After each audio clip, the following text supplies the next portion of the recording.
Good morning, Eorzeans. We are getting back to Adelynde's adventures in Endwalker. Today the plan is to get through Elpis, so that's why it took me so long, because I wanted a nice healthy chunk of time available to get through the whole Elpis arc, and today being Labor Day, that is the time to do it.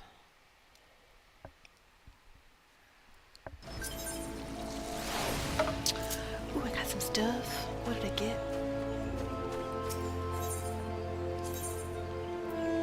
Sunray!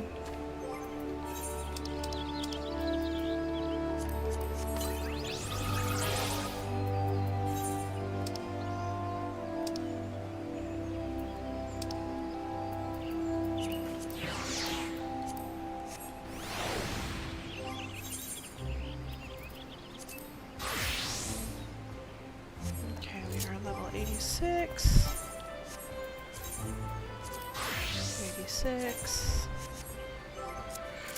And we are headed back to Story.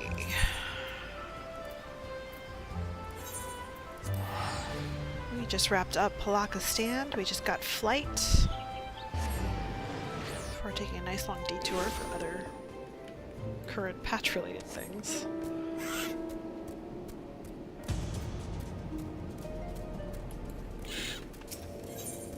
Matsia is eyeing you as if there is something he wants to say. As you have finished your deliveries, might I talk with you for a moment? I was curious to know what has become of Mevon and Karasev's remains. Oh, thank you, friend. Surely they will be able to rest peacefully by each other's side. I and the people of Palaka's stand will perform the rites as soon as we are able. As for the child, it will not be easy for her growing up without her parents, but I promise to do what I can. Once she is able to eat solid food, the fish I will catch will help nourish her. It's gonna be a while.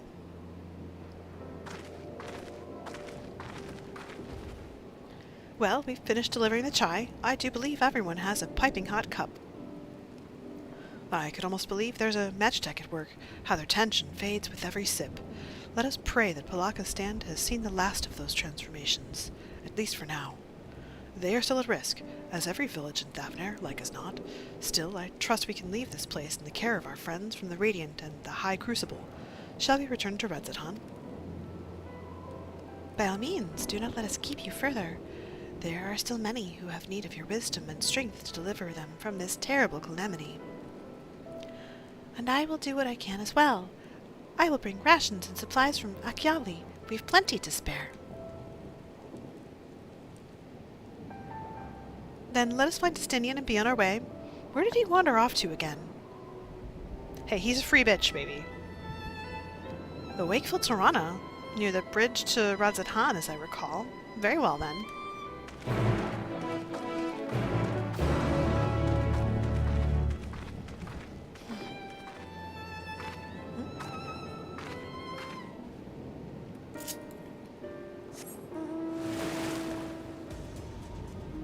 I can fly, I can fly, I can fly. I am not picking up that quest yet. Not if I want to get through Elpis today. Oh look, there's Yelan, the A rank.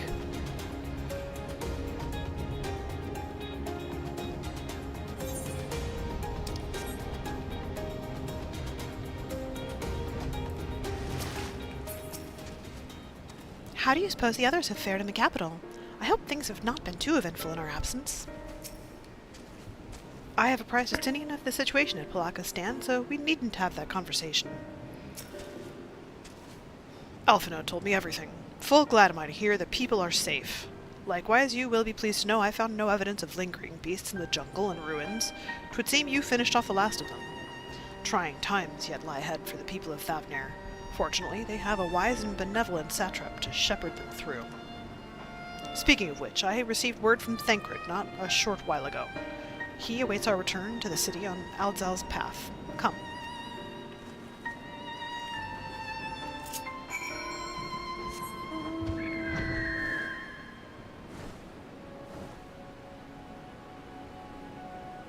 Now I can open up that. Oh, is he... Wait.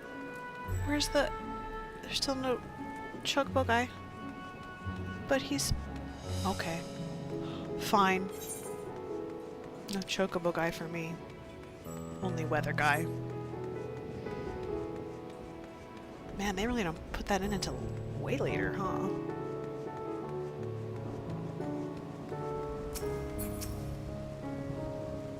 There's a lingering sense of desolation here, but that is much preferable to the panic and chaos we saw before. The poor old woman who became a beast said her grandson had gone to Palakistan. I hope he survived. 'Twill be a struggle for the people to come to terms with these tragedies, but they are far stronger than you may think. It is good to see you safe. Given the skies, 'tis all too easy to fear the worst. I am pleased to report that we've succeeded in quelling the threat here in the city. The beasts have all been felled, and the citizens are safe for now. I've also heard from the Radiant that an important proclamation will be made in the city square, though they say no more than that. Might you have any idea what this is about? Yeah, I think, Ritra is about to make an announcement. So, Ritra is finally coming out from behind the curtain. I suppose we, too, should hear what he has to say. To Megaduda, then, but before that, it would appear that word of the assembly has not yet reached all of the citizens. If anyone along the way seems unaware, we'd best enlighten them. Really? I'm sure everyone will hear about it soon enough, but those who don't attend will be kicking themselves later for missing what's certain to be a historic moment. Okay, I'm gonna grumble about that. Why is that my job?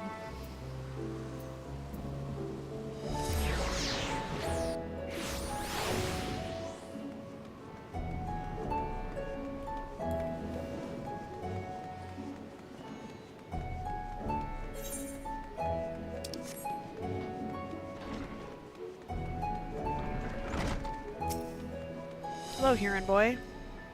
Are the beasts all gone? I've been hiding, and I'm too scared to go out and look. Oh, that's a relief. I thought one of those beasts was going to eat me. I wonder where Varshan is. He's the slowest runner. I hope he got away. He could be with the other people from the palace. Maybe I'll see him in the square.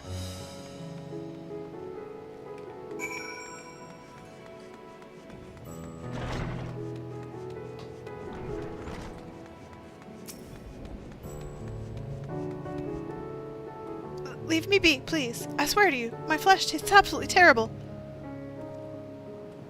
Oh, gods, what are you doing scaring me like that? If we're not quiet, those beasts will find us. They're all gone. The square, you say? But that's where the satrap was killed.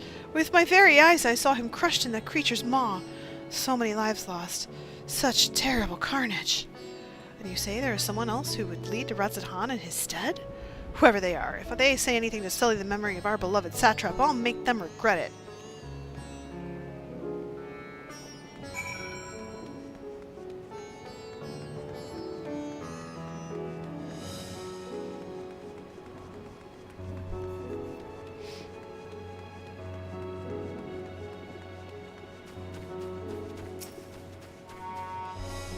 Wehrman man, working toward a common goal. It would seem the people still have lingering doubts, and I cannot blame them. Yet we know what strength is afforded us with one of the first brood on our side. I have faith the citizenry will come to understand and accept him in time. People are slowly making their way here, but many are still gripped by fear and doubt. Hopefully Vritra's message of hope will resonate strongly enough with the ones willing to listen and spread to every corner of Thavnair. Finished rounding up the stragglers. The proclamation will begin shortly. Let's wait here, lest we miss something important. Welcome back, Adelynde. Alphinaud told me everything. I was pleased to hear that Vritra has chosen to reveal himself at last. The people of Razadhan need a strong and wise satrap more than ever. I hear you were able to bring the situation at Palakistan under control. Every life lost is a tragedy, but you should take pride in doing what you could. When I assumed command during the earlier panic, I did so instinctively and out of necessity. 'Twas not my place to give orders, but I am glad the people heeded them. But now they have need of a true leader, a magnanimous and just satrap who can guide them every step of the way. Fortunately, they are blessed with one such soul, If anyone can protect and guide them through this calamity, it is he.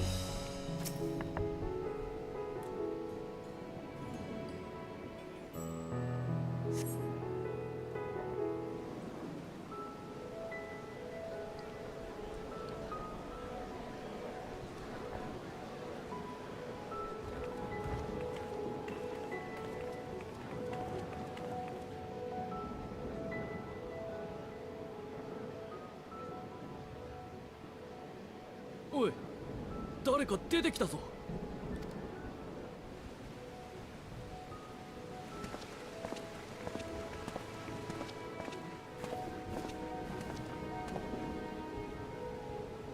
皆さん、よくお集まりくださいました。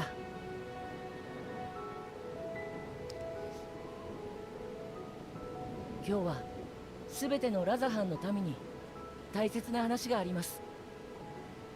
それにあたって一つお願いをさせてください。これより現れるものをどうか恐れないでほしい。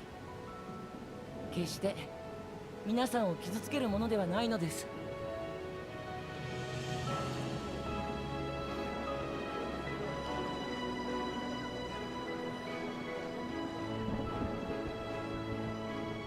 わかった。こんな状況だ。今さら誰が出てこようが驚かねえよ。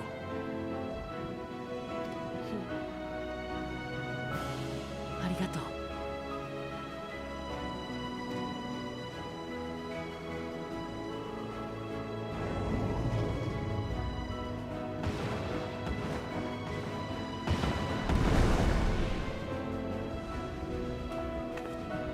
竜だわ。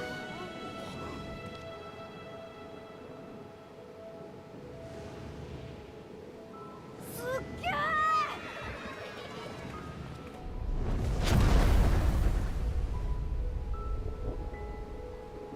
ラザハンの皆よ、私はグリトラ。古よりこの島に住む竜だ。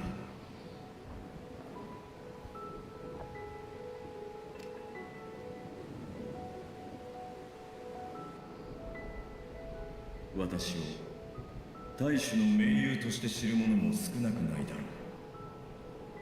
そのことについて真実を今明かしたい。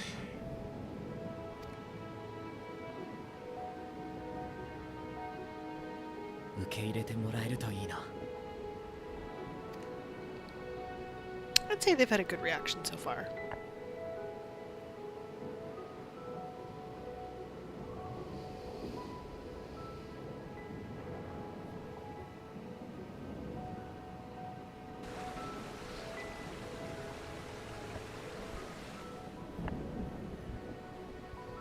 すると、あんたが建国以来の本当の大主様だったってことか。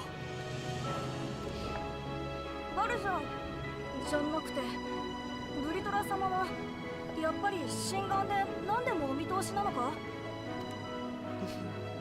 いや、私はラザハンの全ての歴史を見てきたが、その未来まで見通せるわけではない。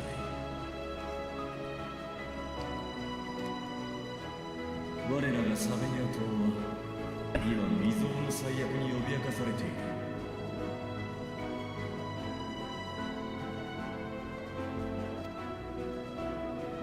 皆は一律にして友、仲間、愛する者を失い、私もまた民と良き理解者を失った。彼はアヒワンは本当に真摯な男だった。ラザハンを愛し、偽りなく大主であった。今日まで皆の前に姿を現すことさえできなかった私が、彼ほどの信頼を得ることは難しいだろう。しかし私はラザハンをここで終わらせたくはない。あの市のにぎわいや行き交う人の活気、街の彩りはここに生きた者たちが時と世代を超えて塗り重ねてきたものだ。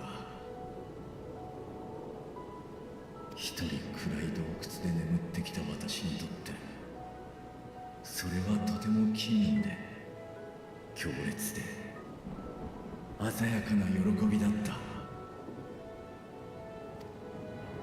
この最悪ですでに多くのものをなくしたが、君たちが生きている限り多彩なる都ラザハンは続くのだ。私に救えを、君たちを守らせてくれ。そして見通すことさえできないこの難局を乗り切るために、どうか皆の力を貸してほしい。ブリトラ様、真実を話してくださってありがとうございました。私たちならきっと苦難を越えられます。人たるマヌジャの神々と獣たるムリガの神々が合わさって平和な時代が作られたように。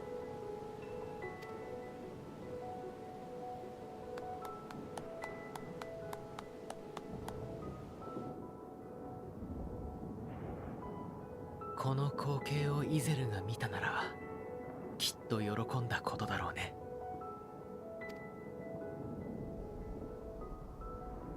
かもな。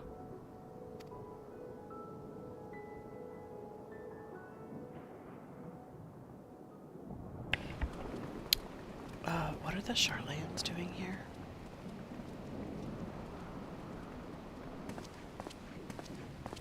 失礼。大主殿はおられるか。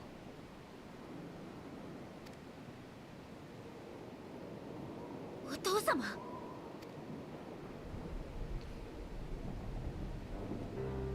皆こたびの最悪でお力落としのことと存じ上げる。しかしどうか気を強く持っていただきたい。私はシャーレアンの哲学者議会を代表し、ラザハンの人々を救う術を提示しに来たのだ。下級の事態にて予告もなく申し訳ない。だが一刻も早く大主殿に取り次いではいただけないだろうか。He's right 今は私が大主だ。要件を聞かせてもらおう。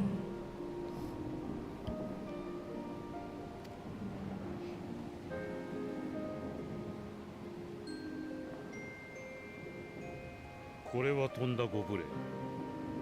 では改めて貴殿にこの終末と呼ばれる最悪についてお伝えいたしましょう。終末は星のすべてを蝕む病のようなもの。不幸にもサベネア島の周辺が最初の事例となり、今後被害は世界全土へと拡大していくでしょう。哲学者議会は遡ること数百年前、この最悪についての予言を聞いた。以来終末が全てを飲み込む日に備え、この星から脱出する計画を進めてきたのです。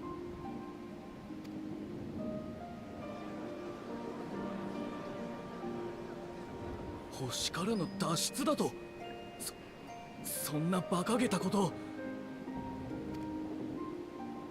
決して夢物語などではない。エオルゼアにおける第七霊祭を機に赤き月とされていたダラガムが古代アラグ文明の遺産だと知った方も多いは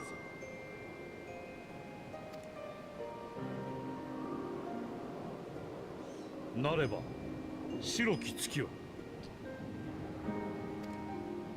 あれこそが我々の同胞によって築かれた切り札。我々や貴殿らを終末から救い出す天行く船なのです。シャーレアンは船を独占したりはしない。世界中の人々を可能な限り救いたいと考えています。かねてより親交が深いラザハンの皆様もしかり、急場につきいくらか例外の対応は必要になりましょうが、必ずや月へお送りいたしましょう。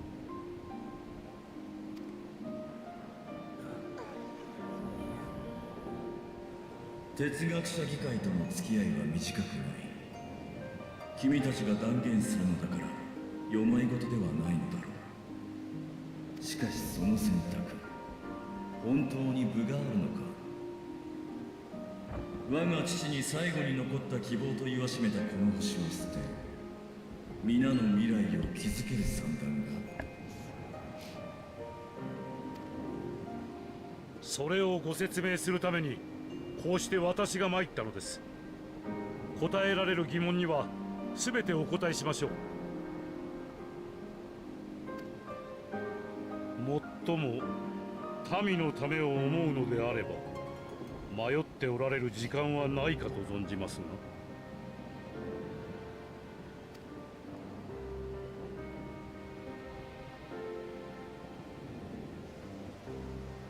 彼らをメーガ・ドゥータ級へ客人として丁重に案内してほしい。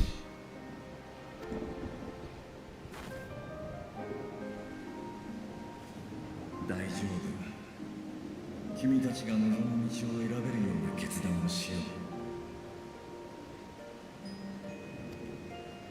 う。私とアヒワンが信頼を寄せる者たちによれば、獣への変化を引き起こすのは不安や絶望といった心らしい。だからどうか案じずに、できることなら普段通りに過ごしながら連絡を待ってほしい。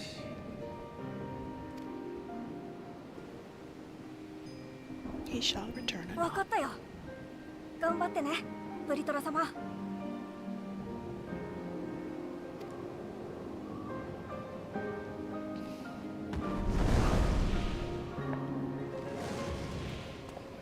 But they can't save everyone, which means they're picking and choosing. Oh, here comes Nadana.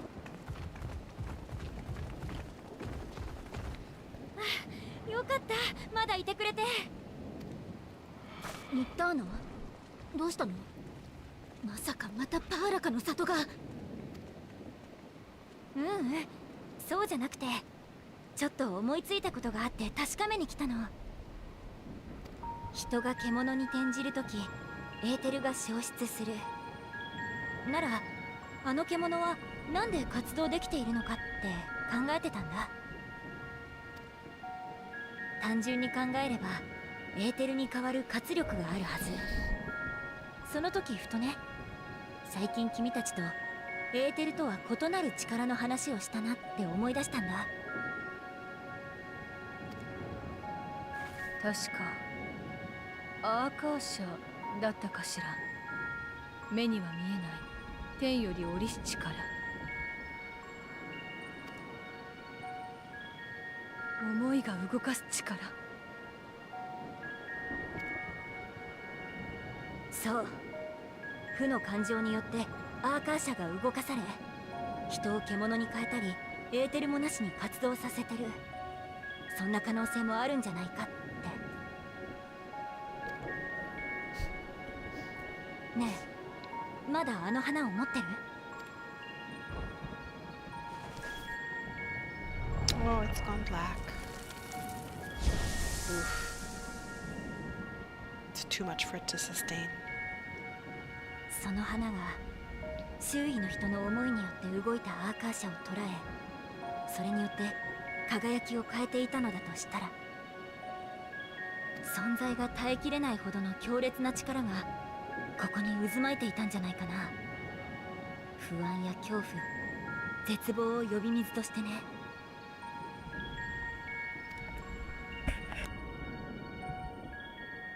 気をつけて。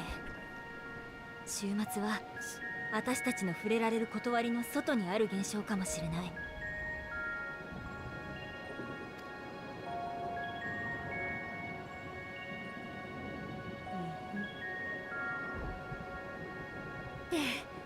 脅かすみたいでよくなかったね。アーカーシャについては私も引き続き調べてみるよ。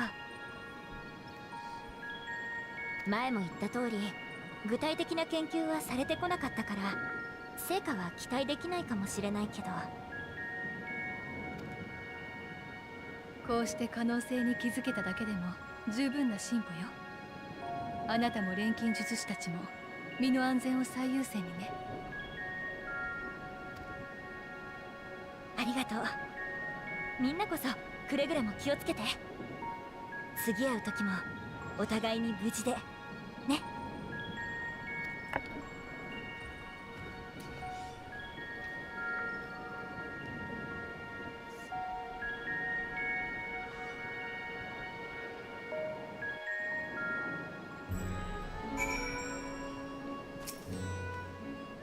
Their solution sits ill with me, but if life has taught me anything, it's that there is little to be gained from arguing with Charlians. We must take it upon ourselves to find a better way. Even were Vreecha to acquiesce to their proposal, just how do the Charlians intend to transport the nation's entire populace to the moon?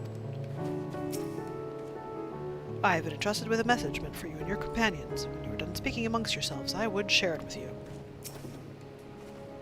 We have no better, safer course of action to offer them than fleeing to the moon. I know this, and yet Vreecha and his people love their home. There must be something we can do. That soldier of the Radiant there, if I'm not mistaken, he accompanied Aohewan to Vanaspati. Could it be that he knew Vreecha's identity all along? More than likely. As far as we have come, and after all the horrors we have seen, there is still so much we do not know about the final days. Could it be, as Ndana said, that the cause of this phenomenon is beyond our comprehension? And if so, are we powerless to forestall it?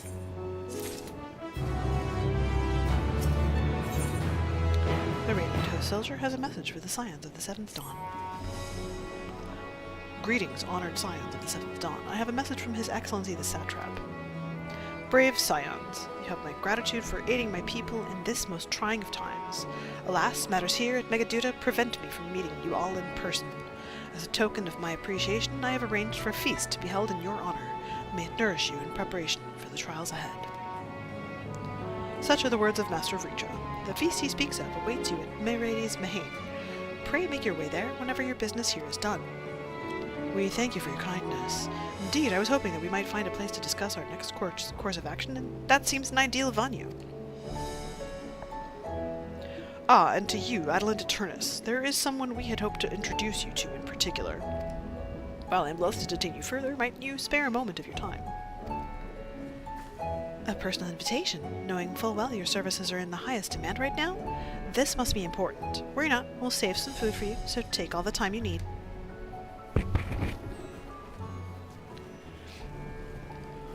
Thank you, friend. Whenever you are ready, please join me in the Aetherite Plaza. I shall go on ahead. Well, I would, yeah, I'm not attuned. So I just have to run there.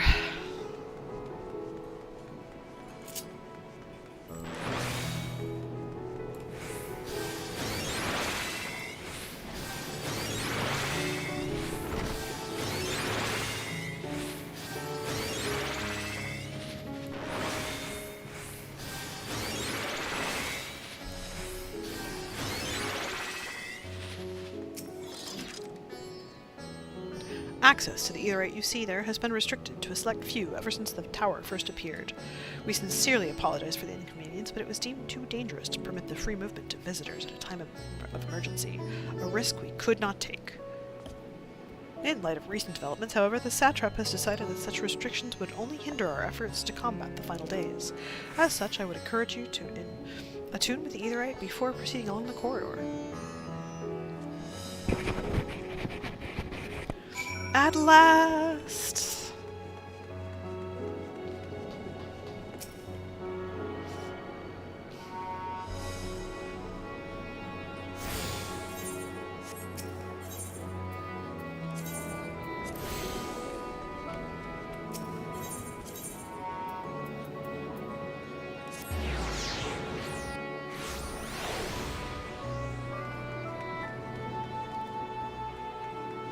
There you are. Ah, you must be wondering what this place is. You stand in the Hall of the Radiant Hosts, from where our leadership oversees all of Radzatan's military operations. Sundrop, our destination, lies just ahead. Uh-huh.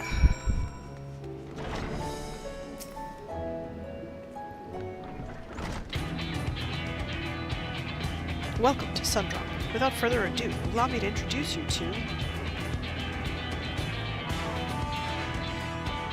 Oh, so you're the famous Adelynde Turnus, eh? I knew it the moment you stepped through the door. You have the look of one who's walked through hell. Shirobot, please! You are speaking to the satrap's honored guest and a savior of our people. Can you not show him a modicum of respect? What disrespect is there in paying a fellow warrior a compliment? We're all friends here, or will be soon enough. More formally, then, for the benefit of my country. It is a pleasure to have you with us, O great champion of Eorzea, scion of the Seventh Dawn, warrior of light, and all-around good egg, I'm sure.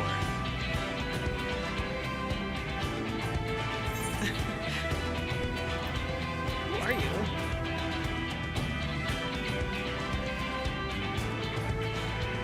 A fool with too many scars and knees that ache in the winter. My name's Shirobot, and I attend to business here. As for what sort of business, how can I put it? Radzatan welcomes delegates from other lands to oversee trade and diplomatic dealings. Then there are military matters to discuss, which is why all of these officers are stationed here in Sundrop. I imagine you're more familiar with each of the nations they represent, yes? We've got representatives from Doma,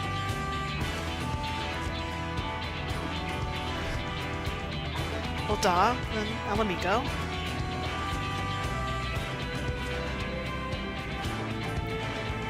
Limsa,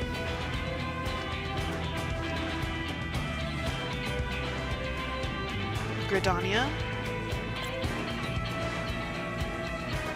and last but never let it be said least, Ishgard. They're the eyes, ears, and mouths that bridge the distance between Radzatan and their respective homelands.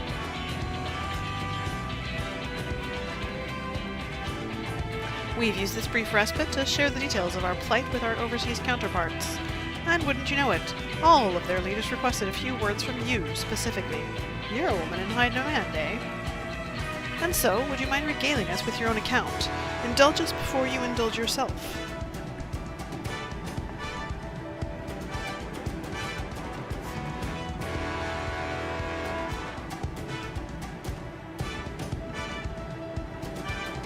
I thank you for the report. The conditions under which men are turned to beasts, the etheric anomalies you have observed, you have given us much to consider. It is concerning that the first transformation apparently occurred before the skies turned red. 'Tis contrary to what one would expect. Thankfully, the information you conveyed to Lucia upon your return from the moon has already proved invaluable.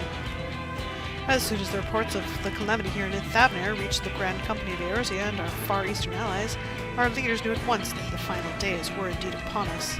They began taking steps to assess the extent of the phenomenon's spread. Our agents were able to confirm that for the time being, the skies burn only over the Bounty, including this island and Corvos. Alas, that is of little comfort. All throughout Allied lands, there have been reports of people transforming into hideous beasts. From what little we have learned, these incidents are similar in nature to that involving the merchant Kalzal. As was the case here, the victims underwent the change prior to the heavens being set ablaze. And so, while the burning skies have yet to manifest beyond the Bounty, the transformations do not appear to be subject to any similar restriction. If anyone anywhere overcome by despair can turn, then nowhere is safe. That's about the size of it. Speaking of which, we ought to give these creatures a name, don't you think? Here in Radzatan, we've taken to calling the first to change, which tend to be the biggest, blasphemies. As fitting a name as any. To ensure clarity in future communications, we shall urge our comrades to adopt this terminology. Our leaders have taken measures to deal with the threat to the best of our abilities.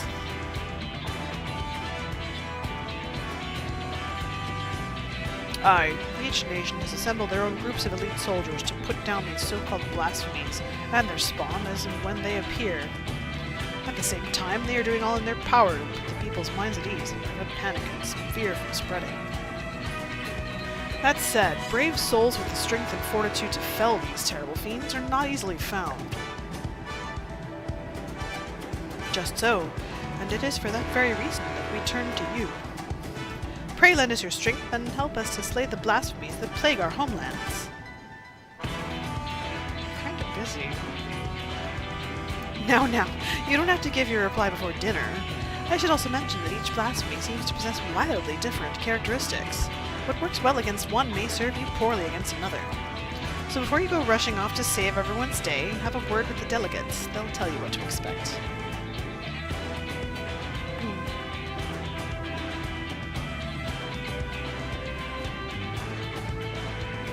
And with that, I do believe our friend here has a feast to attend.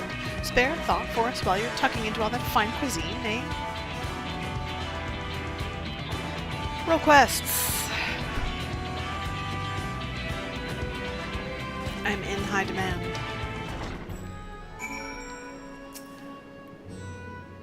Pray forgive Sheer about her rudeness. She can be a bit boisterous at times, but it is simply her nature.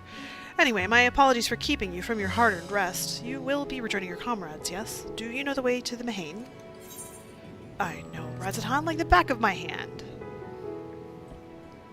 Glad to hear you're becoming familiar with our fair city. You'll be pleased to hear that all drinks are on the house, so order whatever suits your fancy. And with that, I must return to my post. On behalf of all the Radiant host, I thank you and your friends once more for lending your strength and courage to Razathan in our time of need. We shall endeavor to fight the good fight to the end, that we might honor Ahuan's legacy and serve Master of Ritual well. You have my word that your efforts will not be in vain.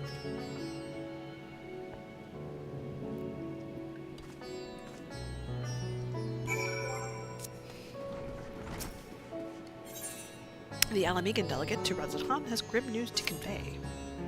If you are ready to lend us your aid, I'll apprise you of the situation. We've received reports of a creature believed to be a blasphemy stalking the streets of Alamigo. Troops have been assigned to track and slay the beast, but there are likely to be casualties. With most of our healers posted elsewhere, we had thought to petition you for aid. I would be glad to help. Once again, we're in your debt. We shall inform Commander Adelynde forthwith. My comrades in the Immortal Flames will be glad to have you watching over them. You see, as there have been no sightings of any blasphemies in our lands, we have joined our Alamigan allies in their hunt for the fiend. Trouble is, the majority of our own healers are working day and night to treat the tempered Imperials captured at Pagofan. For that reason, we too will be glad of your help. Your presence alone will be of great comfort to the troops, I'm sure. As time is of the essence, I ask that you make your way to the Alamigan quarter and report for duty. Commander Adelynde is overseeing the hunt, and he will explain all upon your arrival. May Rhalgr grant you strength.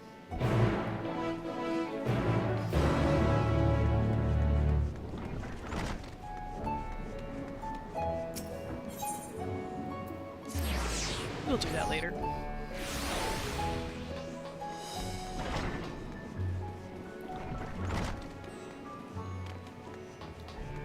Hello, Miliel. I have arrived. Welcome!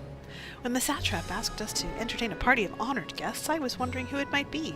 This is a lovely surprise, to say the least. By the way, I heard all about Khazal from your friend Gratia. I understand there was nothing that could be done, but I was heartened to hear he meant us no harm.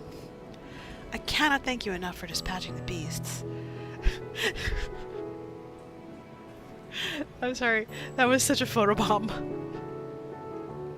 As the smallest token of our thanks, your food and drink tonight are Mehraid's treat. Speaking of which, what shall I start you off with? I'll have a piping hot mug of chai.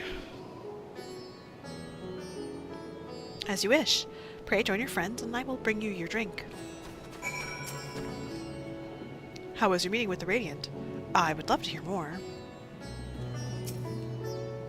Forgive me for not waiting to make a toast. My throat was utterly parched. I know I must eat to regain my strength, but between you and me, I don't have much of an appetite. I'm overdue for a good meal. The threat here has been quelled, but our job's only just begun. Welcome back. Whatever did the Radiant want with you, pray tell? Oh, just roll quests. Our allies have sent military delegates. That's news to me. Mind sharing the details?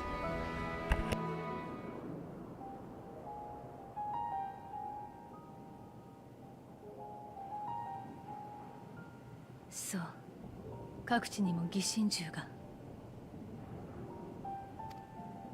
父が説明していた通り、これから被害が拡大していくのかもしれないね。アーモロードで知った過去の週末もそうだった。あれに倣うなら範囲の広がりに加えて現象がさらに悪化する可能性もあるんじゃないか。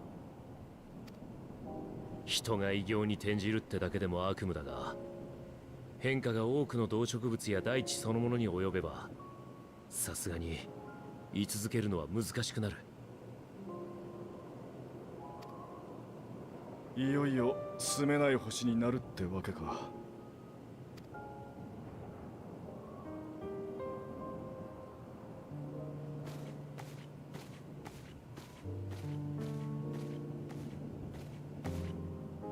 ご注文の品をお持ちしました。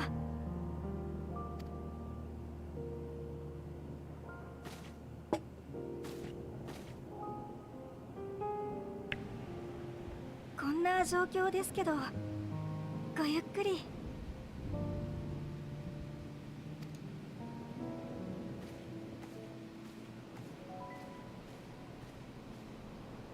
私たちどうするべきなのかしら。今回週末を目の当たりにして闇雲に戦うだけじゃダメだって思い知ったわ。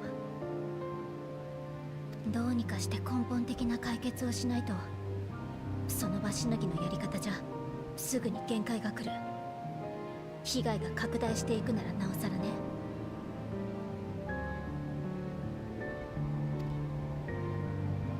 何かないのかしら。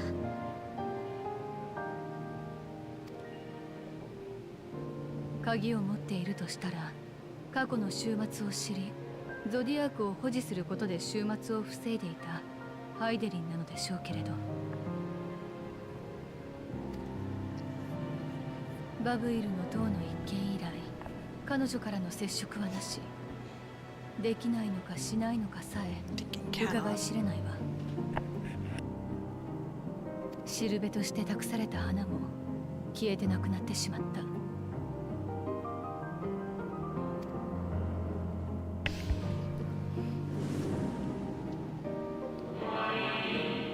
In our time, we called it Elpis.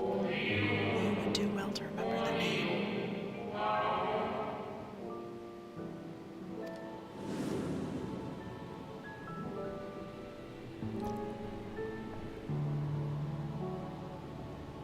確かに月の監視者はそう言っていたわね。エルピス、私には心当たりがない言葉だわ。残念ながら私もだ。我々の時代にはと言っていたということは、古代人たちの言葉だということになるのかな。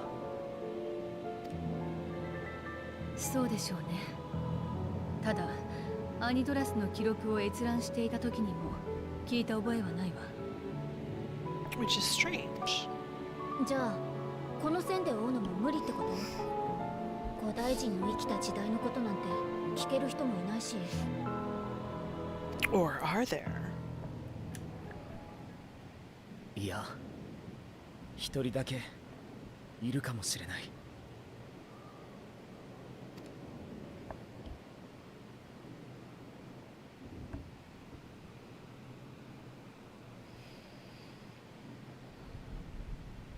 エリディブスだ。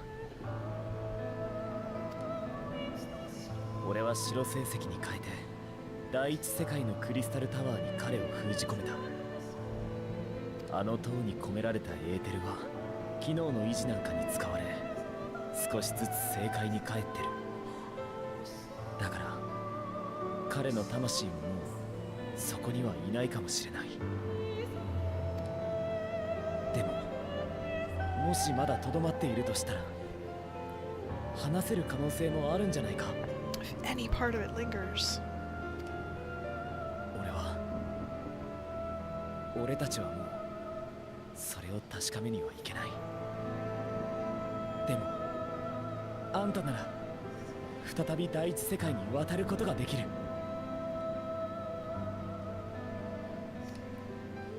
can. It would be an opportunity to look in on the others as well. ありがとう。あんたがそうしてくれるなら何より安心だ。俺としても願ったり叶ったりだ。少なくとも今は第一世界が無事であること、それが分かれば踏ん張りがいもあるからな。そこで糸口がつかめるか否か、どうあれ俺たちが乗ってるのは相当に分の悪い賭けだ。だ When が have they ever been? ウリエンジェが月にいる。あいつは本当にそれしか道がないと判断したら最善を尽くして地上の命を引き上げるだろう。だったら私たちはその瞬間までうつむかずに抗うだけだわ。ええ、こちらに残る方もやれることをやりましょう。私はマトーヤにもう一度連絡を取って正解からハイデリンに接触できないか試みてみるわ。であれば私は各国と協力して週末の正確な状況を把握できるようにしよう。その情報をこっちに回せ。一時しのぎだろうが倒せる獣は倒しておく。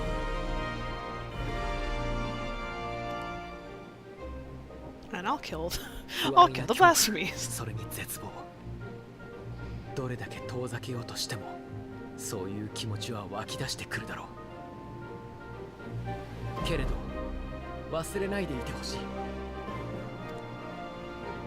ここにいる仲間がどこかで戦い続けている。私たちは決して一人にはならない。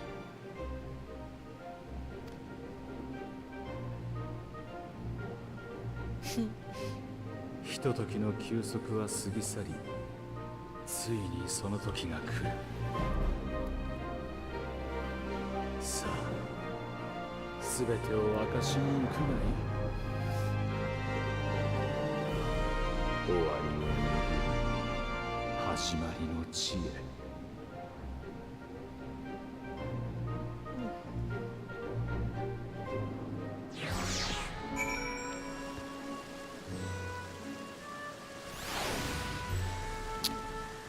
Stola? If the forum truly has been spurred to action by Adelynde's prophecy, then is it not odd that the anti-tower was entrusted to Master Matoya, who bears them no love? No doubt she has a reason for this, and I would know what it is. Beasts and blasphemies may be running amok in nearby lands outside the influence of Radzat-Han and the Alliance. If so, I may need to go hunting. Ah! Well, I suppose I do feel better on a full stomach after all. Burning skies? Blasphemies? Not if I've got anything to say about it. The final days. How far has the phenomenon spread, and how does it manifest itself in each land? I must reach out to my friends in each nation and find out all I can. Nothing like a feast to lift the spirits. I trust you enjoyed yourself as well. Now then, is there anything we've forgotten to mention? Are your arms and armor in good order? You know I'm ready for action. Alright. In that case, it's time we each attended to our tasks. And when you arrive on the first, give my regards to Reem. Tell her I miss her. Character growth? Oh, she's saying the same thing. Grazia has something he wishes to give you. Take this, Adelynde, my spirit vessel.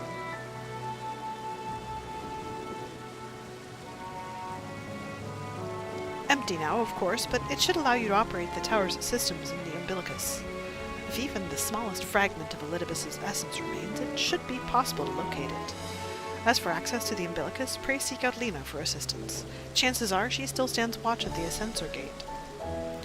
Should she or anyone else ask after me, tell them I am living my life to the fullest, that I am happy, hardships and all. Well, we had best be on our respective ways. God's willing, we will see each other again ere long. You know it. Let us be about it. Chocobo!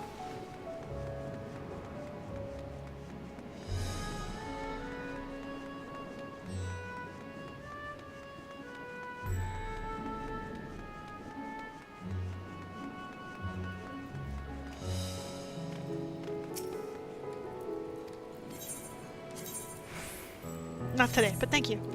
I just like to have the option. Let's see, currency. Oh yeah, I got currency. Slight detour. I'll be back.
Okay, I had to swing by PvP and pick up a new outfit. I have been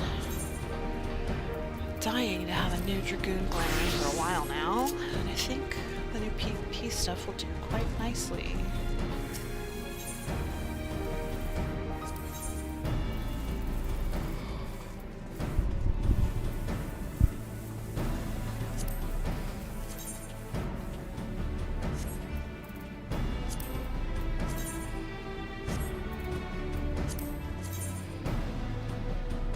More of a caster top, I think.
Super cute.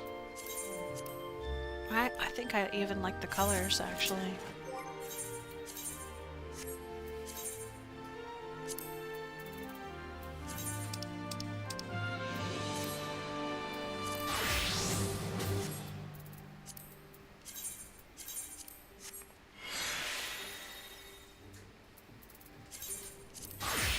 Cute! No ears, but oh well.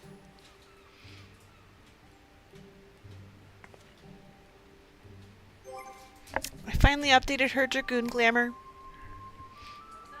I finally updated Adelynde's Dragoon Glamour.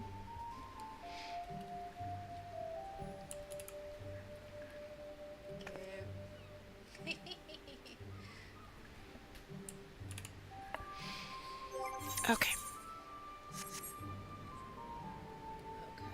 What? I was looking at. Oh, you were looking at Kunbrita. Yeah. Uh-huh.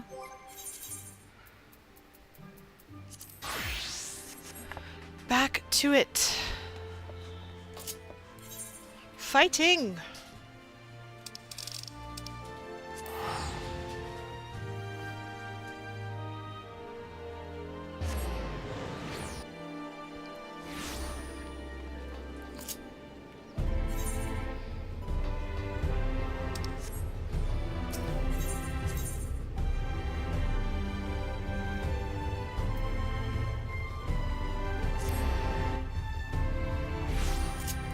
No, not that. Not that.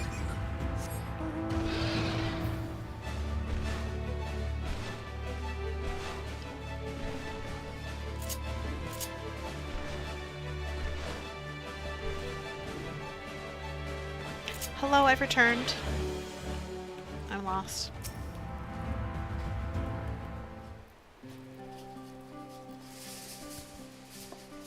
Adelynde, you are returned.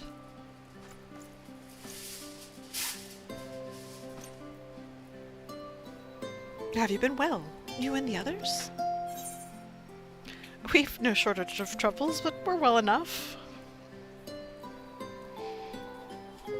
Then things are much the same for you as they were here.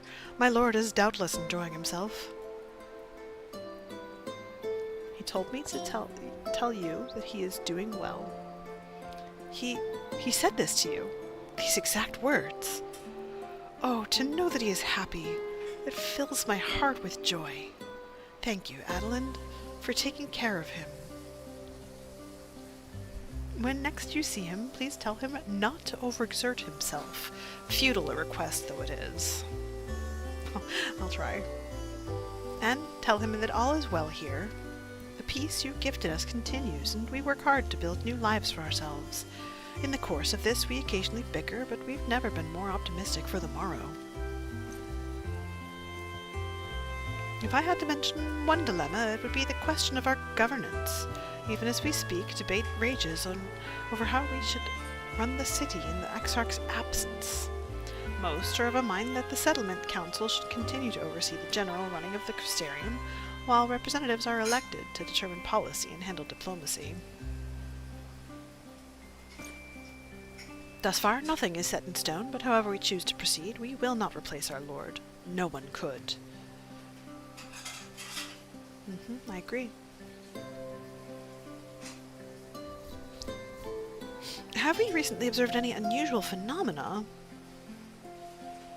No, I cannot say there have been. Curious that you should ask me this question, though. Some days ago, Reen came and asked the very same. She was rather unsettled, in stark contrast to how cheerful she has been of late. Oh, she had a vision, didn't she? She and the other Crystarium youths just hosted a festival, you see. It proved so popular that there are already plans for another celebration, one much bigger than the first. Between her preparations for the festival and the restoration of the empty, she struck me as happy and full of life. So when I saw her in such a state of worry, I couldn't help but feel worried in return, especially since she wouldn't tell me what troubled her. I dare say she would be more willing to confide in you. May I ask you to broach the subject with her?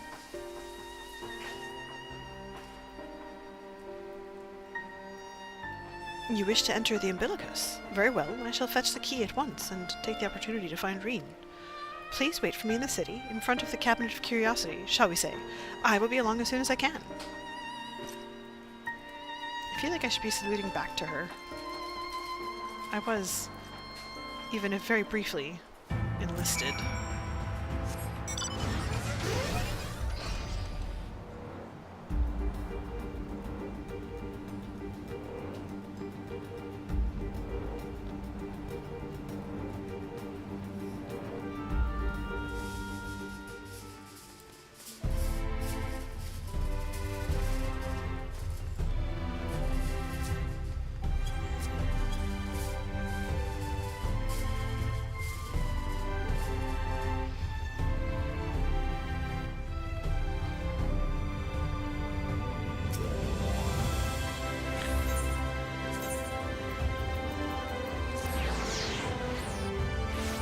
Have returned.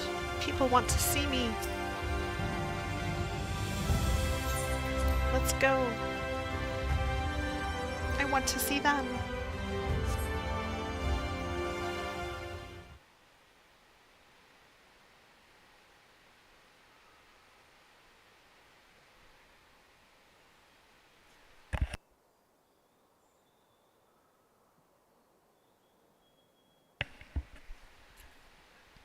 Do my old eyes deceive? Is that truly Adelynde?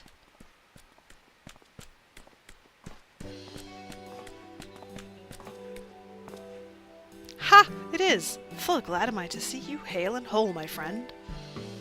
What a wonderful surprise it is to have you back with us, and at this most opportune time. In case you haven't heard, we are planning to produce a tome chronicling events from the Flood to the Knight's return. For this project, we intend to draw upon records kept by the world's peoples. Historical and contemporary first-hand accounts will be the centerpiece of the tome, but yours would be the one to crown them all.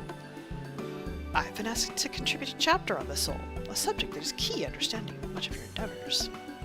In the course of developing the spirit vessel, I gained valuable insights into travel beyond the rift, knowledge that will allow me to attest to your existence and deeds. There's no end to the questions I would ask you, but if you could indulge me just one for now. In your quest to restore the night, you faced many a formidable foe. Among them, who offered you the greatest struggle?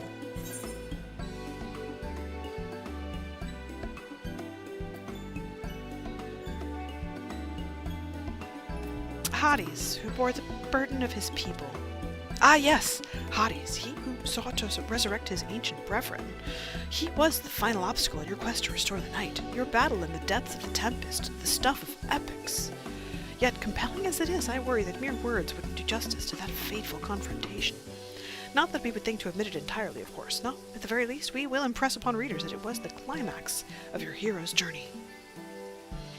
I know you'd love to talk her ear off, Morin, but we really should be on our way. Those documents from Yulmore won't collect themselves. Of course, of course. And afterwards, would you care to join me for tea? I was hoping you might clarify a few points in your treatise. Till next time, then, do tell the others to look after themselves. Our overzealous friend in particular, remind him not to overexert himself. Again and again, till his ears fall off, if that's what it takes for him to take it to heart. Gee, I wonder why everyone thinks that the Crystal Exarch is going to overexert himself.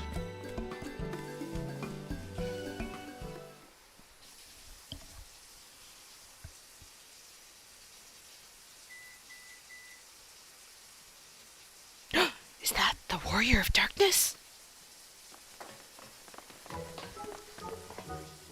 It's her! It's really her! What are you doing here? If you're going to battle, I can give you some medicine. I made it myself. Best not, Ricci. You'd only give her a stomach ache. We've come to see Morin, to get his advice. One of the guard finally agreed to teach us how to fight, but first we need to choose a fighting style. Well, I know that I want to be a mage. Arcul isn't sure. Magic isn't really my thing, so I was thinking of taking up the axe. Or the sword, or maybe the bow. They all seem alright, but it's hard to decide, so I thought I'd ask Morin. He knows about lots of things. He isn't here? Ah. Ooh, why don't you have the Warrior of Darkness choose for you? What do you think suits Arcul best? Axe, sword, or bow? for smiting your opponent. The axe. The axe. If you took up the axe, you could be just like... Ardbert, the warrior of light! I love that tale. Let's borrow the book today. It's really popular, though. I hope it's still there. Thanks for helping me decide, Warrior of Darkness. I'll start with that style, and maybe try something else later on. And when I get really strong, I hope I have a bout with you.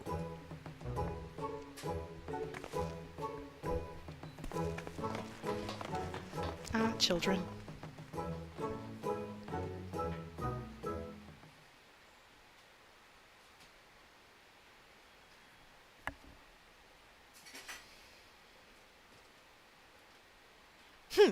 Such fun she's been having, basking in the adoration of musty old bookworms and wide-eyed younglings.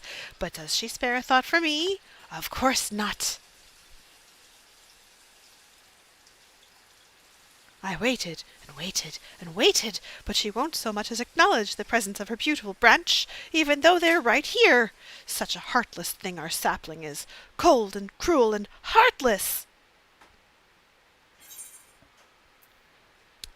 Oh, faithful Feo-ul, loveliest of branches, how I have missed you. If you truly missed me, you should have cried for me at the top of your lungs the instant you arrived. To make up for it, you will call with twice the passion next time, though for there to be a next time, you've some few struggles to overcome. So, my adorable sapling, the world is on the verge of destruction, is it? How do I know this? Joined as we are, spying on you is as simple as sliding down the back of a rainbow. Would that I could aid you in your quest, but the fate of we Fey-folk is bound to that of the star. Whither it goes, so too do we follow. Such is our way.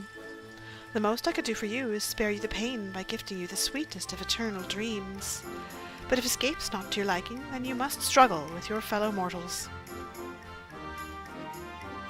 Ah, but here are the ones you were waiting for. I wonder what manner of conclusion awaits at tale's end.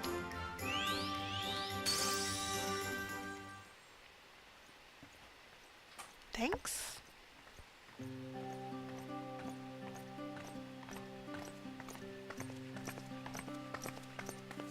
My apologies for the delay. Adelynde, it's so wonderful to see you again. You doubtless have much catching up to do, so I shall leave you to it. I've taken the liberty of unlocking the umbilicus, and you may enter at your leisure. Thank you, Lena.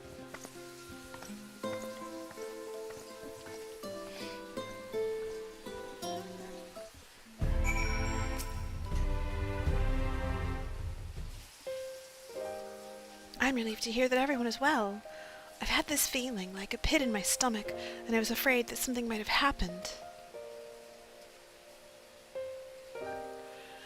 Maybe I'm overthinking things, but it's just that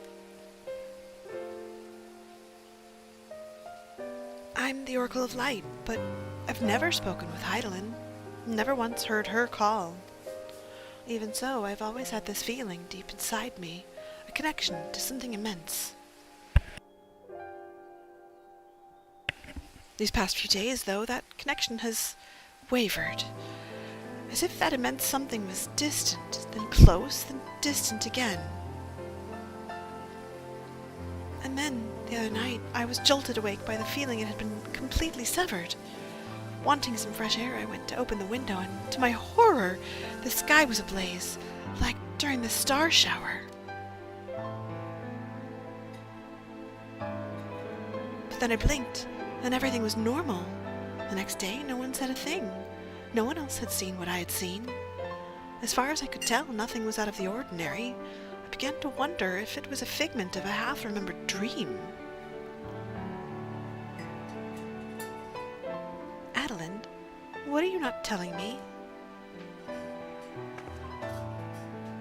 I have to know, please. It doesn't matter how terrible it is.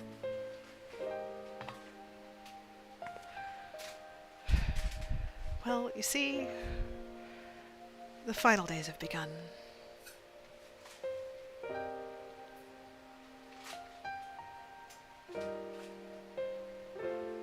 And So I'm here to find some way to stop it. It wasn't my imagination then. The doom we witnessed in Almarot has come again. I can't believe it. Like I told you before, all is well here in the first. So don't worry about us. Please, look only to the threat before you. We're fine right now, and even if we weren't, we've learned how to survive. Should the final days reach us here as well, you may be assured that we won't go quietly. No, we'll hold on until you can find a way to save all our worlds. So, long as you continue your fight, so too will we, united in purpose beneath a blazing sky.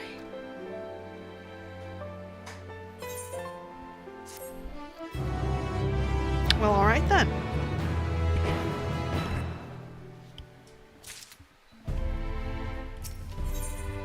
Reen wears a look of steely resolve. You're headed to the Umbilicus to consult with Elpis, right? I'll do some consulting of my own and speak with Lina. Decide how we might best prepare for the final days. So it's farewell for now, but we'll see each other again. I'm certain of it.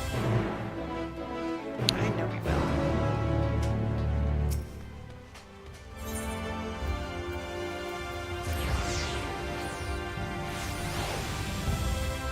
Back to the Docile Gate. It's been a long time.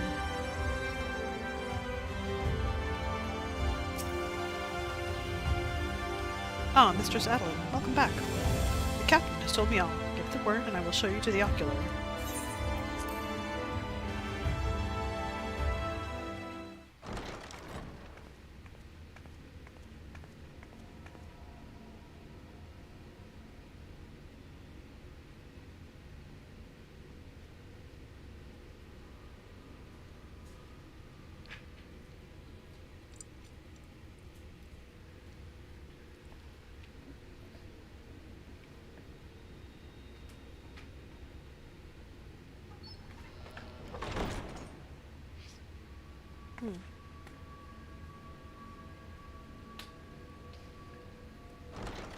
And here is where we stored the white orosite.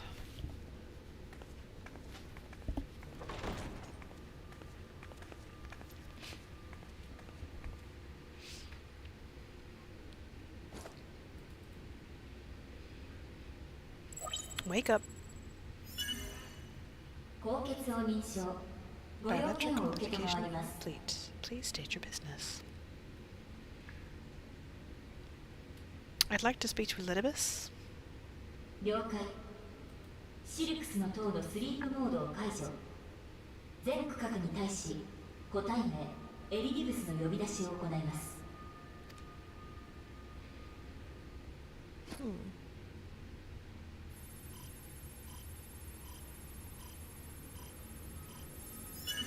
地下深層、機関動力集積部にて反応あり。疑似映像投影します。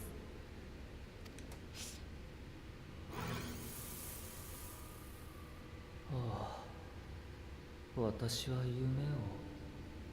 夢を見ていたのか。美しくて優しい日々のだ。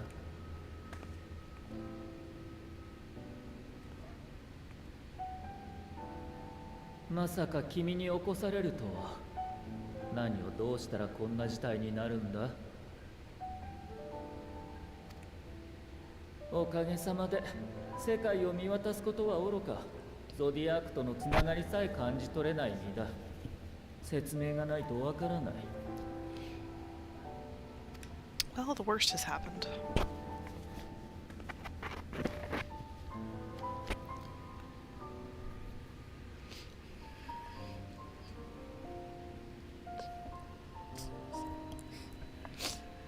ついにゾディアークが捧げられた皆の魂も帰ったということか。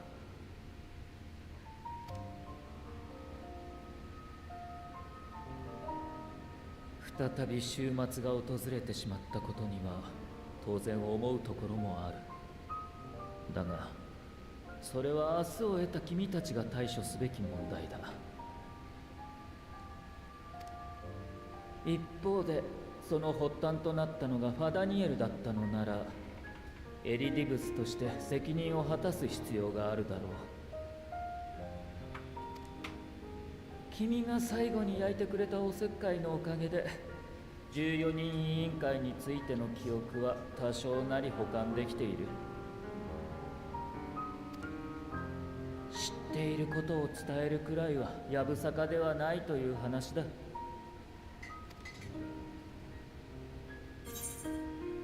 Thank you. やめてくれ。君に感謝をされるとどうにも妙な気持ちになる。私はただ責任を果たすだけだ。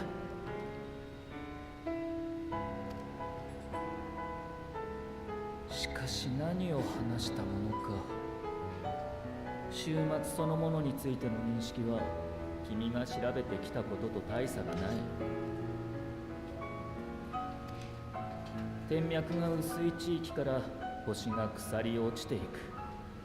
その法則に気がついたのは、そう、ファダニエルだった。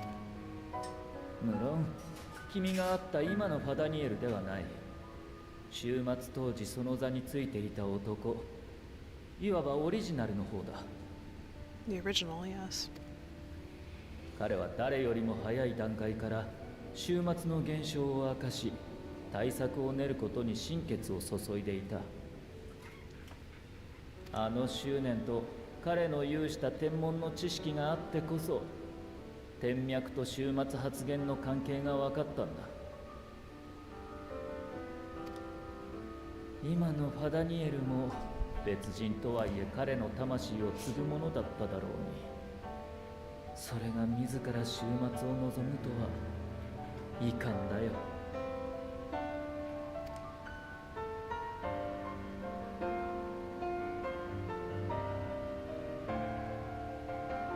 エルピス？確かにそれは私たちの時代にあったものだ。もっとも私が知るのは花の名前ではなく、ある場所の名前としてだが、エルピスは創造魔法で生み出された生物の実験場だった。そこで生態を調べ、認可された種だけが世界に解き放たれたんだ。そしてもう一つ、さっきの話に出たオリジナルのファダニエルが14人委員会に入る前、そこの所長を務めていた。その頃の座につく前の彼の名はヘルメスという。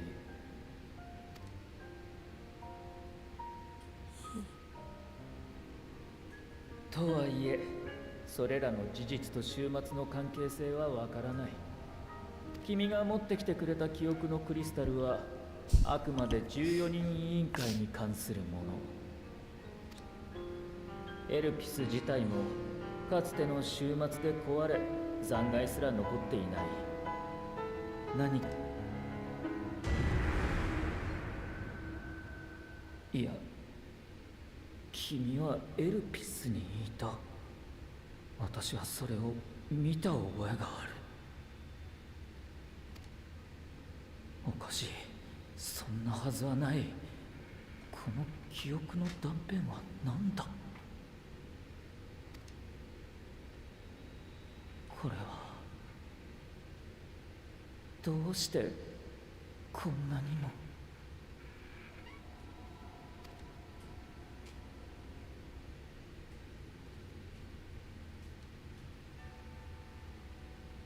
すまない、記憶が混濁したようだ。だがおかげで一つ思いついた手がある。 Well, it was a long 君 time が ago. 過去のヘルメスが所長をしていた時代のエルピスに行くという手だ。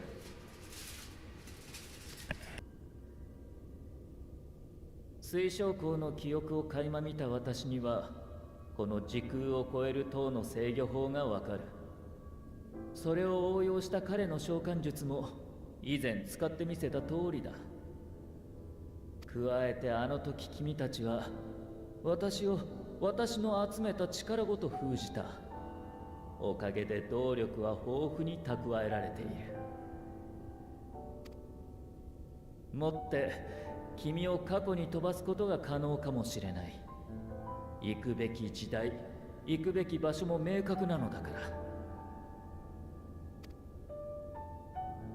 ただしあれはあまりに遠い過去だ。これだけの条件が揃っていてもしっかりとした門は開けないだろう。向こうにたどり着いた君はかつて私が召喚した光の戦士たちよりもさらに希薄な状態になるに違いない。おそらく誰の目にも見えないし声すらも届かない。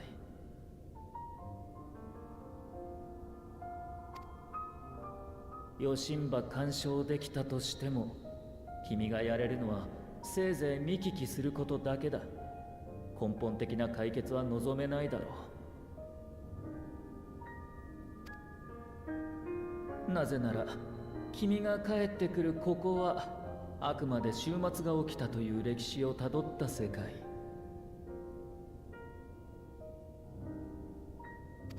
過去で何をしたところで悲劇をなかったことにはできない。今の苦しみをなくしてはくれないんだ。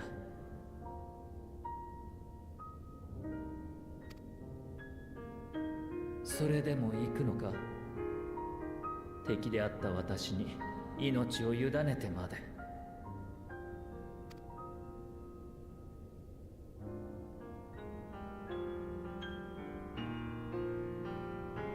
わかっ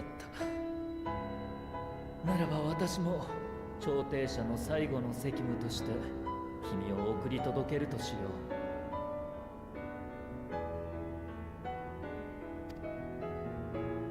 指示は出すから君がそれを操作してくれ。今の私では権限がない。Or the hand. まずは塔に蓄えられたエーテルを時空転移魔法の構築に回す準備だ。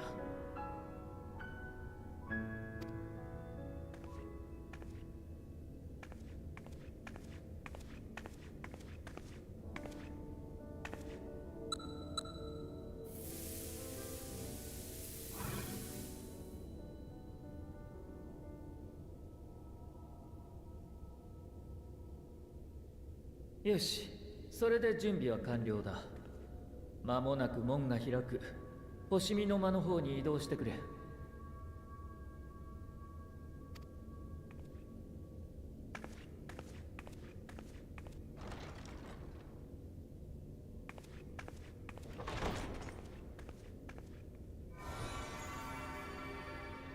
いい調子だ。エーテルも順調に流れ込んでいる。これなら私の魂も含めて使い切ってくれるだろ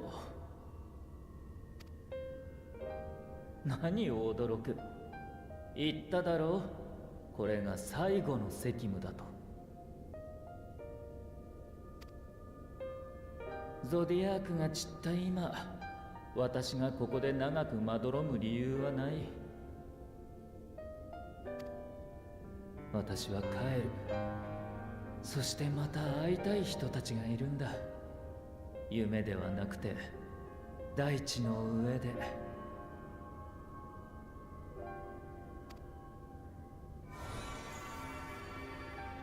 だから振り返らずに行くがいい。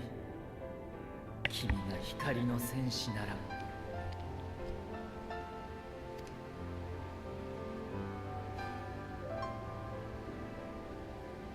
And may you go to your good reward.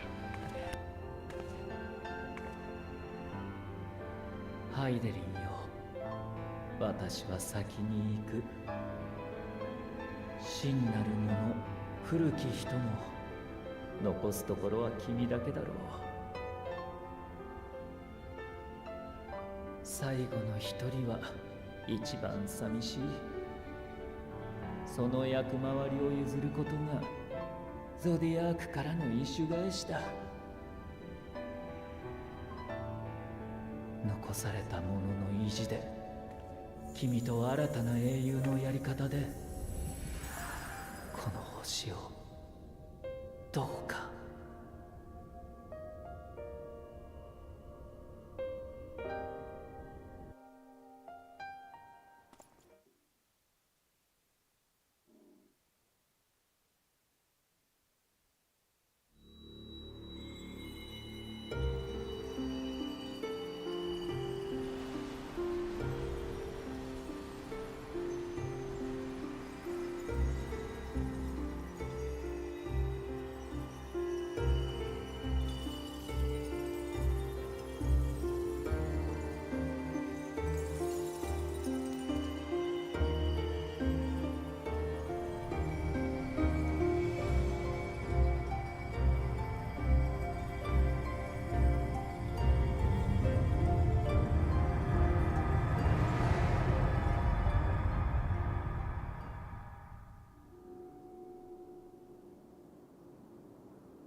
The device is reminiscent of an aetherite.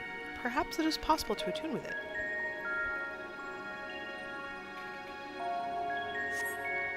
Despite attempting to channel and focus your energies, you fail to attune with the device.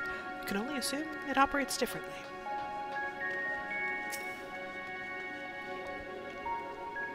The man stands dutifully by the aetherite-like device, a guide for this facility in all likelihood.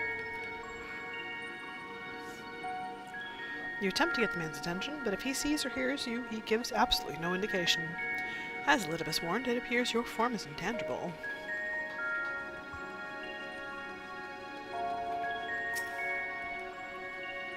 This is the right place, yes? Propylion? Judging by the woman's words, this facility is called Propylion. You attempt to gently prod the woman to attract her attention, but feel nothing, and it seems neither does she.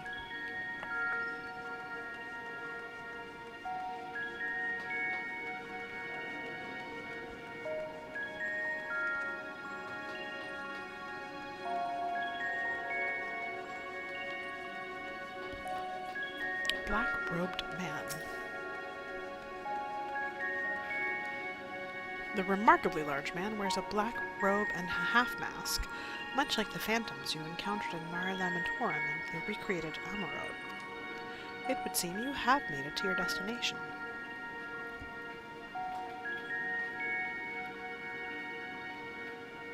You gesticulate wildly and shout all manner of greetings and obscenities, but the man does not so much as glance in your general direction.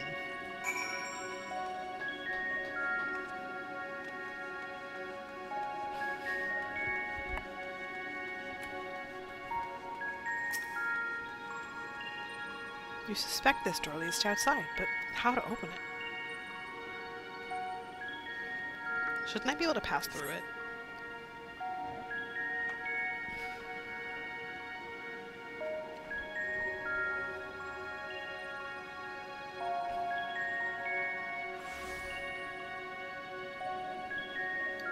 Hi, 到着。ここがお目当てのエルプスだよ。おや、あなたは直接いらっしゃるのは珍しいですね。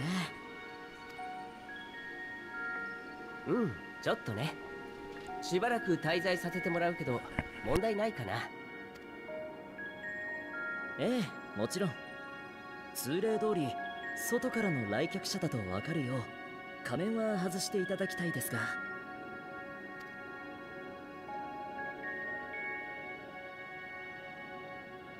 身元など仮面をつけたままでもすぐわかるだろうに。まあ君の場合はね。だけど規則には従ってあげないと彼らが困っちゃうよ。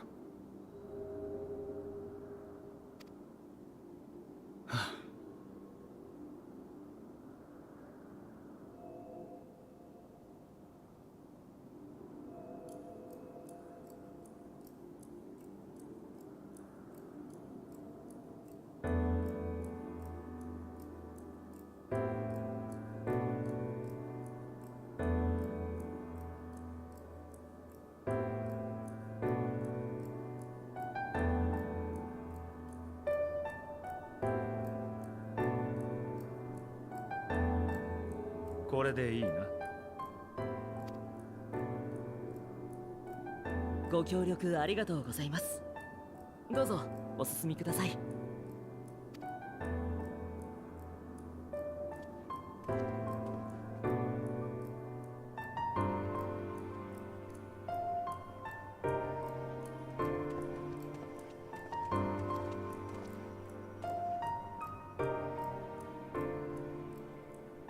ねえ君、それ見えてるでしょ。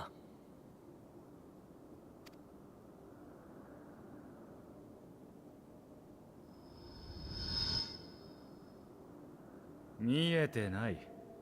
私には何も見えてない。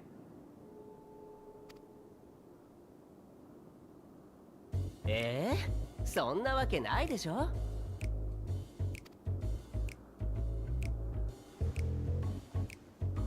ほら、薄くてちょっと分かりにくいけど、魂の色がアゼムとすごくよく似てる。もしかして彼女が作ったものかな。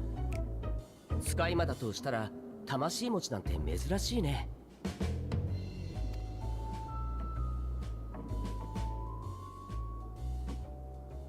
知るか。あいつ関連なら厄介だ。似て異なるものならさらに厄介だ。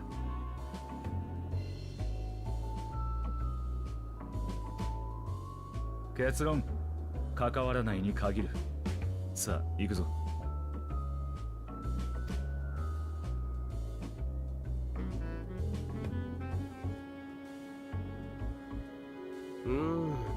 何か訴えようとしてるみたいだけど、これじゃあ会話もままならないね。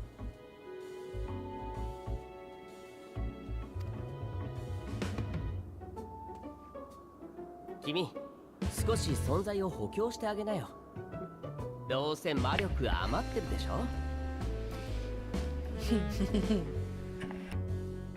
お前、人を何だと思ってるんだ。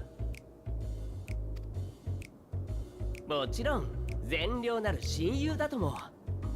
こうして遠路はるばる付き合ってるんだから、頼みの一つくらい聞いてくれるに違いない。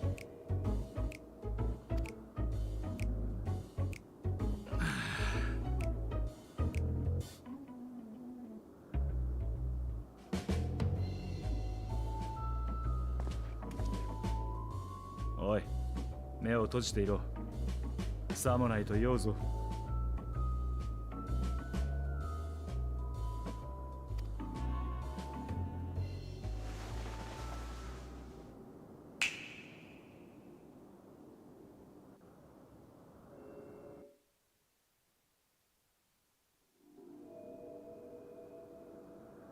もう目を開けてもいいぞ。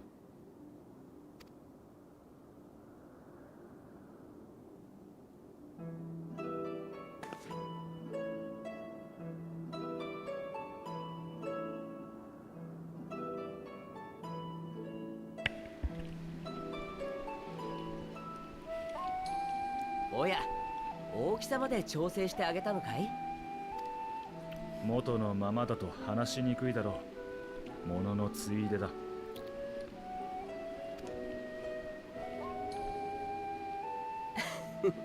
君ってば気が利くね。補強の方も綺麗にできてる。ということで、はじめまして。私はヒトロダエウス、創造物管理局の局長さ。隣にいるのがエメト・セルク、正真正銘14人委員会の一員だよ。君の名前は？言葉わかるかな？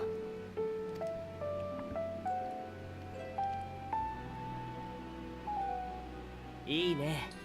会話ができるなんて優秀だ。私もそう呼ばせてもらうとするよ。それで君はどこから来たの？あれだけ不安定だったんだ。ここで想像されたものではなさそうだけど。 You wouldn't believe me if I told you. わからない、あるいは答えられないのかな。よし、じゃあ質問を変えてしまおう。君はどうしてここへ？何をしたいんだい？ I want to learn about Elpis.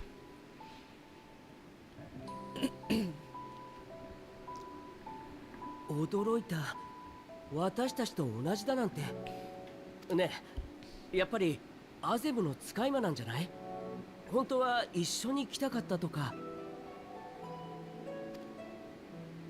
もしそうだったら自力で乗り込んでくるだろう、あいつの場合。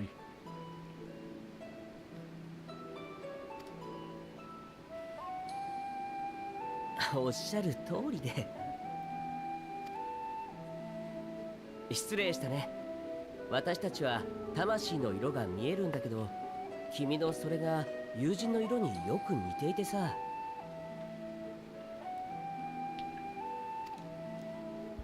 加えて目的まで一緒だったものだから早合点してしまったんだ。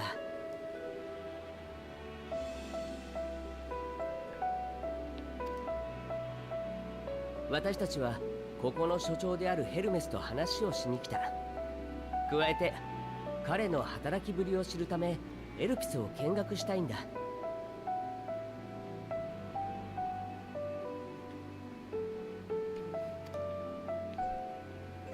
厳密にはそれはエメト・セルクの目的で、私はただの案内役なんだけど、仕事上ここには何度か来たことがあるからね。ということで、よかったら君も一緒に来ないかい？勘違いのお詫びに案内するよ。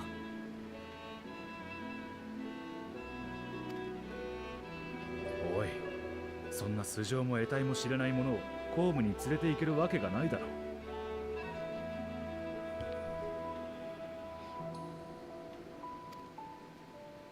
う。いいじゃない。怪しいと思うなら余計にそばに置いて見ておかないと。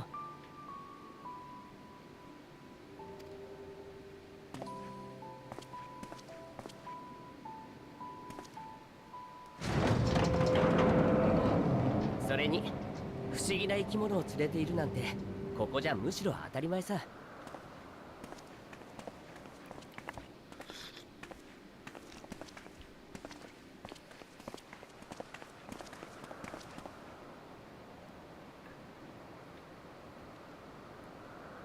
ようこそ創造生物たちの実験場、空の果てのエルプスへ。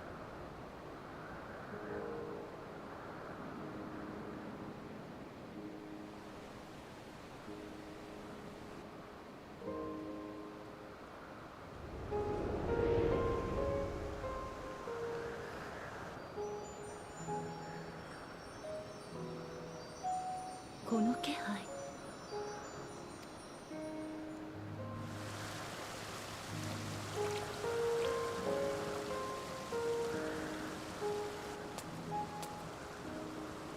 ヘルメス、地上から誰か来たみたい。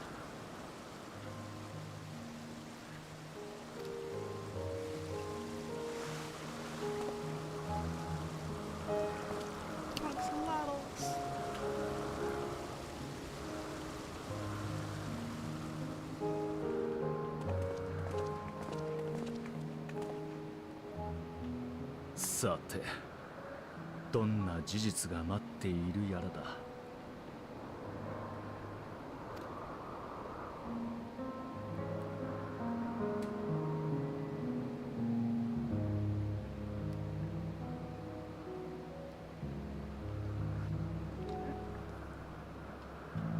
My little buddies.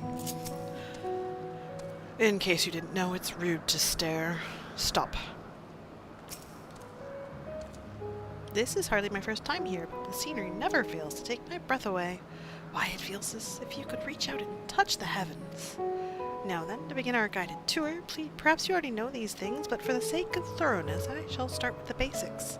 Using concepts to give shape to either, creation magics allow us to bring forth anything we desire, be it inanimate objects or living beings. Anyone may conceive of concepts, but they must all undergo evaluation at the Bureau of the Architect. As part of that process, living beings and certain arcane entities may be sent here to Elpis for in-depth observation and study. A fascinating facility, isn't it? I dare say you will enjoy touring it with us.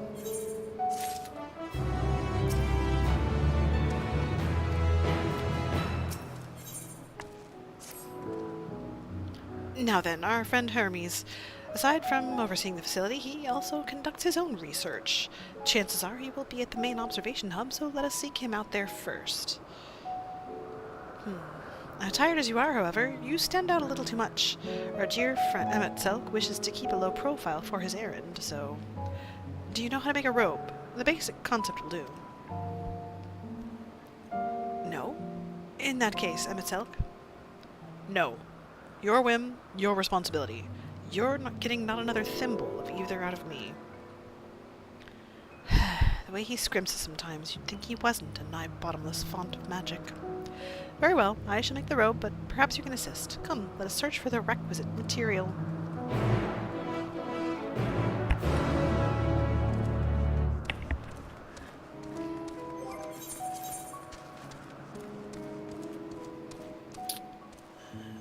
Let's see.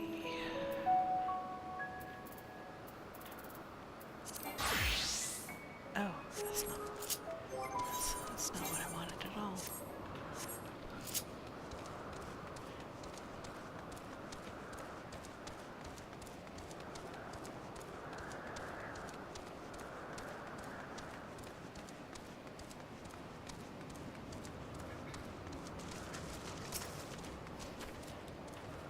No means no. Just be grateful I'm even willing to wait.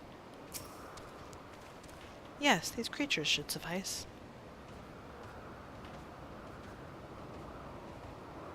Okay. An etheric rope. I want you to use it to capture, shall we say, 2 petalodi. There are 3 species here, I believe. Any 2 different kinds should serve.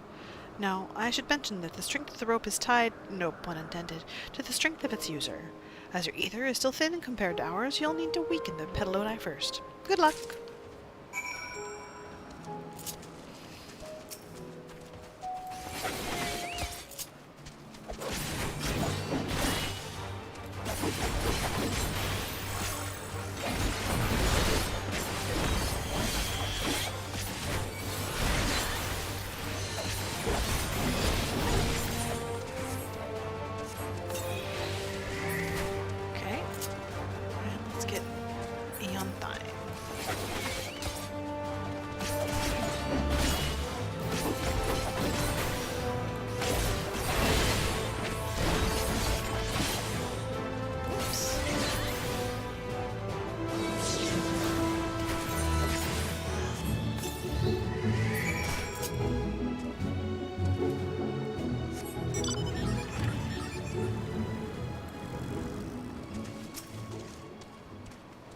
You've caught the petalodi. Come, let us see.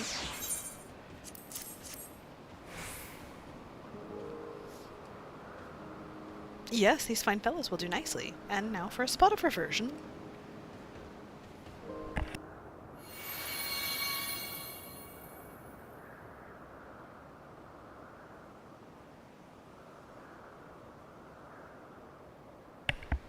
There, it's ready. It's nothing fancy, but then we're trying not to stand out. Try it on for size. Will someone be angry with us for using those creatures?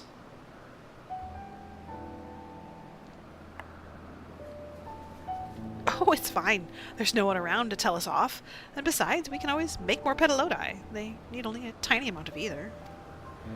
It may take some effort to get them form and composition right, but anyone familiar with the concept should be able to manage. Well and good to disguise and educate it, but it won't fool anyone who can see worth a damn. Fair point, but at the very least it should spare you unwanted attention from casual observers.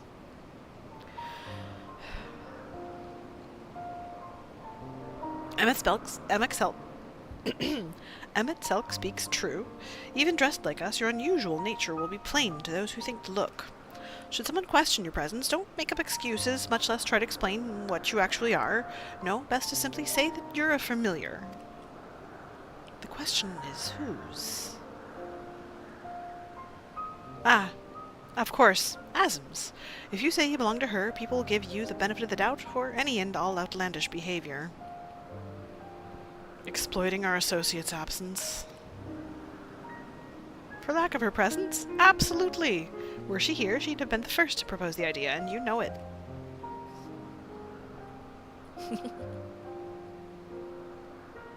With that, your story is settled. Let us continue with our errand.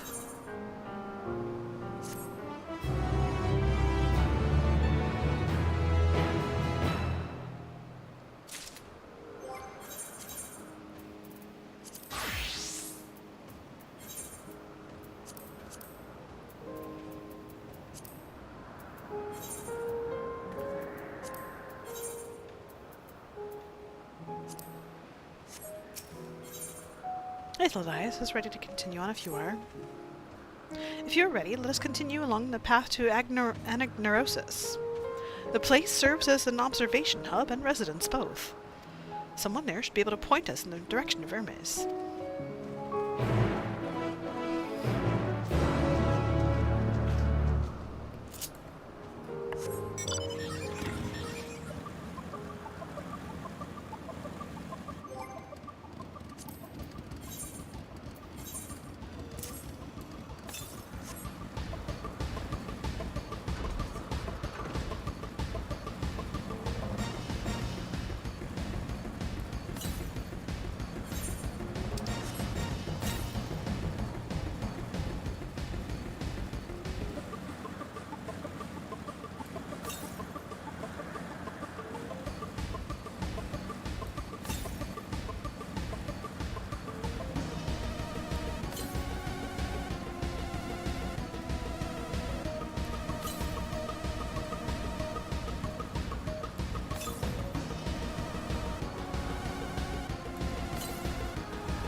Could have just waited till story took me here.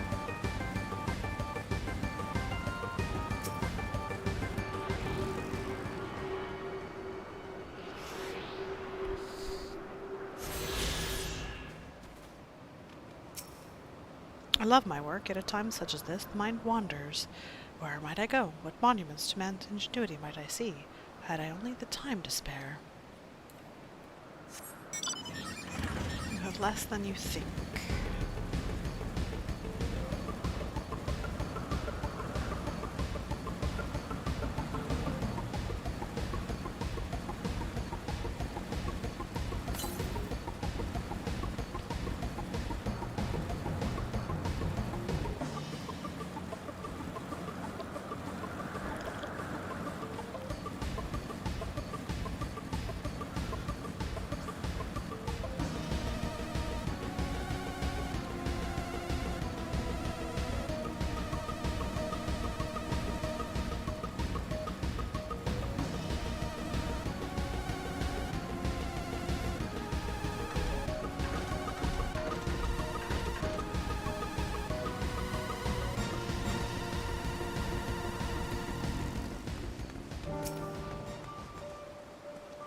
I was wondering what she was examining, but it seems to be the bush itself. Let's see if this observer knows Hermes' whereabouts.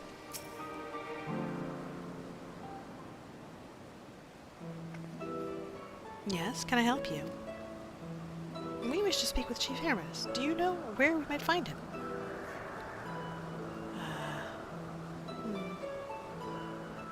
Well now, by your mask, I assume you are one of the 14. I wasn't aware there was to be a visitation. Between you and us, it's something of a surprise. Your discretion in the matter would be appreciated. I see. My lips are sealed. The chief should be out conducting observations, as usual.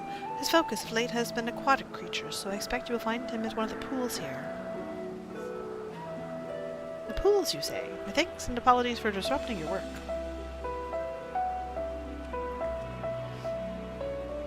I say, Hythlogius, well, I've never met Hermes. You know him well, do you not? That being the case, couldn't you simply find him by his ether? Aye, that I could. As you know, Emmett Silk and I can discern the color of souls. By the same token, we can also see either quite keenly and from great distances. With his skill, I could readily locate Hermes, but I felt that it would be a waste of an opportunity. We're here to perform an assessment, after all. By searching the ordinary way, we stand to gain insight into Elpis and the man in charge of it. This is as much for your own enjoyment, like as not, but point taken. If you're going to accompany us, make yourself useful and help us look for Hermes. According to his profile, he has short, dark hair. So you know, it's because we're in Elpis that we don't have our cowls up, a special exemption due to the need to be aware of dangerous creatures. Elsewhere, we do not exhibit our individuality. It's unseemly. This is all common sense, but I would not assume you possess any. It's a rare treat indeed to be able to search for someone by their appearance, and I thank you for humoring me. Come, let us find our man.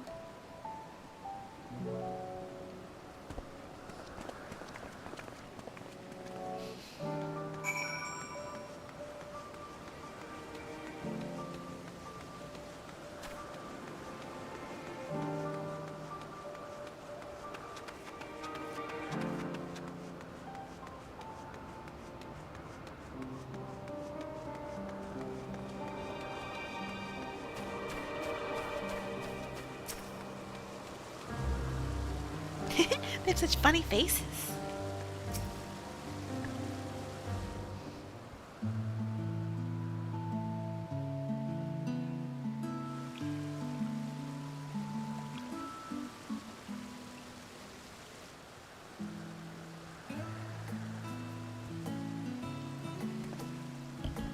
Kimi wa...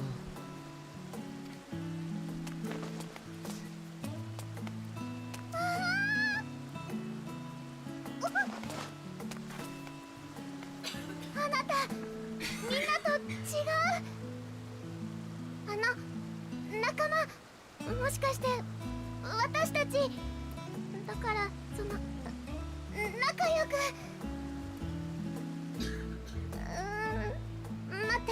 待ってね。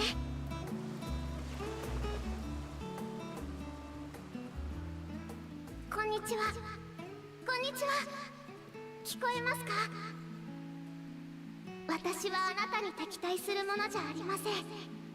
あなたの音を聞き思いを感じ、考えを知りたいのです。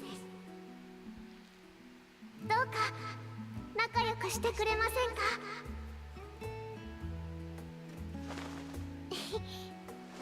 仲良くしませんか？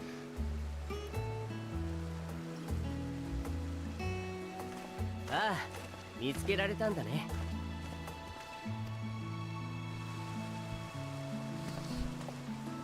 ヒトロダイウスか。会うのは久しぶりだ。そうだね。職場同士はしょっちゅう連絡し合ってるけど、今日は君に会いたいって人たちを連れてきたんだ。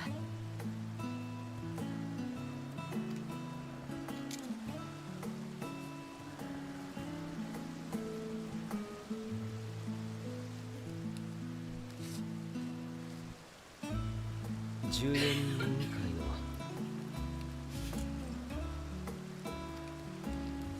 エメトセルクだ。お前が所長のヘルメスで間違いないな。ああ、ヘルメスだ。アーモロートからでは遠かっただろう。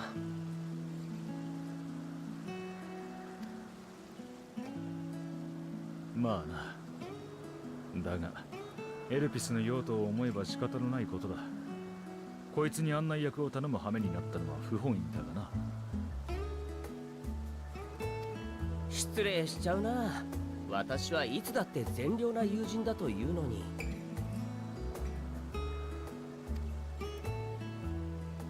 それからこちらがさっきプロピュライオンで拾った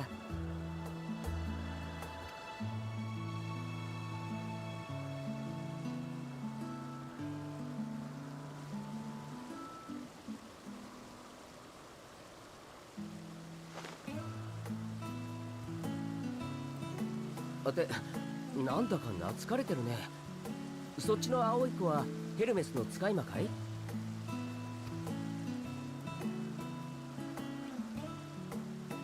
彼女はメーティオンという流星を意味する名だ。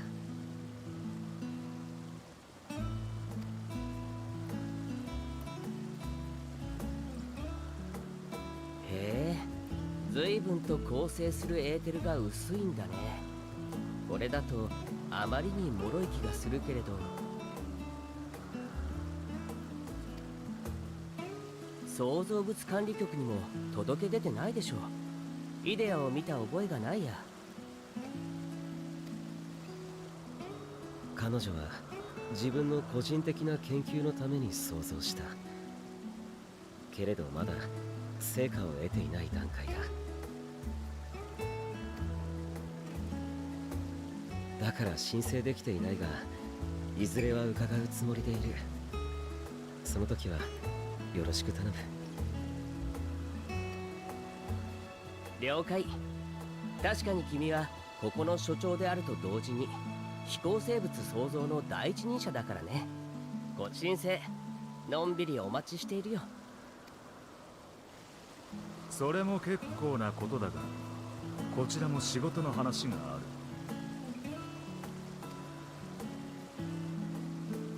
私が来た時点でおおむね察しているだろうがな。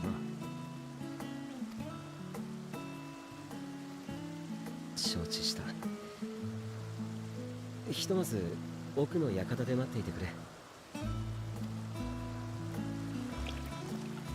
自分も観察対象たちを造物院に返したら。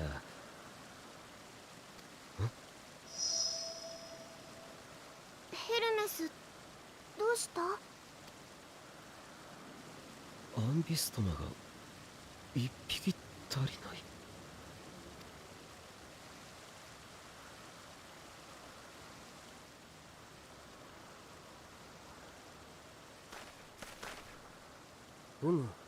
その子たちと同じエーテルならあっちの方向、敷地の外にいるみたいだね。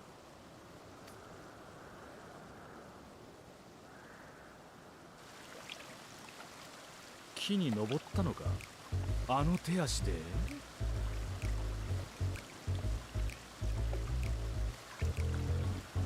ミトロン員が空を泳ぐ魚を作ってから水生生物に浮遊能力をつけるのが流行っている。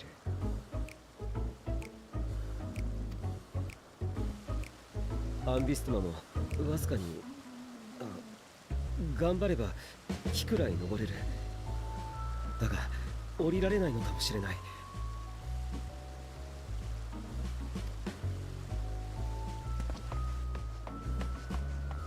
私も探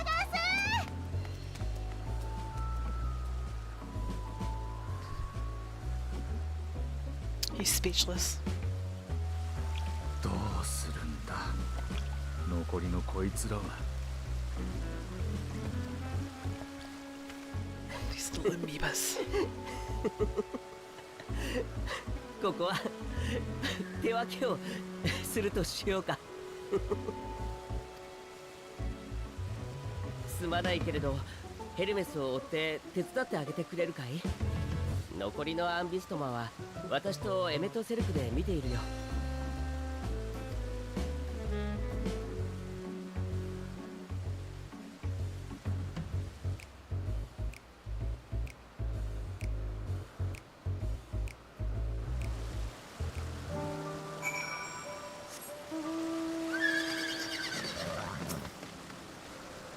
The Embystoma was submitted to the Bureau not long ago, and I'm pleased to see it has found its way here.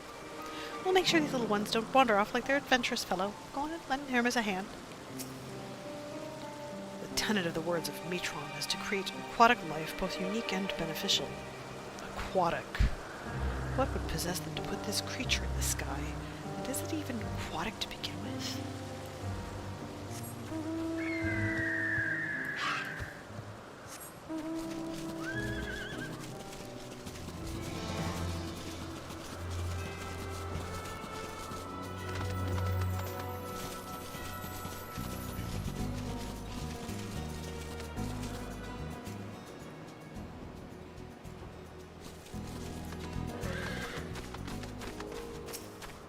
Hey, little guy. Oh my god. It seems Hermes and Meteon have found their quarry, a creature known in this age as an Embystoma. Yet though it has been safely extricated from the tree, Hermes appears to have found himself in quite the predicament. The Embystoma. Hermes saw it high up in the tree. He climbed up to get it, but it jumped on him and he slipped. Do you need a hand? No. No, I'm fine, if a little embarrassed. Now for your own safety, please stand back.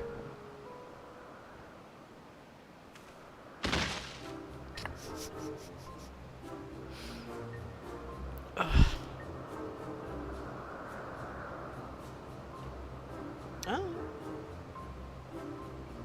Hermes, are you alright?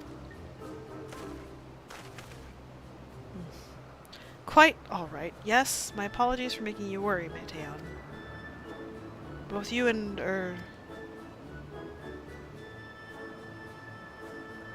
Adelynde Turnus, you are called. An intriguing name, somehow reminiscent of a new creation. Thanks for coming after me.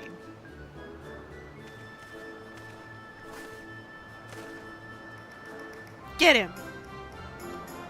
As for you, little one, you must be more careful.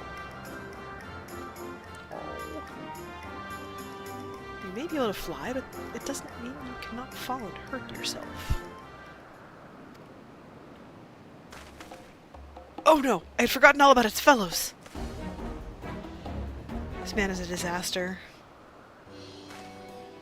Truly, what a relief. I must thank Emmett Silk and his Ladias when I return to them. But first, with the distractions out of the way. As Chief Overseer of Elpis, permit me to welcome you to our facility. I hope you will enjoy your time here.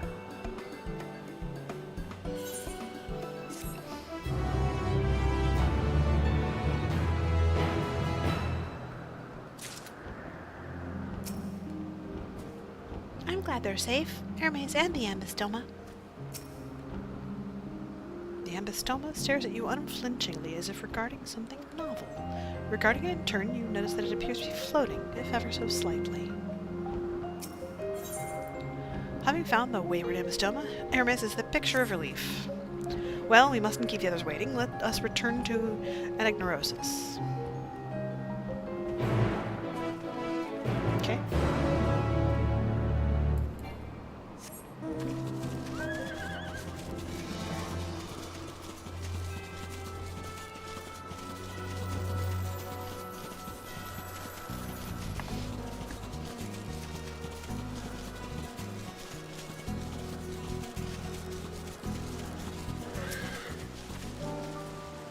Some creations stay outside, others stay at Catesis, like the Embystomas.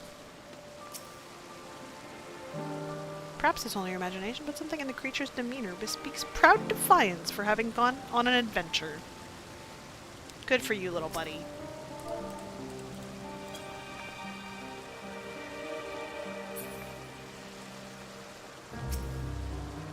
No more errant creations to distract us from matters of actual import, I trust. It was blissfully uneventful in your absence. The little ones were on their best behavior.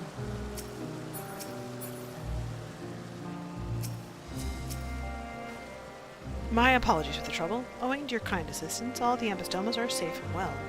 I will presently send them back to their space if you would go on ahead to the main building. Upon entering, you will see a table and chairs, a meeting area. We may speak there. Very well. Take care not to let the creatures slip away again. Meanwhile, my sunray continues to photobomb.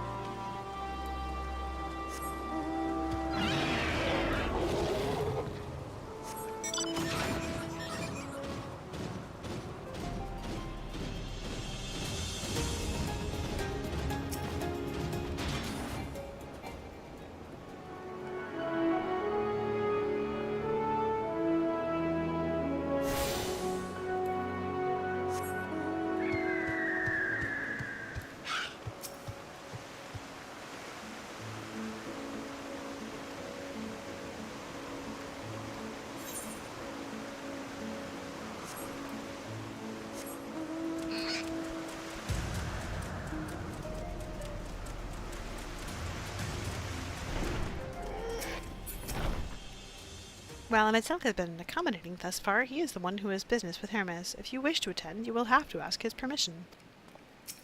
He will not give it.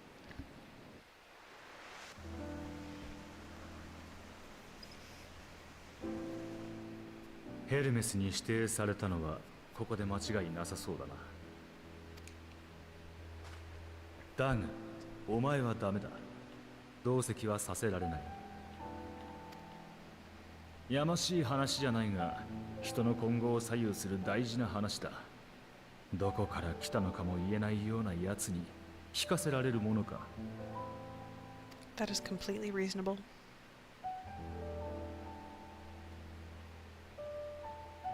なんだ、食ってかかる気か。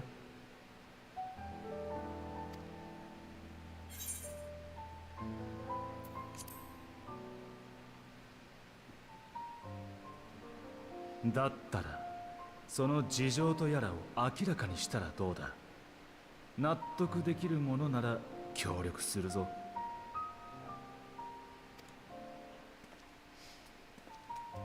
自分は彼女に同席してもらっても構わない。ヘルメスだがこいつはメーティオンに気に入られた存在だということは、自分にとってどんな言葉で論じられるよりも信用に値する。それに第三者がいてくれた方が冷静でいられそうだ。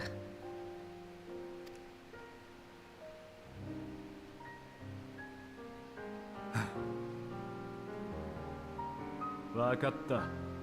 お前の意見を尊重しよう。静かに聞いているんだぞ。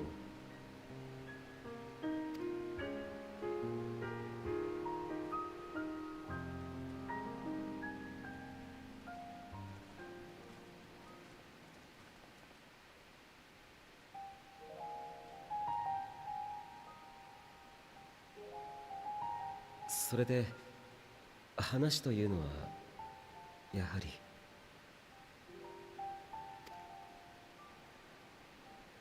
ああ、ファダニエルが座を降りることを決めた。公認としてお前を推挙している。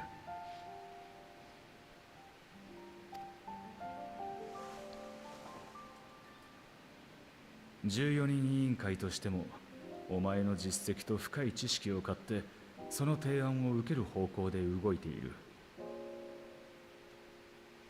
あえて面識がない私がここに来たのは公正な目で近況を確認するため、そして何よりお前自身の意志を問うためだ。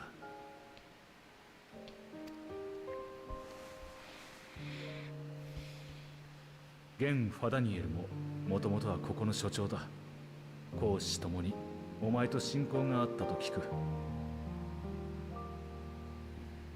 座を譲りたいという旨も何度か話をしていたそうじゃないか。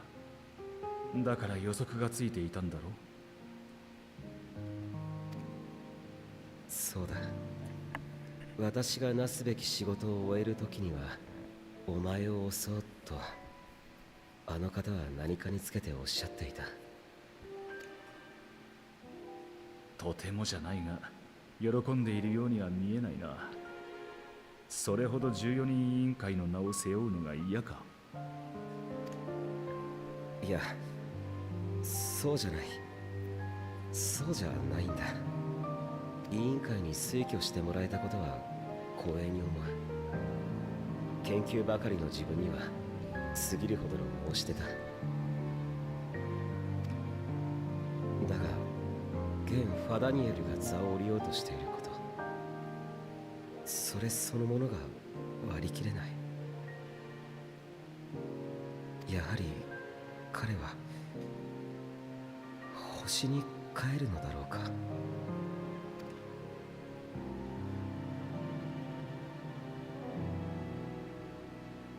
そのつもりだとは聞いている。過去に14人委員会に属した者もほとんどが退任とともに帰っているしな。星に帰る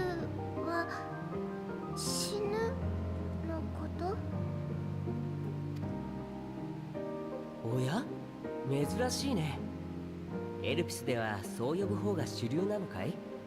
その言葉を使う人はめったにいないと思っていたけれど。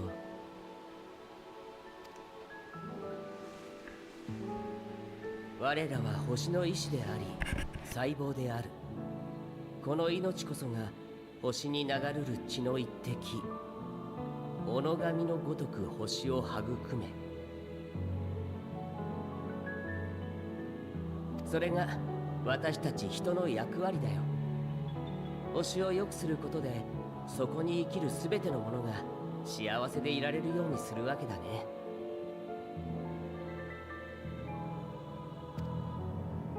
みんなそのために知り、考え、作り出してきた。おかげで原初の頃は荒々しかったという星はこれほどまでに穏やかに優しいものになった。星に帰るというのは、そうして星を育んだ者にこそ与えられる選択肢だ。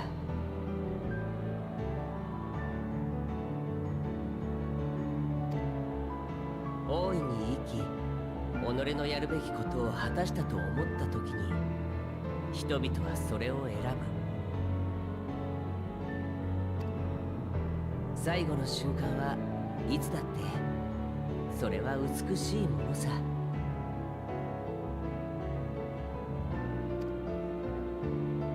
14人委員会に加わった者とて、その流れからは逸脱しない。ここで存分に役目を果たせたら、まさしく帰るにふさわしいと多くの者が考え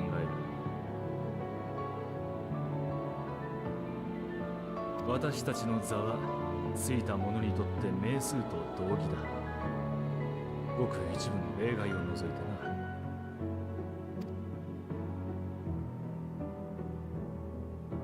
ファダニエルが帰るのを認められないのは、彼の功績がそれに値しないと考えているからか。知らないわけはないと思うが、あの御人は多くの素晴らしいイデアを生み出した。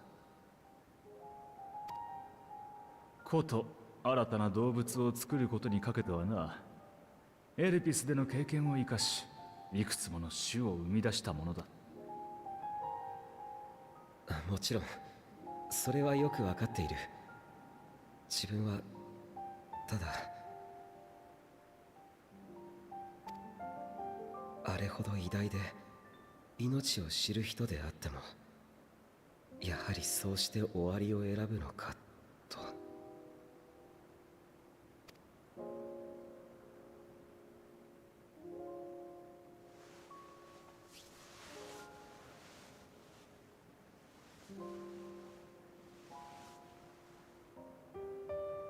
不甲斐ない。こちらの動揺が彼女にまで伝わってしまったようだ。同席を進めておいてすまないが、少しの間彼女を連れ出してやってはくれないか。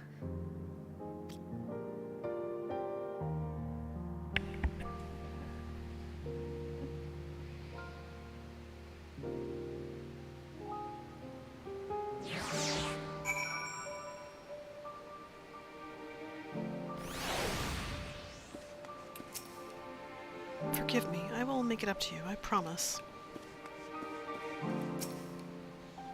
Don't mind us, my friend. Please tend to Meteon. Most would jump at the chance to serve in the convocation, and yet... I'm sorry, Adelynde. I didn't mean... A walk? Perhaps we can go for a walk?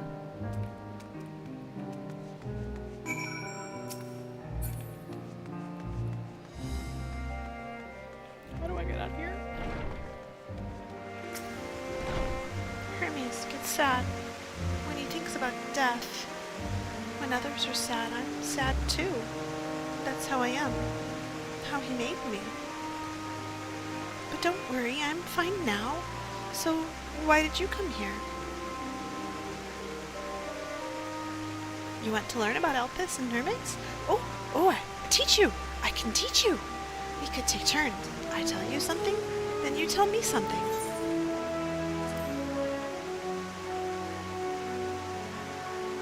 It will be. It will be. Where to start? Yes, let's talk to Memnon. He should be near the Aetherite. I'm not good at explaining, but Memnon is, so I'll have him explain instead.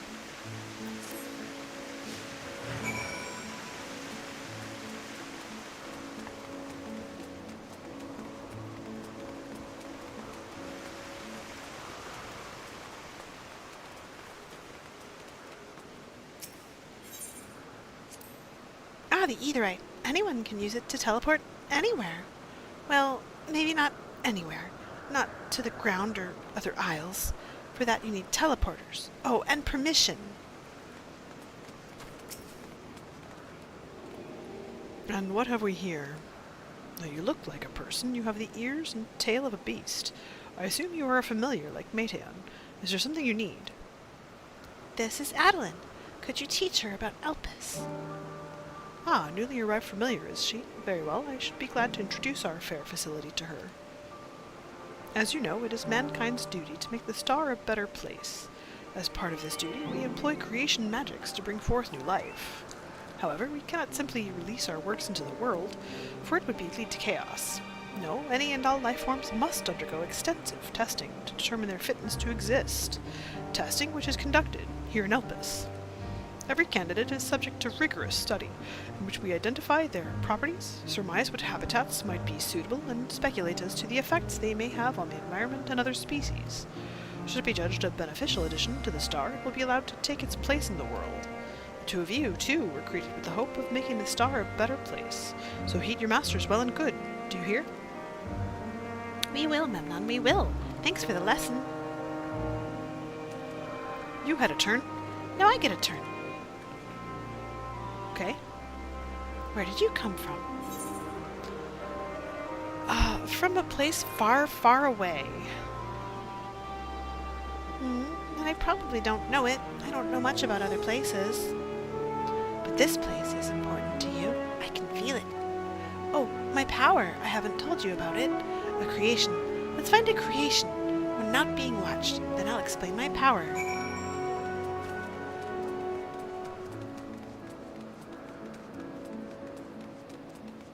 This one? You want to talk about this one?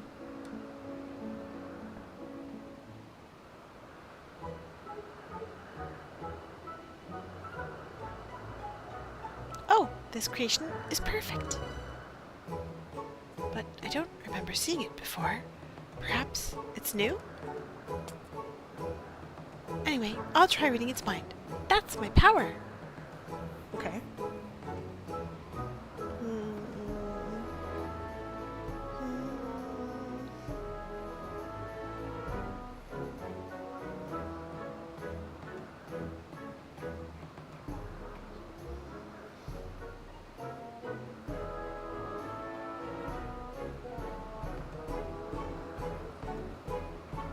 I can't read it. Or maybe there's nothing to read? Wait, please, wait. I'll try again. With you this time. Okay.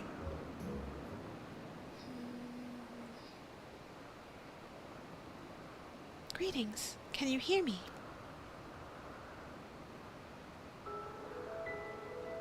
This is my power. I can read the emotions of those around me and project my emotions to others in return. I am not actually speaking to you in your mind. Rather, you are converting my emotions into words and intention, a process performed subconsciously by intelligent life forms. This ability is vital to my mission, for it allows me to interact with intelligent beings, even should they communicate via unknown languages or other nonverbal means. As a consequence, I am clumsy at speaking. Yet though I struggle to express myself in this fashion, Hermes wants me to speak as much as possible, for everyone has thoughts and feelings that they may wish to hide. I harbor an affection for you, one that is difficult to define. Aside from the fact that you share common traits with us, your thoughts are complex, prismatic. They draw me in and leave me wanting to know more. Out of respect for your privacy, I will refrain from using my power when speaking with you. Nevertheless, I want you to know that I wish to be your friend.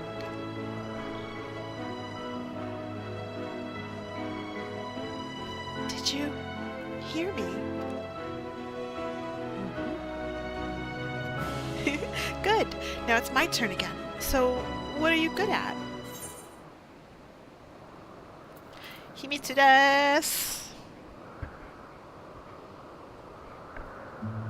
Ooh, a secret? That's something you want to hide. Just leave it to me. There, I've blocked it out. I can't block everything. Not strong feelings, but that wasn't too strong.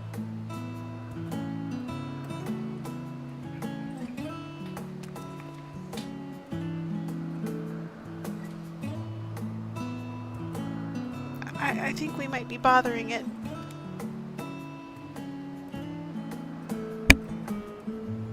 No, you would know. Let's keep going. We'll go and see Yuante next. She's usually in a small building, one on the West Road.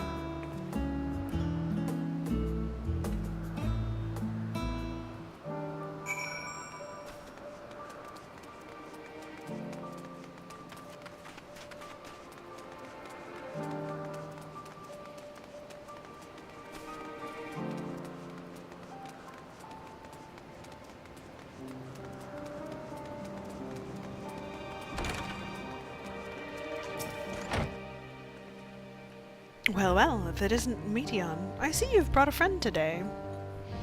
Greetings, Yuante. An apple. Could you make me an apple?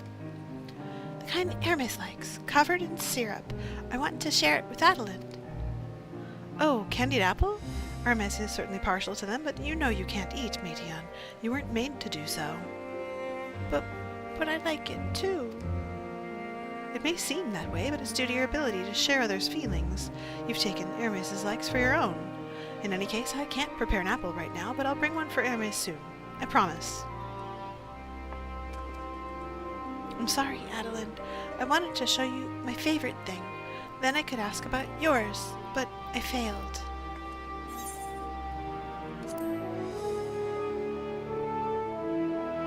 Oh, that's what you like? Yes. Yes, I can feel it. Your joy and happiness. And it makes me happy too. Thanks for sharing it with me, Adelynde. Well, we've walked and talked a lot. Maybe Hermes has finished talking too. Shall we go and see?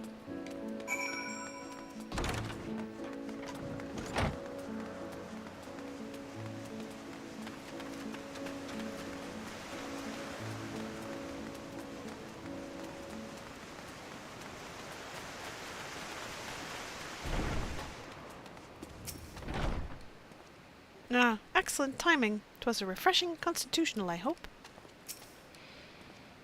Wait, back already? Pity. A bit longer and we might have snuck away without you.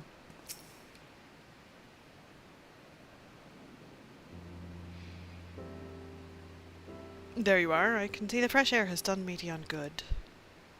Adelynde wanted to learn about you and Elpis, so I taught her. About this place, about my power, about your favorite food. I'm not sure if that last one will be of any use. But I do appreciate your keeping Meteon company. While you were away, I finished speaking with our guests. Finished? Hardly. You requested time to consider the invitation, so we have no choice but to occupy ourselves with an inspection of your work. My apologies. It has been decided that Emetzelk and Hildias will accompany me as I tend to my duties. If you wish to learn more, perhaps you would like to come too? I'm compelled to remind you that she is in no way associated with the convocation. We simply chanced to meet at Propylion. There is no guarantee that the matters we discuss will remain private. I do not mind. To see the joy her presence brings Meteon, I cannot imagine our mysterious friend harbors malicious intent. Adelynde is kind. Really, truly. She taught me as much as I taught her. You're coming, of course, to watch Hermes. You're bound to learn lots and lots.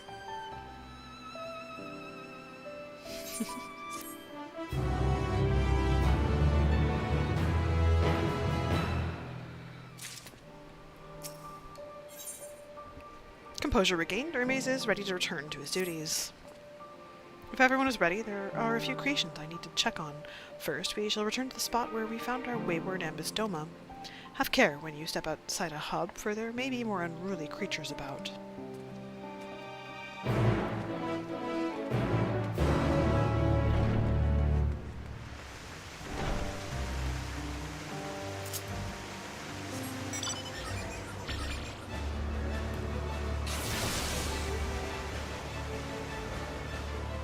None of these people know what an elegant note is.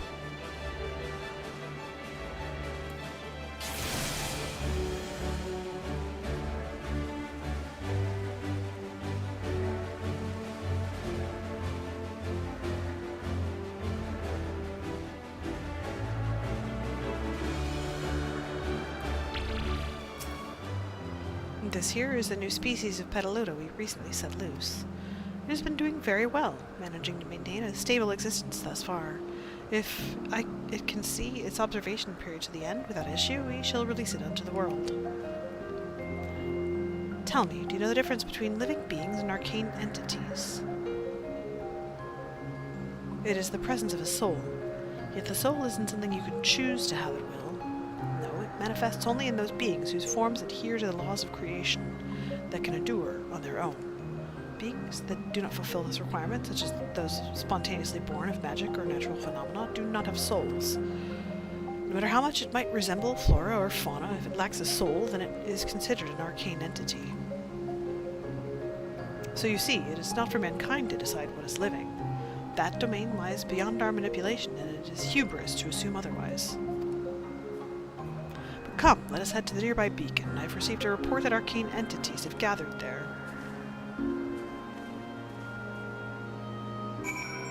That's not alarming at all.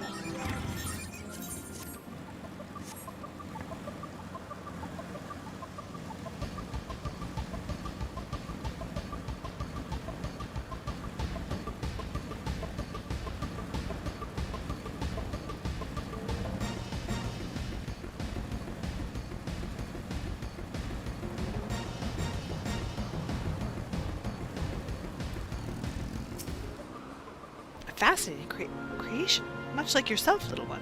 Renowned as Hermes is for his flying life forms, 'tis a rare privilege to be able to see one of his works in progress.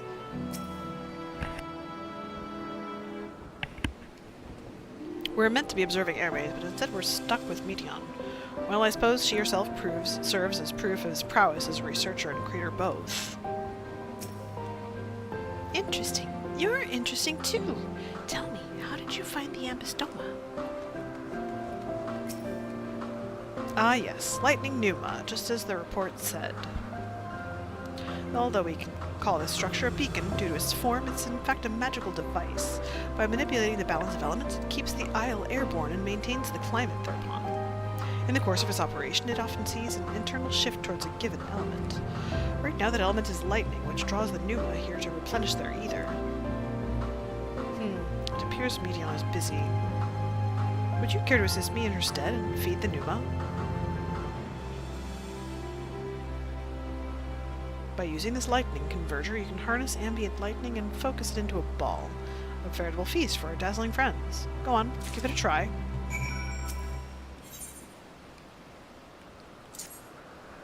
Oh, you mean I get to blow things up? Yeah, no problem.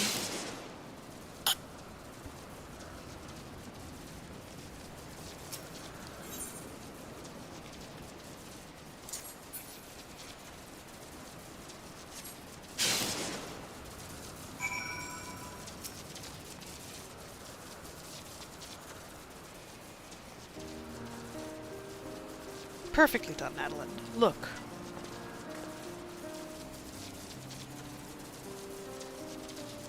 See how they gather to feed, how they express themselves through their actions despite their lack of words.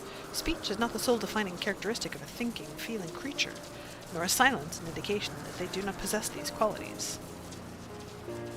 Be it a soulless arcane entity such as the pneuma, or an ephemeral life form such as the Petalota, all seek to perpetuate their existence, to survive. Is Medion a living being?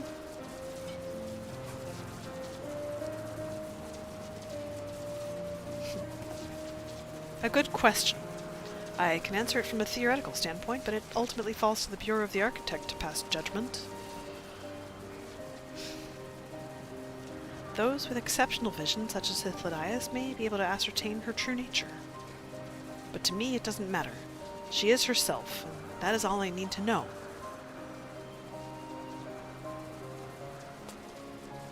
Oh, you finished already? I'm sorry, I was in the way. Not to worry, my dear. They missed nothing of note, and we still have plenty of work for them to observe. Next, we will head east to the Morning Dew. I need to speak with some observers there.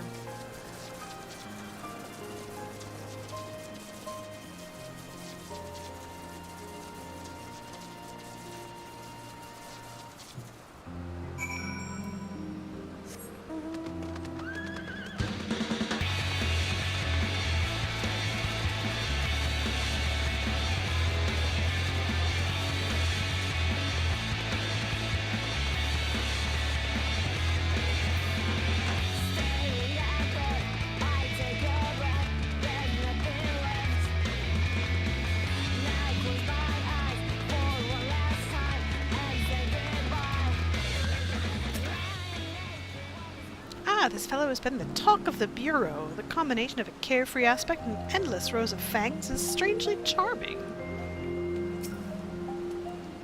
It's adorable, but beware its sneeze. Hermes went flying once. Was there a guiding theme or any method to the madness that is this random assortment of features? Good question.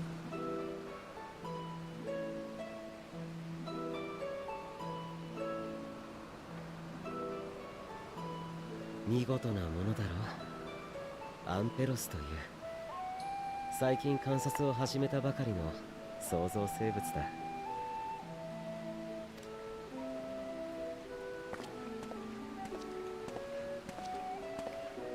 少しいいか。経過を聞かせてもらいたい。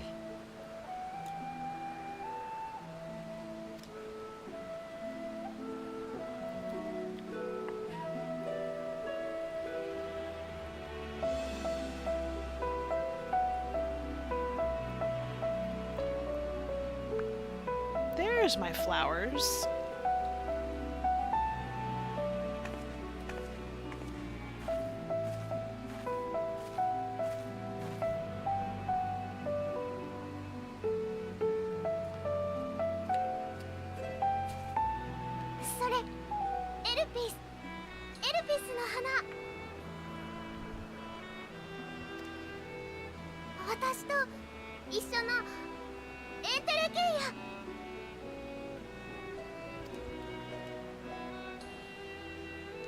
Endwalker.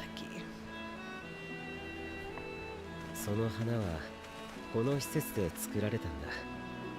それでエルピスの名を冠している。昔ここに美しい花を作ることを愛している職員がいた。彼女、面白いのは何と言っても周囲の心を映してまとう色を変えるところだ。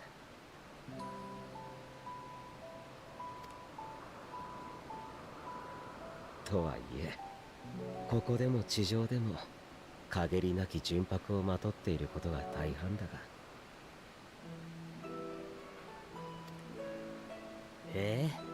人の心を映す。それってどういう仕組みなんだい？世界にはエーテルとはまた異なる思いが動かす力というものがある。自分たちがエーテルを自在に操るように、この花はその力を受けたり作用させることができる。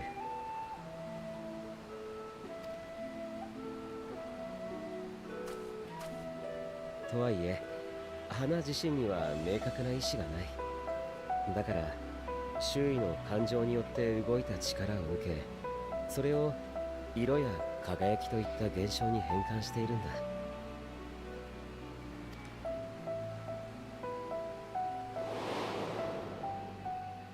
アーカー社はラザハン式の錬金術に存在する概念で、目には見えない力の一つよ。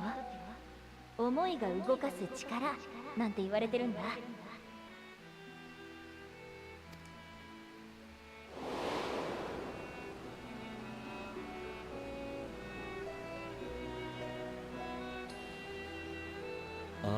シャ。その呼び名には心当たりがないが、話を聞くに同じものを指しているように思う。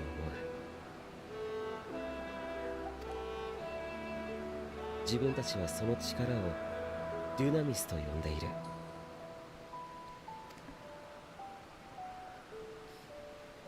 そしてエルピスの花のようにデュナミスを操ることができる存在。思いを自在に現象へと変えられる存在をエンテレケイアと呼ぶ。私もエンテレケイああ、その子は世界で最初の意志を持つエンテレケイアなのだ。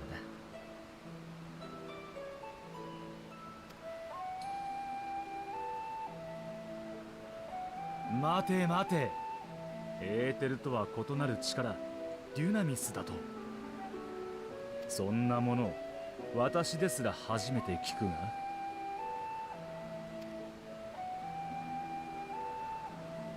無理からぬことだ。まずデュナミスは人に見えないし感じ取れもしない。理論上は長らくあるに違いないとされていたが、エルピスの花が偶然創造されるまでは存在を実証することさえできていなかった。次にデュナミスはエーテルと比べてずっと弱い力だ。普通の状態ではエーテルに押し負けかき消されてしまう。だから自分たちのように多量のエーテルを有し、何につけてもエーテルを活用する生物はデュナミスを使う必要がない。まさに合ってない存在だ。ごく一部の研究者にしか知られていないのもうなずけるだな。なるほどな。しかしだとしたらどうしてお前はエンテレケイアを、メーティオンを生み出した？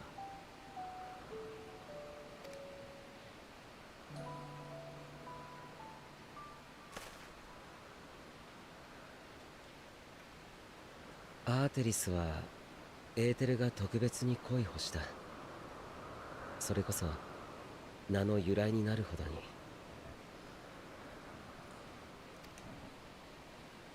だが宇宙全体で見れば計算上全ての質量とエネルギーの 68.3% をデュナミスが占めると考えられている。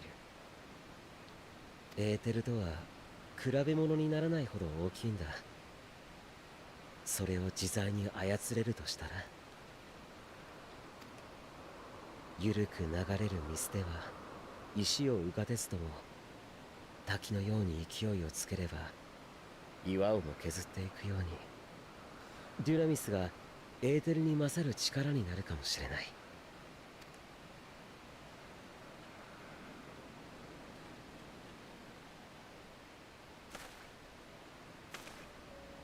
とは言ったものの、実のところ自分はそんな大それた目的を持っているわけじゃない。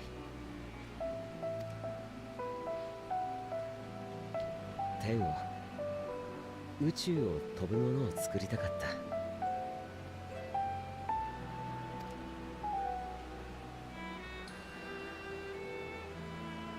そのために生涯では補給しにくくなるエーテルではなく、別の力を利用できるようにしてはどうかと考えたんだ。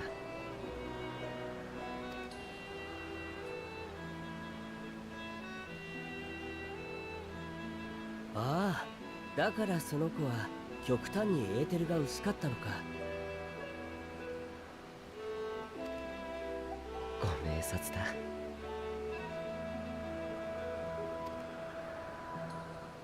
あなたも薄いと感じる。だからエンテレケイアの仲間と思った。違う？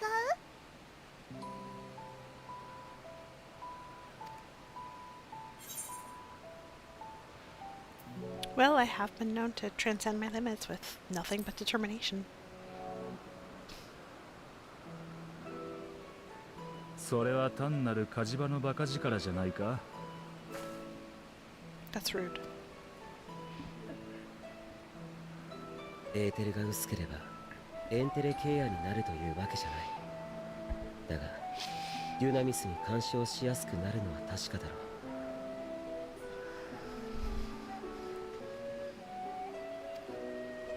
う。それが思いもよらぬ勝利や逆転につながるかもしれない。君の特性として大切にするといい。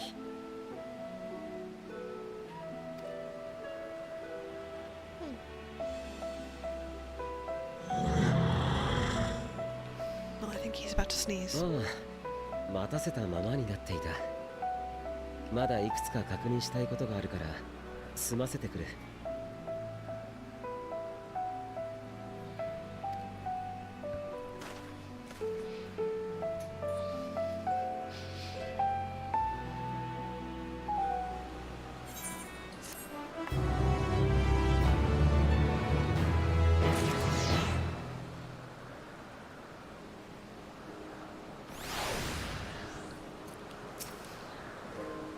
Never before had I heard of Dynamis or Entelekis. I can only assume the Elpis flower was submitted to the Bureau before I joined. Myself appears to be deep in thought. Not that I or anyone else would be able to make use of it, even if we knew. But it irks me to discover that there is an entirely different form of energy, and no one told me. That personal annoyance aside, Hermes' knowledge is undeniably impressive. Given that there are none among the 14 who specialize in the Celestial, he would be a welcome addition. Assuming he can be persuaded to join, that is, I still can't understand his hesitation. What do you specialize in? Oh, you wish to know why Emetzelk was chosen for the convocation? I should be glad to share the tale. It began when... Not another word. Lest you've forgotten, we're here to learn about Hermes, not me. My misspent youth is not your concern. Ah, so it resulted because of your misspent youth, huh? I'll tell you the tale when we're away from sensitive ears. What now? I want to learn about the convocation. If you would accompany us, I suppose you should at least know that much. The Convocation of 14 is a governing body that determines myriad policies. Our goal is to ensure that all is right in creation and that our star may know a brighter future. As the name suggests, the Council is comprised of 14 offices, each of which is held by an individual chosen for their surpassing abilities. Depending on the office, one is required to be either an authority in a certain field or possess skills that would facilitate the performance of their stipulated duties. The former category includes Metron, specialist in aquatic life, Logriff, specialist in terrestrial life and husbandry, Halmarut, specialist in fungal and plant life, and Meriloth, specialist in medicine and healing, and La Habrea, specialist in creation magics, who has brought forth phantom beings of the highest complexity. As for the latter category, there is Altima, advocate of the arts, Igeorm, champion of enlightenment and rhetoric, Pashtarot, preserver of discipline and order, Emetzelk, keeper of the ethereal realm or underworld in the vernacular, Fendaniel, pursuer of extant phenomena, and Azim, traveler of the world and counselor to the people. What? Should I be revealing such details to you? Don't be silly. Even children know this much, and you would do well to remember it all. I took note of it, yes. Enteleki or no, we're friends. In thinness. My apologies for the wait. I have inspected the Ampelos to my satisfaction. All is well with the creature, and I dare say it won't be long ere it is released unto the world. Another creation, however, reportedly isn't faring so well. The Charybdis. That is what we shall tend to next. If you would follow me, my friends, we shall return to the main isle and head north.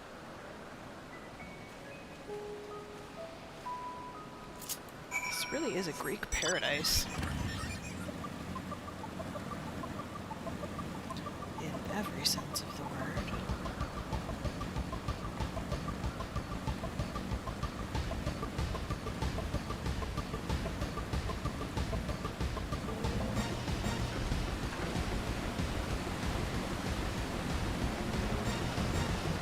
So Sanua.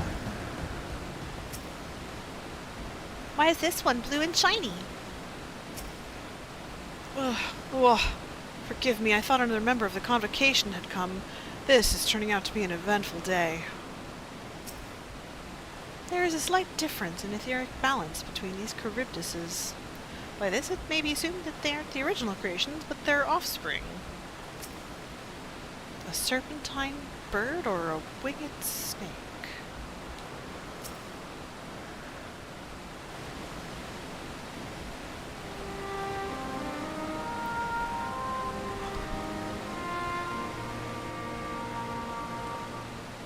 I understand there is a problem with one of the Charybdis. Yes, that's right. As you know, the Charybdis is based on a sea creature. Owing to adjustments to enhance its affinity to wind, it is capable of flight. The specimens created from the concept could all fly without issue, but a problem arose in subsequent generations. The third generation creature was born with an etheric balance leaning strongly towards water.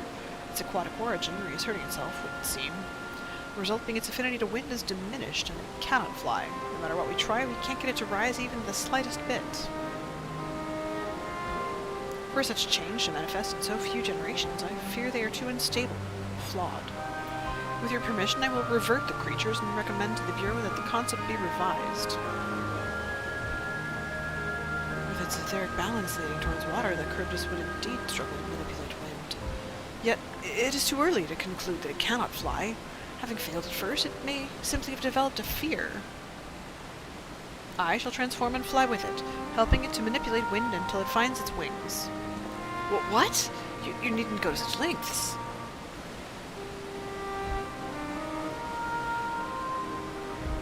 You don't know? But of course not. Transformation is an art in which one manipulates a vast quantity of ether to construct another body around oneself. In practice, this allows one to assume any conceivable form and thereby transcend the limits of one's flesh. Yet, convenient though it may be, transforming in the presence of others is considered vainglorious in the extreme. As uncouth and unseemly as running around robeless. Shameful. Am I to understand you make a habit of this? Nothing of the sort. It's just that when transformed, I can wield the wind and fly. It may seem excessive, but what is our shame next to the lives of these creatures? They deserve a chance, and we owe it to them to do it all in our power. Be that as it may.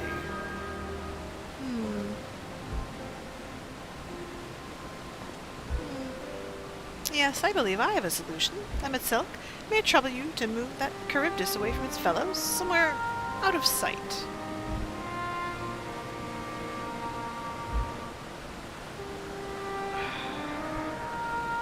Meanwhile, I'd like the rest of you to help me prepare here. What mischief are you scheming now? No mischief, I assure you. I would but spare you the need to report to your colleagues that Hermes committed an indiscretion.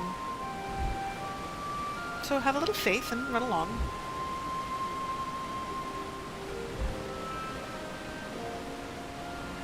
I trust you don't mind.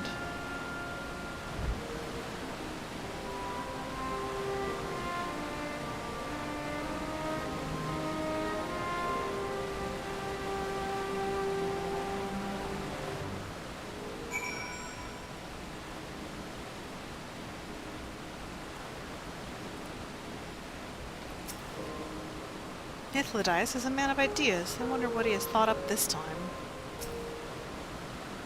Emetzelk is out of sight? Good. Let's speak of the plan.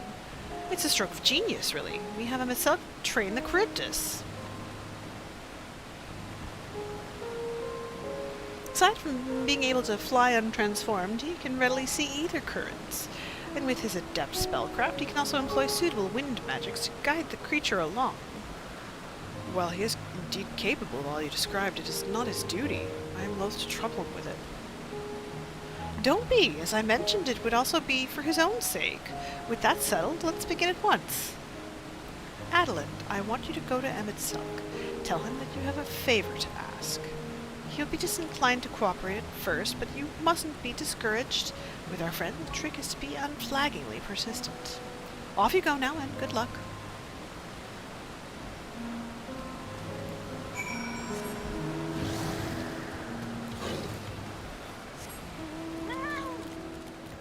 Yeah, all right.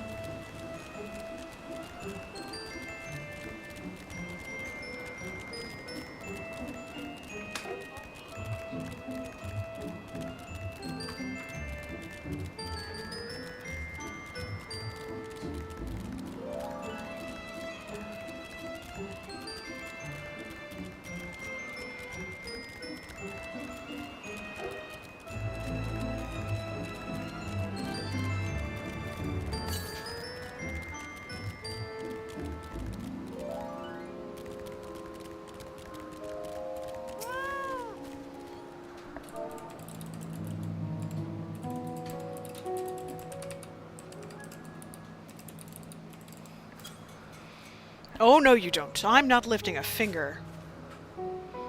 Ugh, I don't know what Hythlodyas is up to, and I will not be made to know. I refuse.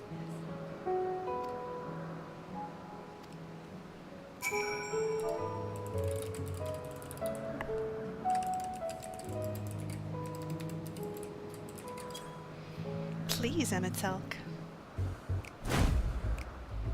いや、だから私に言われてもだな。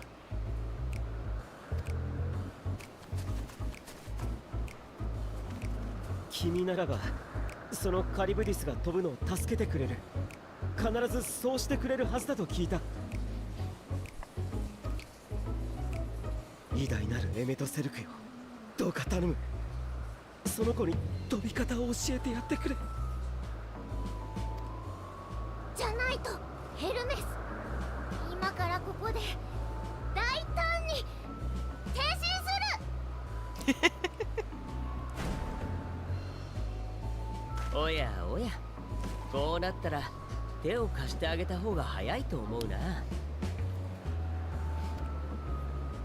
何がおやおやだ。仕組んだのはお前だろ。そんな人聞きの悪い。私はただそういう素晴らしい選択肢もあるって提示をしたまでさ。Hey, you're still friends with him. And you know he's like this. お願い、エメトセルク。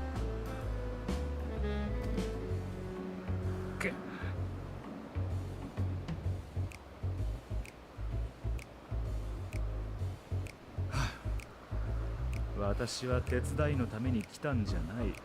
それだけはよくよく覚えておけよ。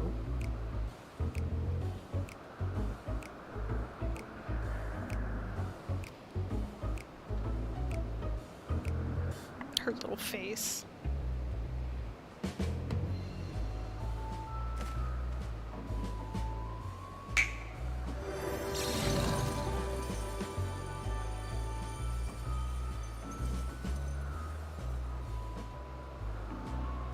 おい、地上からカリブディスを飛ばすのはお前がやれ。私が力を貸すのは空中での補助だけだ。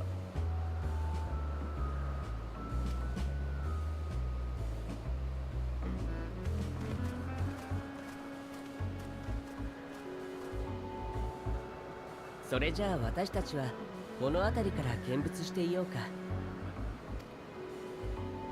Fine by me.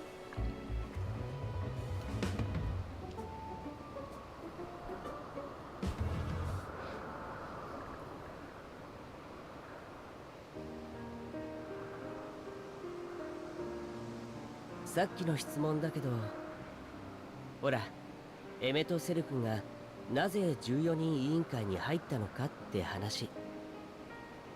実は最初に14人委員会への誘いを受けたのは彼じゃなく私だったんだ。エーテルを見る目を買われてね。でも私は断った。確かに見ることにかけては人並み以上だけれど、あくまでも見るだけだ。エーテルを操作する方はどちらかというと下手な部類なのさ。実際転身もできないしね。見て知ることができても結果に対応する術がなくちゃ仕方ないだろう。その点エメとセルクは完璧だ。エーテルが見えるだけじゃなく、それを自在に引き寄せて強大な魔法を使うことができる。あれほど偉大な魔導士を私は他に知らないよ。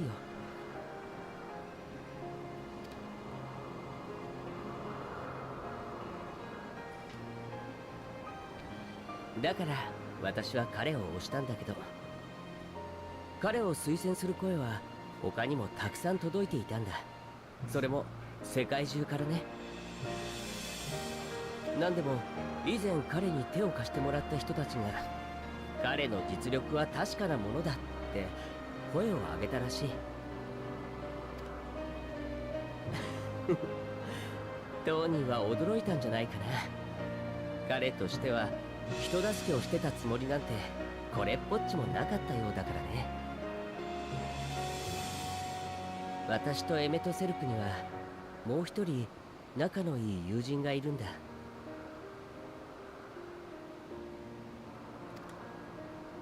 それがまあなんというか面白い人でね。やらなくてもいいことにいちいち首を突っ込んであわや大惨事みたいなことが常で、エメとセルクは呆れてばかりだけど、まあ心配もしているわけさ。だから呼ばれればついていくし、必要だと判断すれば助っ人に駆けつける。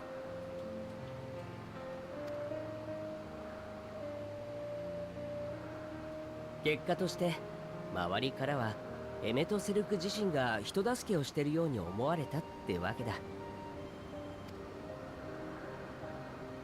本当にとびきり愉快な友人たちさ。彼らの望みが叶うようにすること、それが私にできる最良の星への貢献だ。エメとセルクは14人委員会の座は名数に等しいと言うけれど、だったら私の名数は友人たちのそれに等しいのだろうと思うよ。いけないね、つい語っちゃった。どうにも君には親近感が湧いてしまうものだから。やっぱりその色、君の中にある色のせいかな。これほど似ているのに違うものだなんて、そんなことある？すごい！カリュバです！上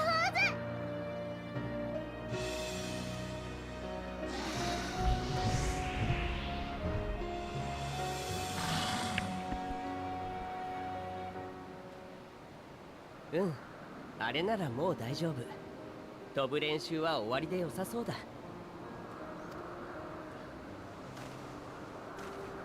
近くまで行ってエメとセルクに手を振ってあげなよ。終了の合図代わりにさ。Yes, he looked like he was having a terrible time.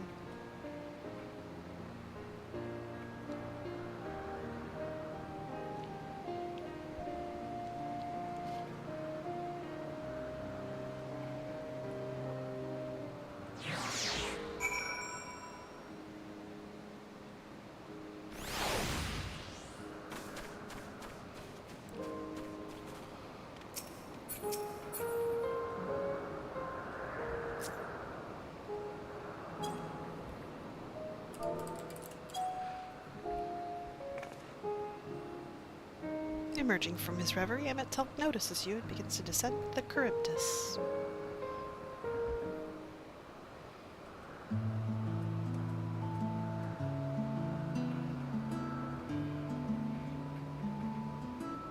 I have no words to express my gratitude.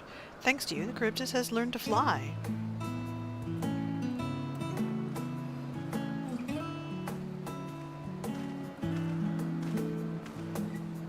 friend Adelynde and I could relax and have a pleasant chat. I'm sure you did. The creature needed some small assistance at first, but soon it was flying more or less on its own. I doubt you will need to repeat the lesson. That was truly impressive.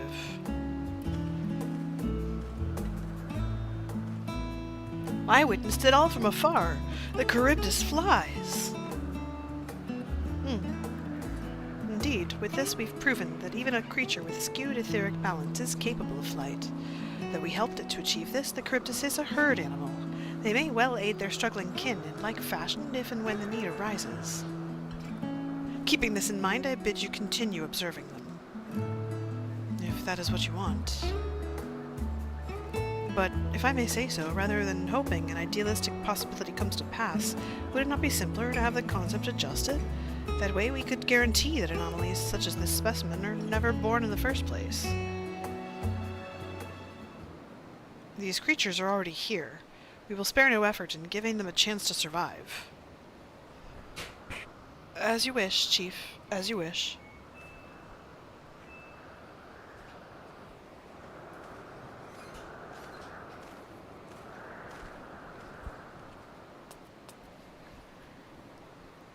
Hermes.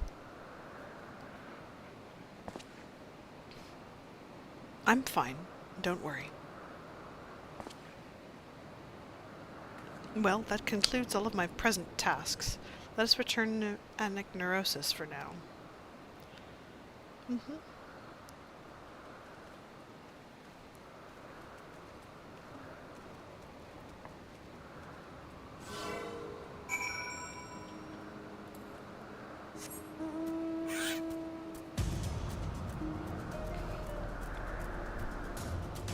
Y'all want to see this creation?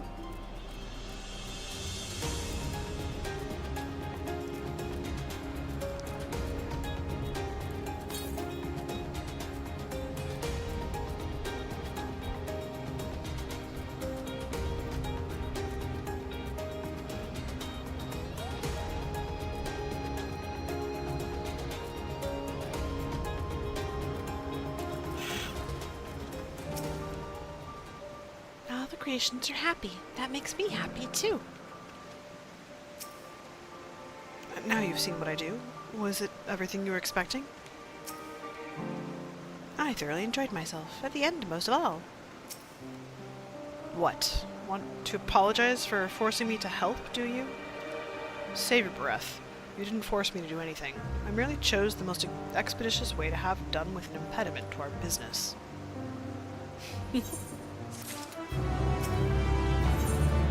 Something seems to be weighing on Hermes' mind.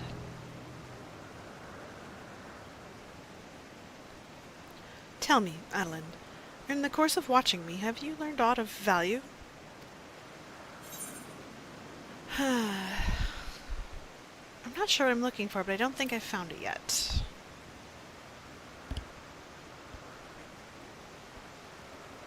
If only my work were more interesting. Nevertheless, I'm still indebted to you for keeping Médian company. If there is aught I might do, you need but ask. Chief Hermes, what good fortune to find you here. Is something the matter? The Ikaon. I'm afraid it's done it again. No sooner did we release one for observation than it set upon the nearby Occupites, slaughtering them. Was the creature hungry or somehow provoked? I had just fed them myself, and the Occupites were keeping a wide berth. It is the nature of the Ikaon that is to blame, their innate viciousness. Temper it aside, it is an outstanding creation, perfect in form and function. Though it may not be suited for release, I have no doubt that the Bureau will accept its concept for preservation. In any case, there's no point in postponing the inevitable. Doros will revert them all once the paperwork is in order. Where is the scene of the incident? Just off the path to the 12 Wonders. As you make your way, you should see it on the left. I don't know if Doros is still there, however. Hermes, Hermes, wait!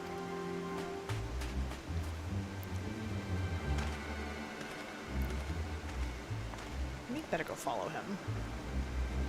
If this is part of his work, then I would observe. We follow. Mm-hmm.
Heavy. Hermes's pain. The Occupete is no easy prey. With its hooves and horns, it was designed to be formidable even on land. Yet they didn't stand a chance against the Ikaion. A fearsome beast, this Ikaion. Where is it now? The lacerations and burns are unmistakable. Ikaion was indeed responsible. But the creature is nowhere to be seen. Doros must have taken it away. The man makes his base at the 12 Wonders. I shall go and seek him out there. I'm at Silk, and I will search the area for good measure, just to make sure the Ikaion did not escape. My thanks. Let us meet at the 12 Wonders when you have finished. I will go on ahead. Please follow with Adelynde. Come, come. It's down this path and over the bridge.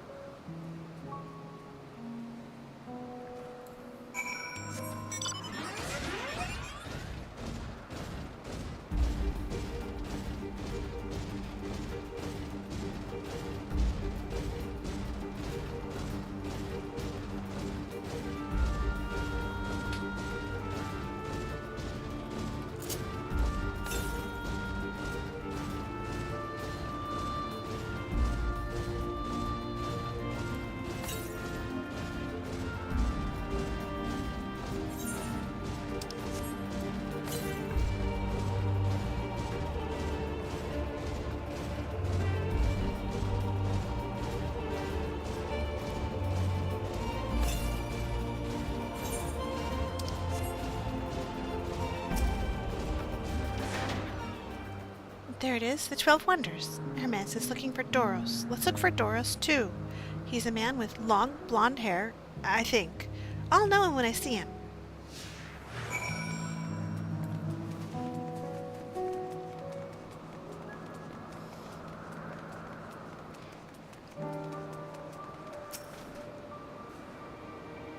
If you're with Mateon, then I can assume you're on an errand for Hermes. What can I do for you? So sorry, wrong person. We're looking for Doros. Ah, I see. We do have similar hair, so people often mistake us from afar. I hope you find him soon.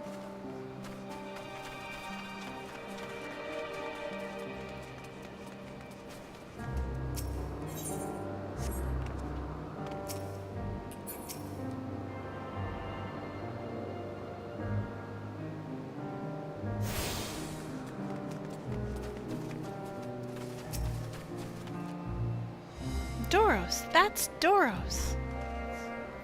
Well now, if it isn't Mateon, what brings you here?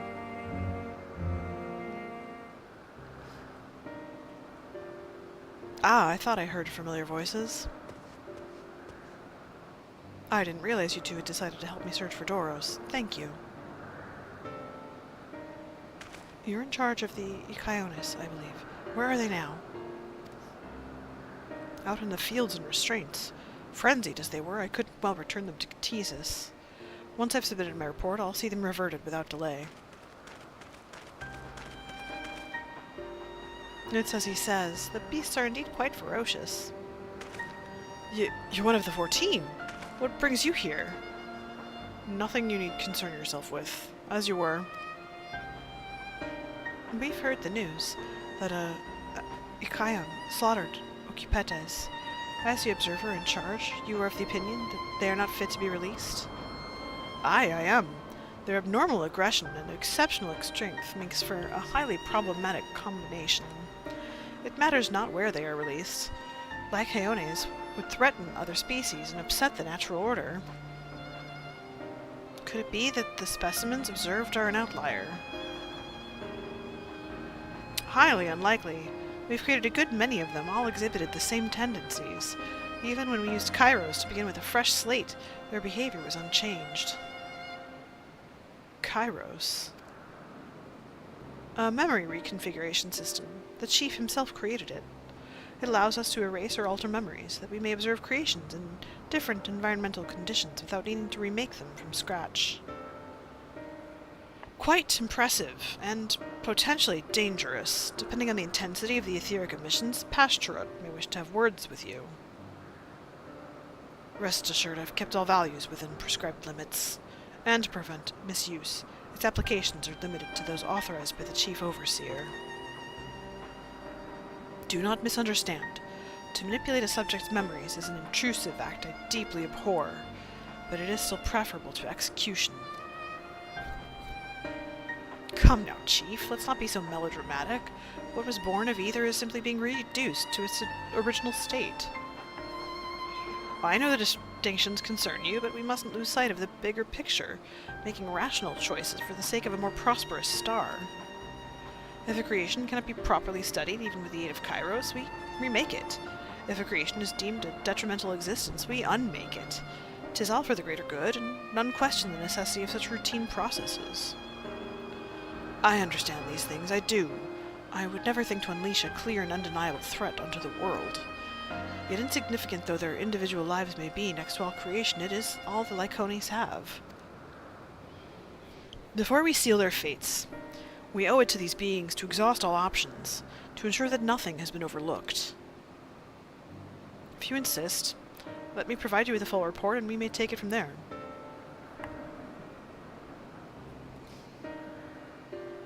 Would it be possible for us to attend the discussion, that him itself may better carry out his duties? By all means. Pray show them to the meeting room.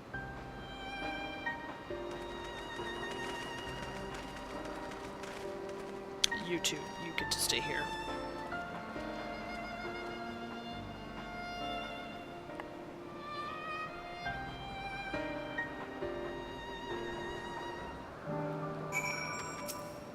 I think I need to take her somewhere else. We have a duty to the star. This I know, but it doesn't mean we don't also have a responsibility to the lives we bring into existence here. To man, other beings are just things, to be used and controlled like magic. That's what Hermes told me once.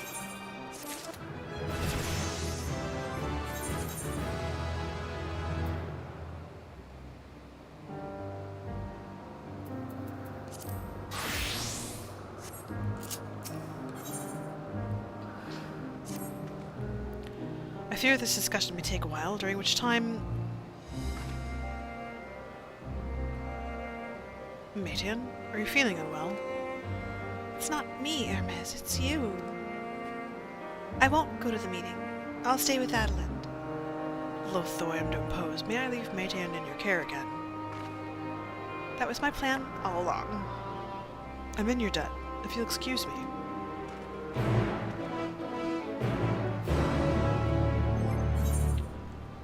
Let's see here.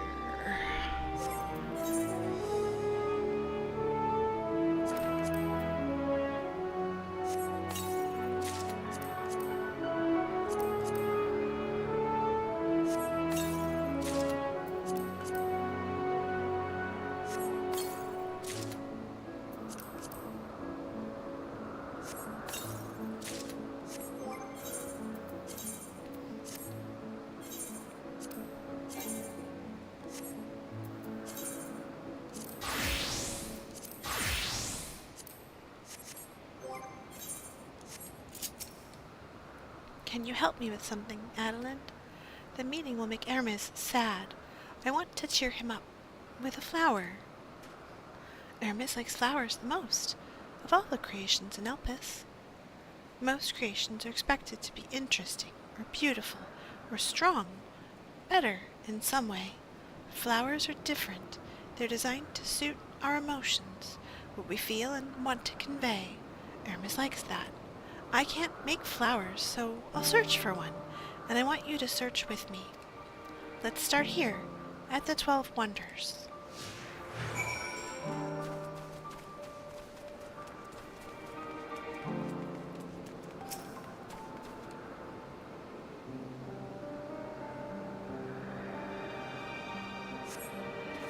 Vibrant purple flowers bigger than your hands adorn the tree.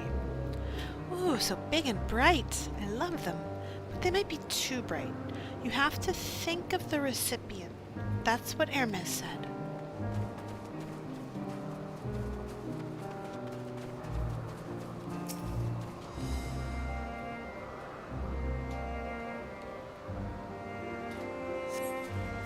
A tall, slender tree rises before you. You crane your neck to look for flowers. No flowers. If there were apples, we could have covered them in syrup. Let's head outside next. Don't worry, we won't wander far.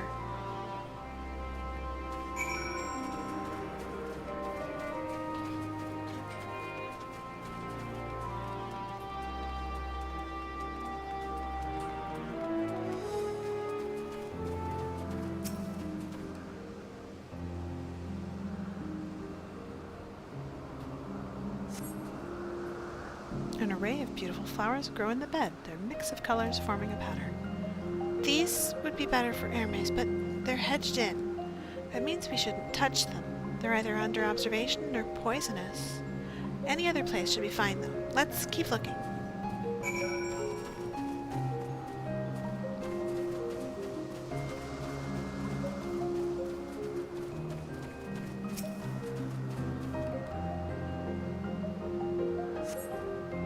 Set on a tall, thin stalk, the oddly shaped flower is mesmerizing in its undulations. Oh, a canayon! A flower that can move! When Hermes was looking, it shot seeds at him. Not a good gift, maybe. But you're good, Adelynde, at spotting flowers. We'll find something soon.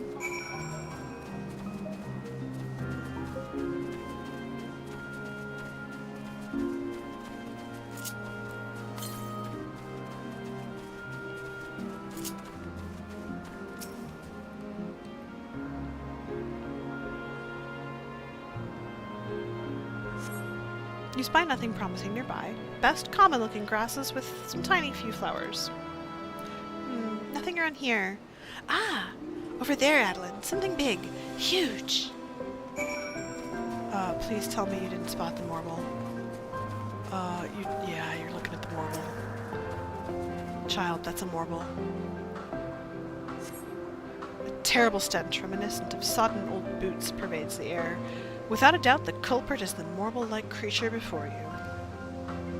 It's an Adonis. The things around its mouth look like petals, but the flowers are the orbs on its head. When Hermes inspected it, it swallowed him up. He didn't leave his room for days. What do you think, Adelynde? Would he like it? No. I'd rather not go near that thing. So, not this one either. Finding a good flower, it's harder than I thought. I'm sorry, Adelynde, but could we search a little more? Maybe as far as the fields over there. I'll pick something after that, I promise.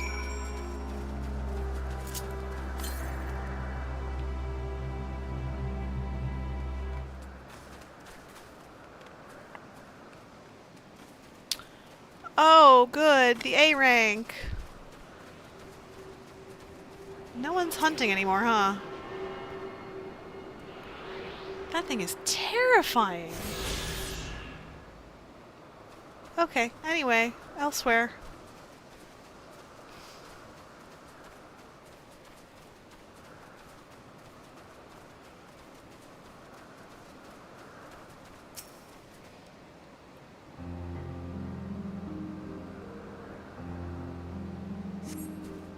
Lush green fields stretch out before you, ending where the sky begins. Ah, there's nothing. The shiny thing, over there. What could it be?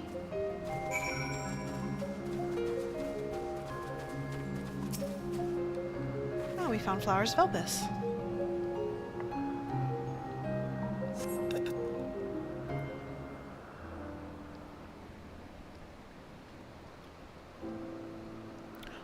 Elpis flowers. They're here too. Hermes likes and dislikes them at the same time. Like me, they're entelecchies. Like me, they feel his pain and turn dark. That's only for Hermes, though. For others, they're always white and bright.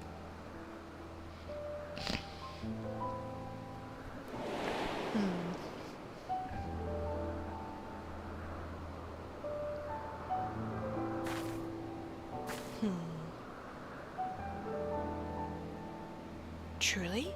A flower was dark in your home. Then do you have it too? A dark emotion? Not. I've been plagued by doubt and anxiety. You see, Hermes has felt the same. A shortness of breath. The walls closer and closer. But only him. No one else feels it. Please, Adelynde, won't you lend them to me? Your doubt and anxiety. I want you to make the flower dark, in front of Hermes. He has been in a dark place since before he created me. He needs to know that he isn't there alone, that others are sad too.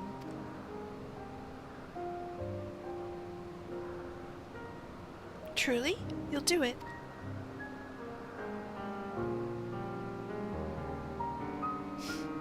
Thank you, Adelynde. Thank you. It means more to me than I can say. I can't wait to see how Hermes reacts. Let's go back and fetch him. Okay, you gotta pick a flower, though.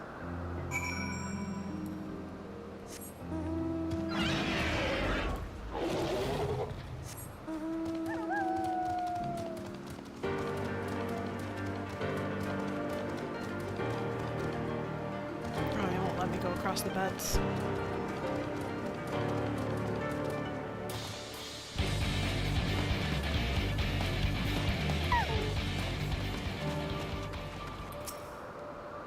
It seems they're still talking. Let's wait until they've finished.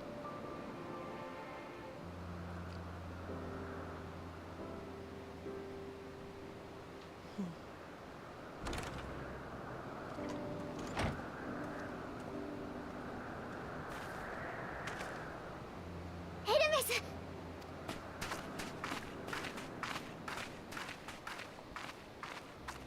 二人とも待っていてくれたのか。What did you think we would be doing? 話し合い終わった？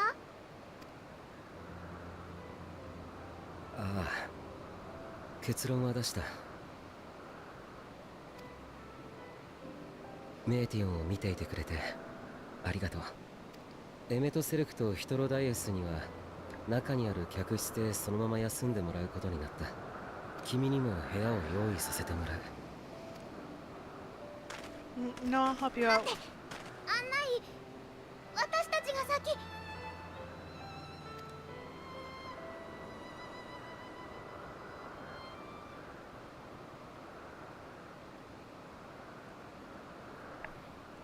Oh, we didn't pick the flower. We wanted to show him here. エルピスの花？お願い。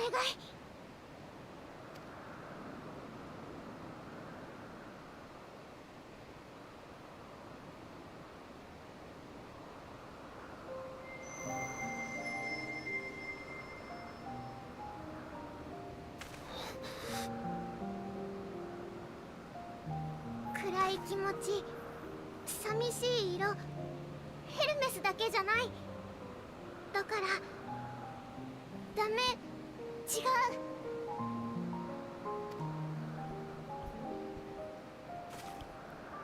そうか。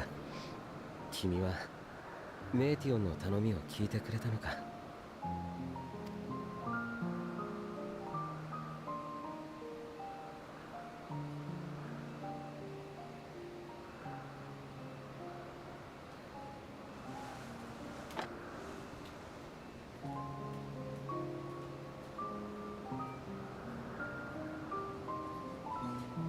よければ少し話をさせてもらえないだろうか。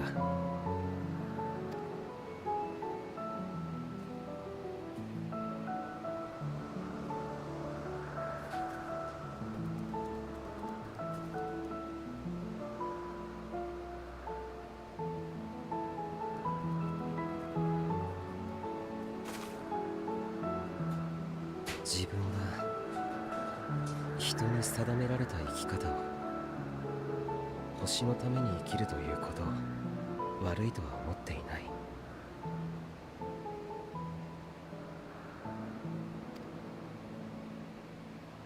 だがここで働いているとどうしようもない違和感に襲われることがある。ファダニエルの座についての話を受けたとき、ヒュトロダイオスが言っていたことを覚えているか。死とはやり遂げた者が選ぶ選択であり、最後の瞬間はいつも美しいものだと。だがそれはあくまで人の話だ。作られた生物が星の益にならないと判断された場合、彼らは問答無用で消される。死を与えられる。生まれたばかりで何も成し遂げていなかったとしてもだ。処分の際は苦しませないようにしているが、死を与えられることを察した生物たちは怯え憤る。その終わりは美しいものなんかじゃない。だがそんな事実を誰も気にしていないんだ。星を良くするという目的は当然すぎるほどに当然で、誰しも疑うことなくそれを信じ行っている。自分の前には死にゆく生物たちの瞳には悲しみも絶望も理不尽への怒りも確かにあるのに、この世界はそう知らぬ顔で幸せそうに笑い続けるんだ。エルピスの花はいつだって無垢な白と明るい喜びの色に輝いている。そのことへの違和感が、何か暗いものが日に日に胸の内で膨れ上がっているんだ。周りにおかしいと叫んでやりたくなる一方で、おかしいのはこんなことを思う自分じゃないかと恐ろしくなってくる。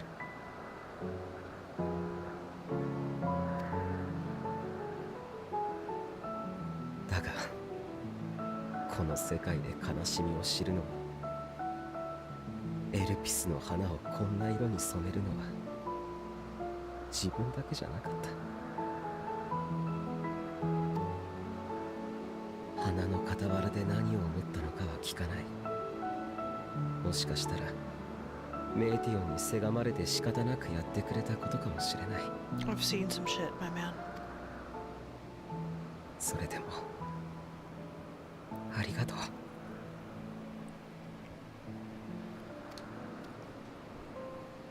こうして確かに悲しみがあり、怒りがあり、苦しみがある。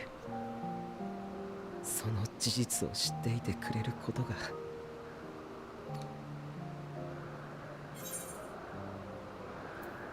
Let's have no more brooding, eh?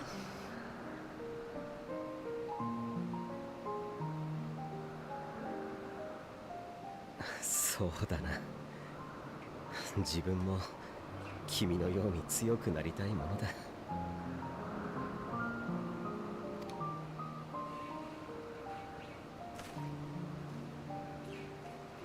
君は天に輝く星の正体を知っているか？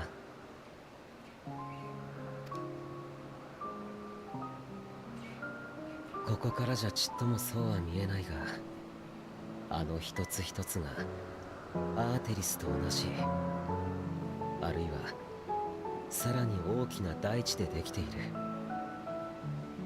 これだけの数だ。自分たちは星のために生きているが、別の価値観を持つ生命もいるだろう。自分は彼らに問いかけたい。彼らがなぜ生きるのかを、命の意味を。だからデュナミスで天を飛ぶ鳥、メディオンを作ったんだ。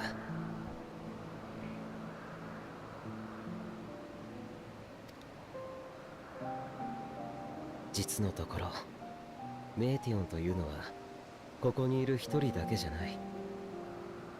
彼女には大勢の姉妹たちがいて、すでに宇宙へ飛び立っている。意志を持つ生命を探して星から星へと飛んでいるんだ。宇宙の探索は予想外の出来事の連続で、思ったような成果が上げられていない。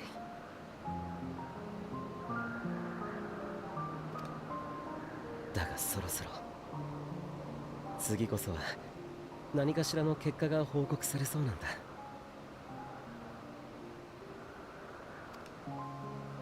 もし君がここに滞在している間に報告が届いたなら、この夜のお礼にきっと共有させてくれ。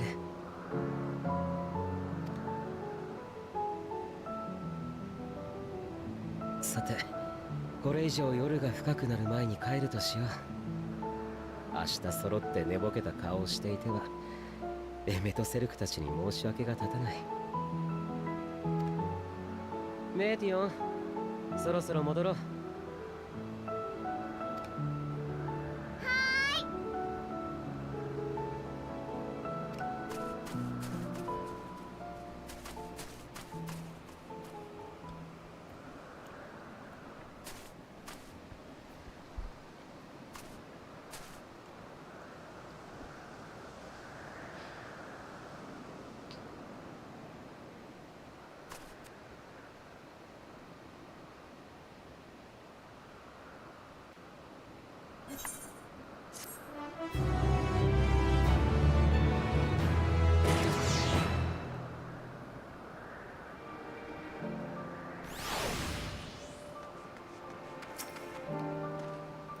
The prodigal familiar returns, and after causing all manner of trouble while we were in our meeting, I'm sure. Were you able to get some rest? Please, do not hesitate to let us know if you're feeling tired. I worry we might exhaust your scarce reserves of either. I'm glad Hermes saw the flowers. Thank you, Adelynde. It will help, I hope. Today will be difficult for him. Yes, yes. An all too brief interlude, perhaps, but it is time I attend to my next task. As Mazelk and Hythlodaeus are aware, we reached a verdict regarding the fate of the Lycaones. 7 were created for observation, and all 7 must be unmade. Duros has followed the correct protocols, and as chief overseer I can find no fault in his judgment. The Lycaones would disrupt the natural order, ravaging and consuming other species until they themselves starve and perish. They cannot be released into the wild, and they cannot be allowed to remain here in Elpis. I intend to petition the Bureau of the Architect to have the concept preserved as a restricted purpose hazardous life form. Hythlodaeus has pledged to support me in this endeavor. Yet, whatever the Bureau decides, the existing Lycaones have served their purpose. Doros has already isolated the creatures and is preparing to carry out the necessary measures. I will join him forthwith. It is my duty to witness the conclusion to this study. If you are resolved, then we have but to accompany you. Of course. Let us be off then. We return to the main aisle.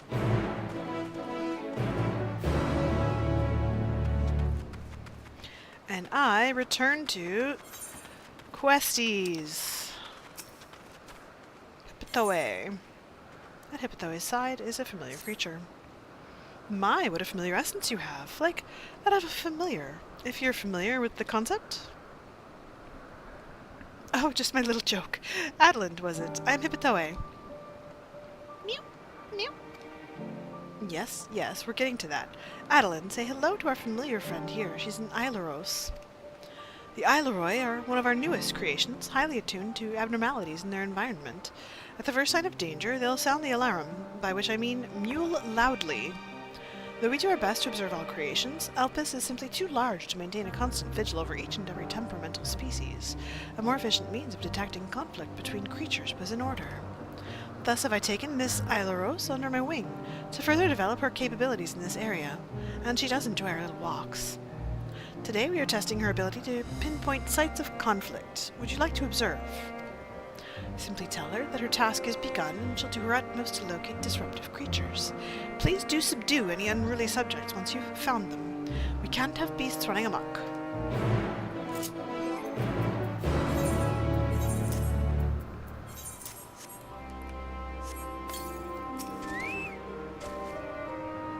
Meow, meow. Yes, yes, thank you.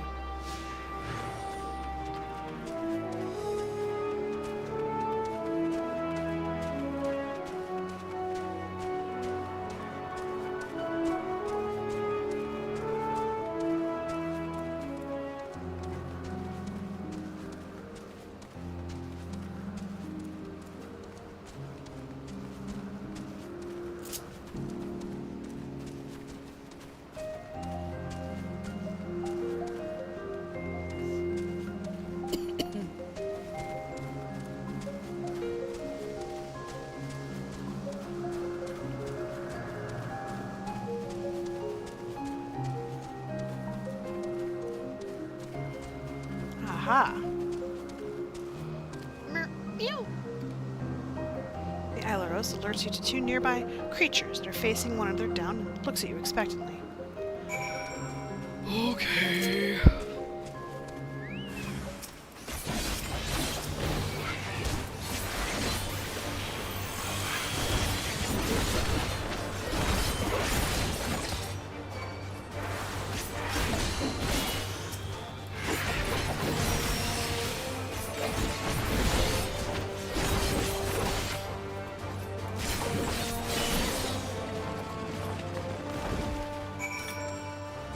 I don't think I subdued them. I think I murdered them.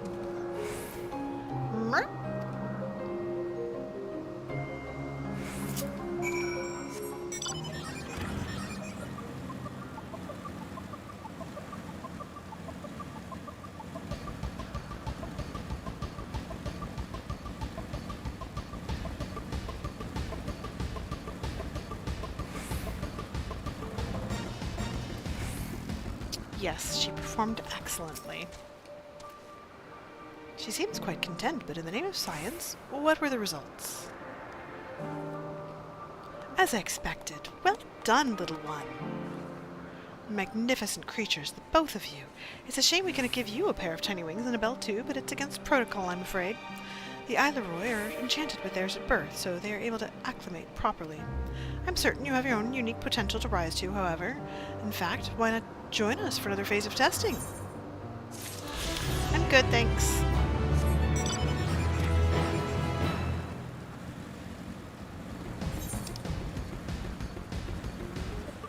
Looks like there is a quest that Agnorosis will pick up too. No, fuck off.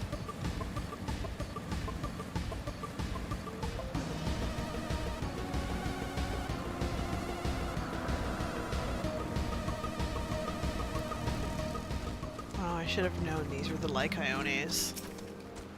Doros, what happened?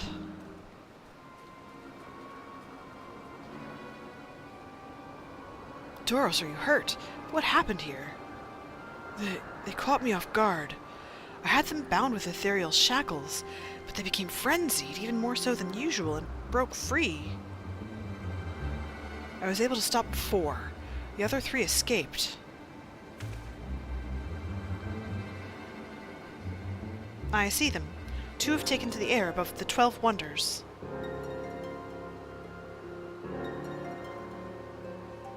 The last is up ahead, lurking in the fields.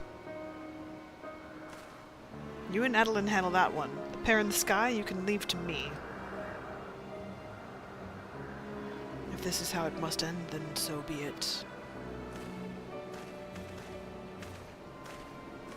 I will render assistance to Emitselk, unneeded though it is. You're there for moral support? Metian, you are to stay here with Doros. But, Hermes! The Lycaones must be reverted. I would spare you their pain. And mine. This is my burden, not yours. But if you're intent on helping, then please follow my lead.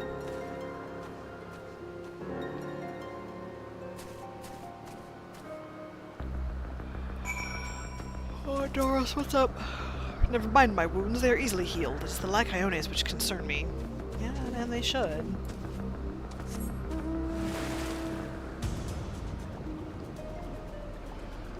They are nasty critters.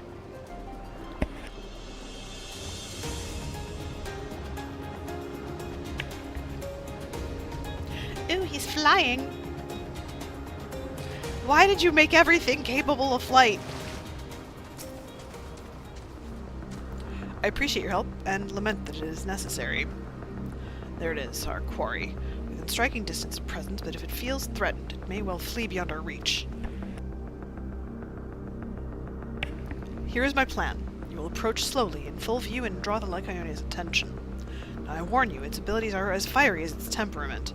Once it spots you, it will unleash orbs of flame. But fear not. By my measure, you are more than equal to the task. Withstand the onslaught for but a few brief moments, and that will give me time to catch it unawares. Ready? Then let us begin.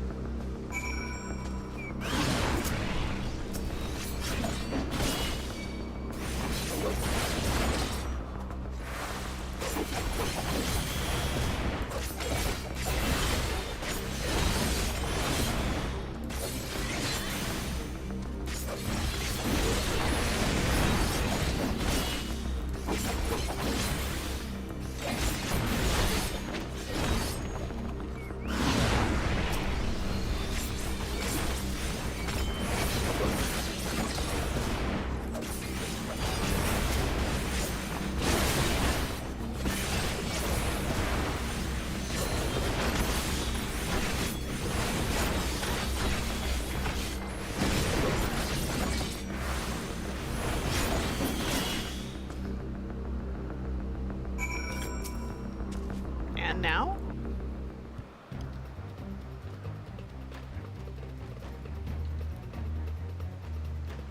今だ。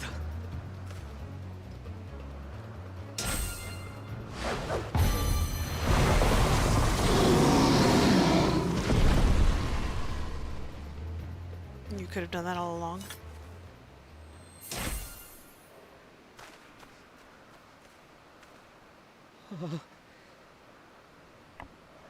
すまない。すまない。本当に。どうか君の魂が安らかであらんことを。魂の夜辺の海が深き冥界が穏やかであらんことを。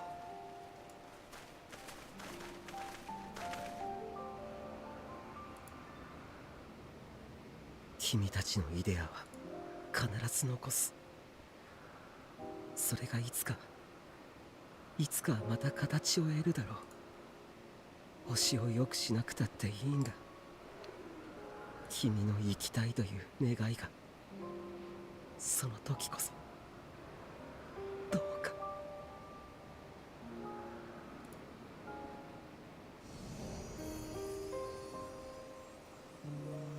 恨んだまま許す必要はない。その証に苦しみはここへ置いていくといい。次に生まれる時にはきっと思うがまま大地と空を駆け回ってくれ。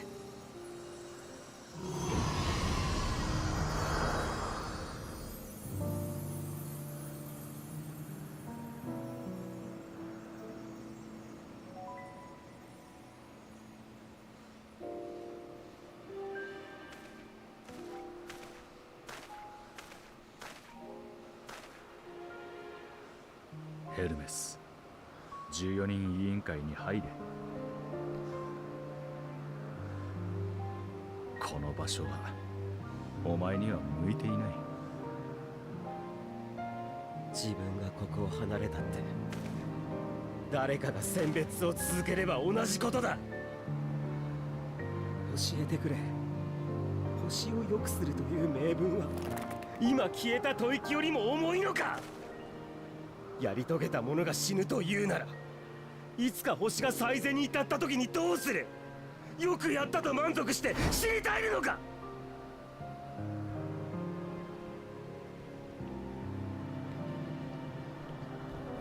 わからないんだ。アダニエルの座をつけば、今その座にいる彼が星に帰るのを肯定することになる。それが正しいことなのかわからない。こんなことで悩んでしまう自分が人の代表として立っていいのかわからないんだ。ヘルメス、怒らないで。責めるはダメ。とても苦しい。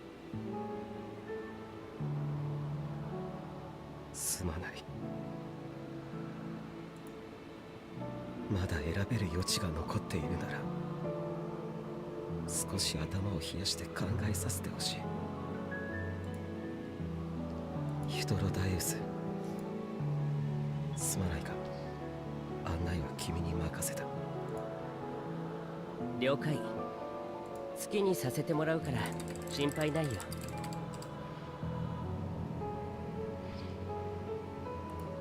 君もここに来た目的が果たせることを願ってる。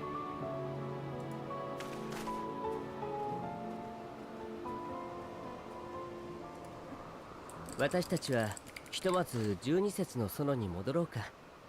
この後どうするかそこで相談しよう。そうだな。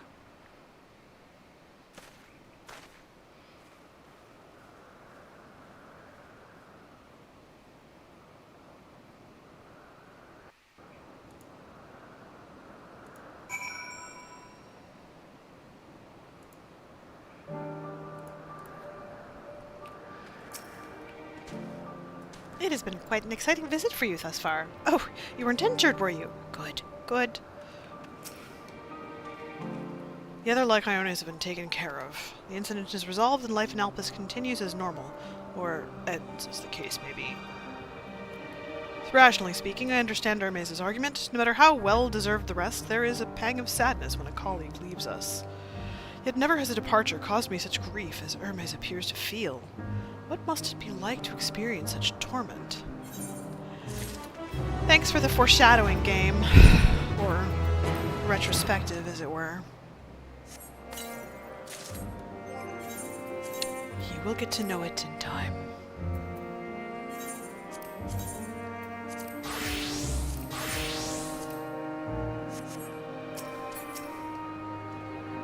I don't know what answer he's searching for, or if it is within our power to give it, but I believe he would make a fine Fandaniel, and that if he rejects us out of hand, we will all be lesser for it. Ithlidius wishes to discuss plans for the remainder of your visit. Where to now? If there is anywhere you would like to visit before we leave, I should be glad to show you the way. Hermes has not yet outright refused his position with the convocation, merely postponed the decision. As such, I may as well resume my assessment. If we cannot accompany him, then I will content myself with questioning his colleagues. Ever the pragmatist, then allow me to remain your humble guide. And what of you, Adelynde? Will you continue along with us? Sure. Wonderful. All our fellowship travels on unbroken. I say we explore another part of Elpis and see what new encounters there are to be had. If you would follow me, we will first head back towards Anachneurosis. I will. After I pee.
Right, we are a cat pack and bound for Enignorosis. Upon the pitter-patter of little kitty feet.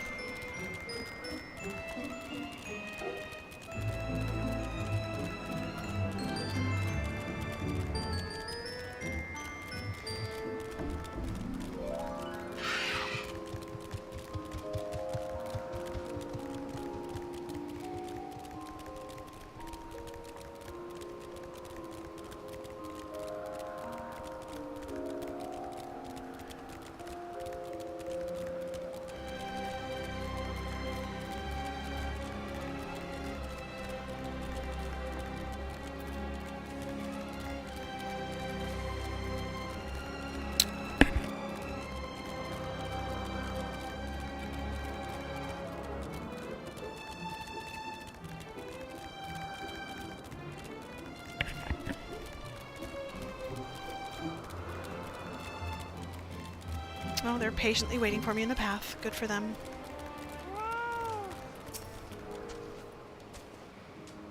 Didn't we part ways with Hermes not far from here? Given the size of Elpis, I expect our paths will cross again before long.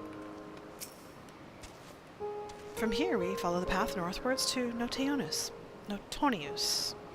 There we will find one of the Neus which facilitate travel between the islands of Elpis. First-time travelers must be accompanied by someone with the requisite permission, which I have previously been granted. We only need to use the device together once, and henceforth you will have leave to use it freely. Shall we? Yes, in a moment. I have a task to perform.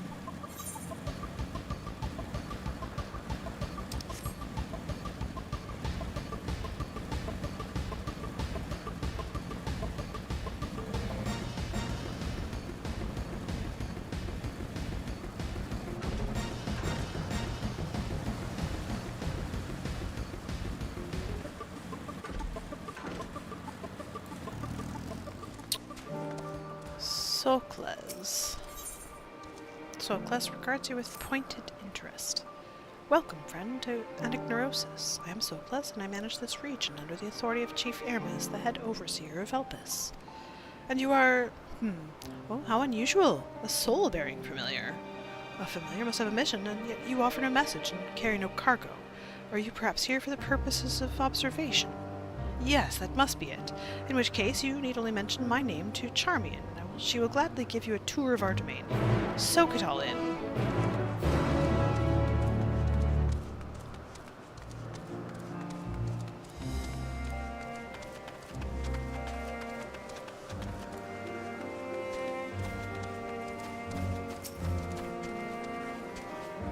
Yes?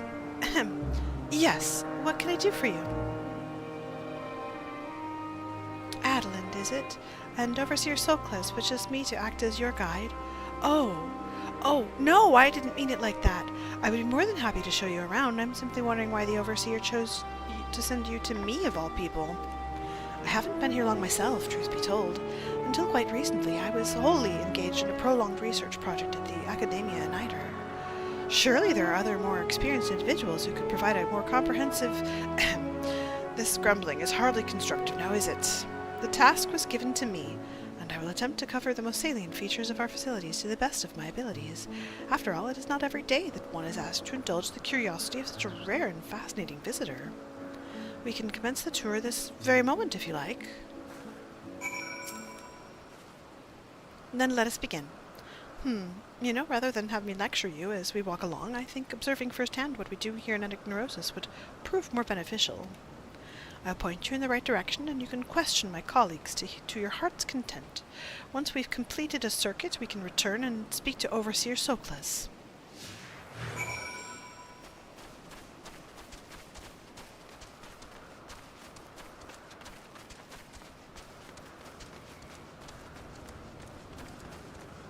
Ma'am, you look a lot like someone.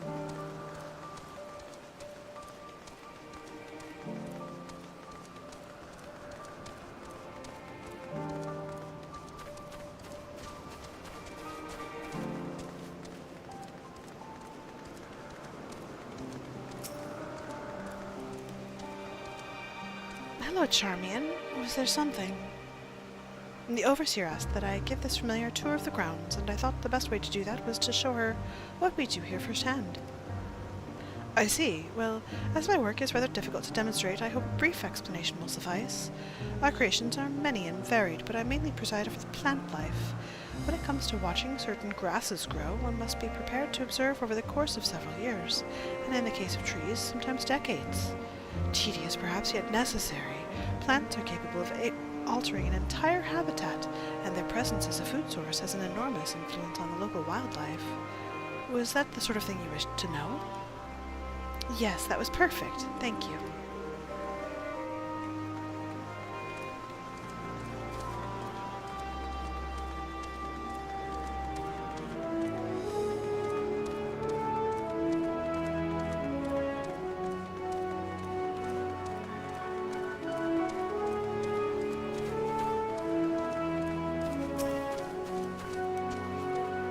Who do we have here? A familiar of some kind, judging by your ethereal structure.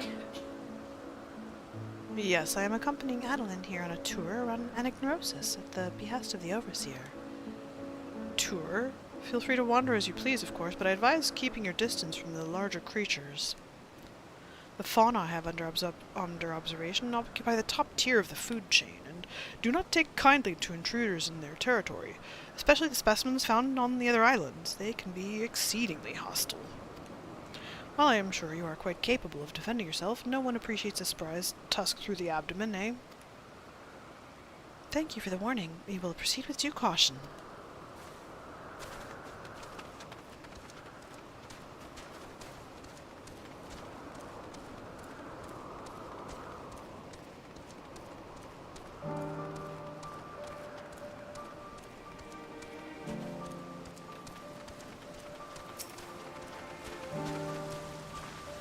Charmian! Oh, and who is your friend?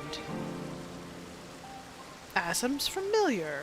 Why, you appear so astute and deliberate in your thinking. I should very much like to make an extended study of your composition and consciousness. Oh, do forgive my forwardness. It is my duty to chart the behavior of familiars, and I find it ever so diverting. Arcane servants are rarely permitted to roam the world at will, you see, but our research here is given special dispensation, once the subjects are properly registered as concepts, of course. There are times when familiars are tasked with tending cattle or must otherwise coexist with other living beings. Such projects are brought to me, and I am responsible for observing and evaluating their potential compatibilities. Oh, but of course, Asim might grant us permission. Then you could abide here for a few years while I analyze. And on that note, we really must be moving along. Step lively, Adelynde. I think we've covered the main areas of interest. All that's left now is to speak with Overseer Soklas.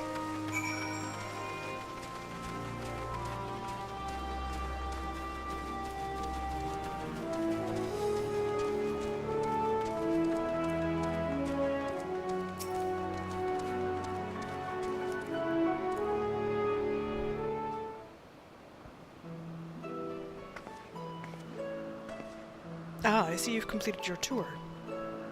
Almost. We spoke with those in charge of the various facets of venic neurosis, but I thought it would be befitting to end this visit where it began, with you, Overseer Soklas.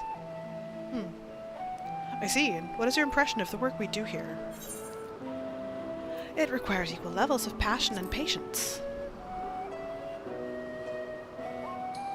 I am glad we could help further your worldly education.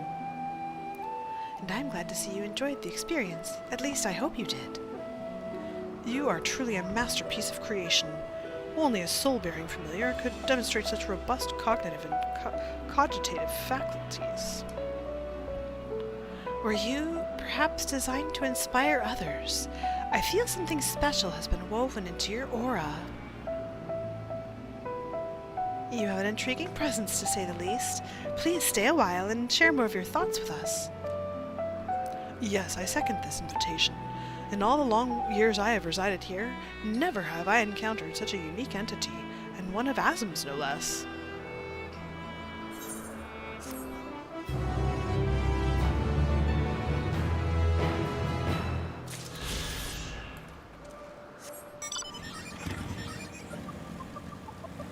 Okay, I don't want to alarm anyone, but I am a person.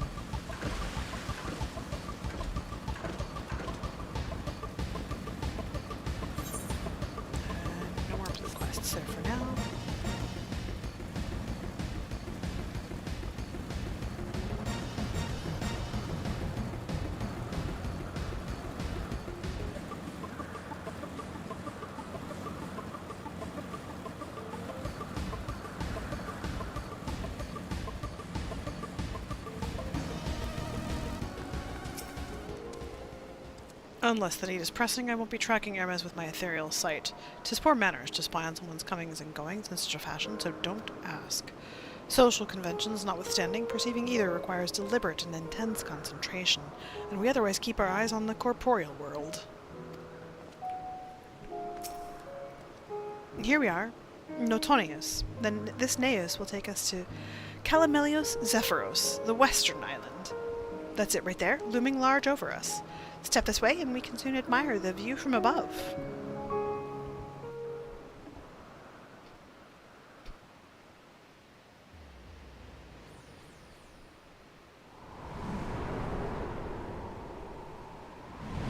The naos, huh?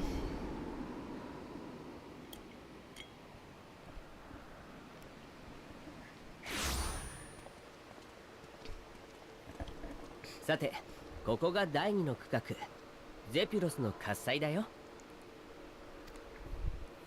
この区画にはいくつかの保管、実験施設と観測拠点であるポイエテンオイコスがあったはずだ。その辺りを巡ってヘルメスの仕事ぶりを。おや？オレイアスじゃないか。かわいいね。He's running in terror.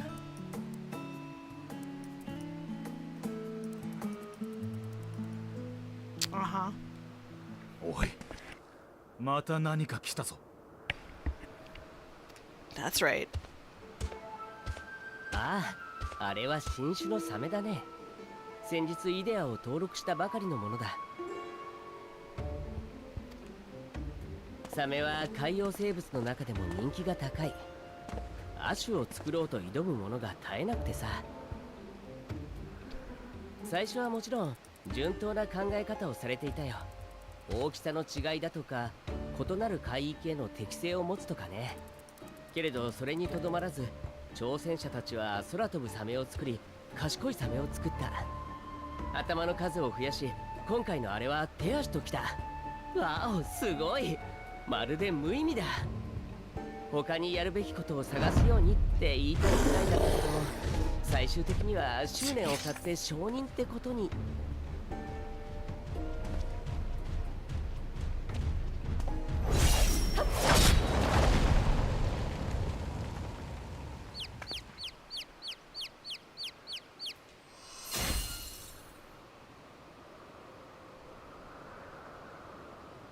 危なかった。怪我はありませんでしたか？あら、あなたたち。ベーネス様、まさかこんなところで会えるなんて。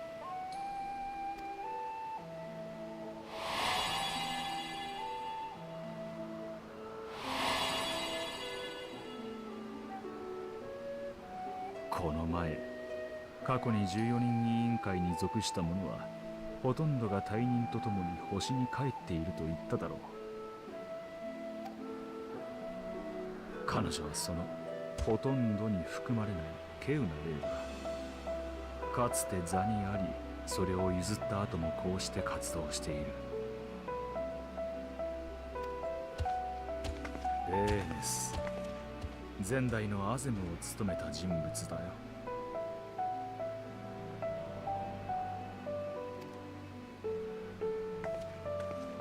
お久しぶりですね。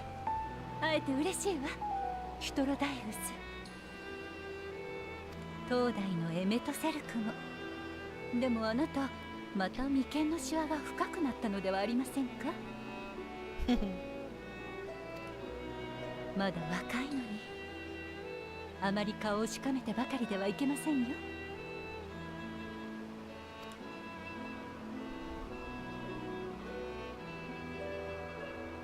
あなたの後任が随分大変とてもやんちゃなもので。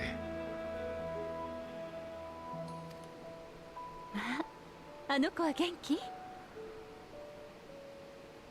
相変わらずですよ。この前なんて噴火間近の火山に突撃したりして。お聞きになります？ Yep, sounds like asm. ええ、よければ後でぜひ。それからそちらのあなたは。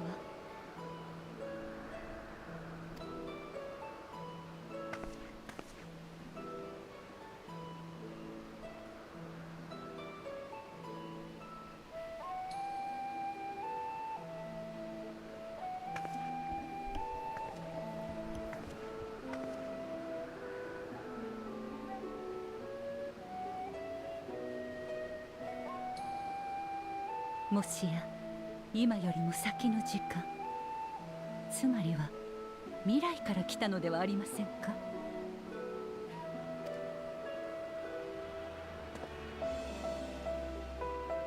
あなたに私の紡いだ魔法がかけられているのを感じます。けれどそんなことをした覚えはない。となればかけたのは今より先の私ではないかと。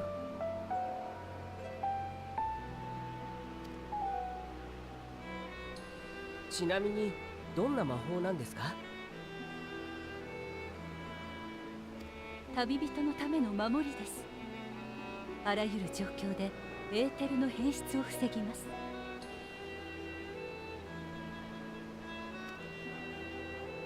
In my time, we call it the blessing of light.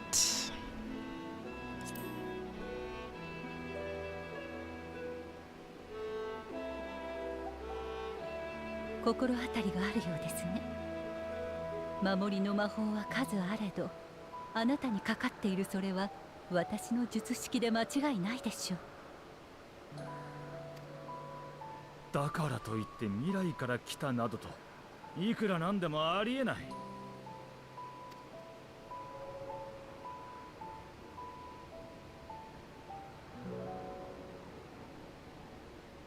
未来のことを、あなたのことを話してはいけない？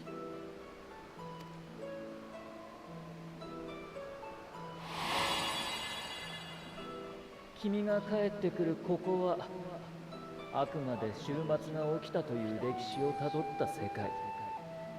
過去で何をしたところで悲劇をなかったことにはできない。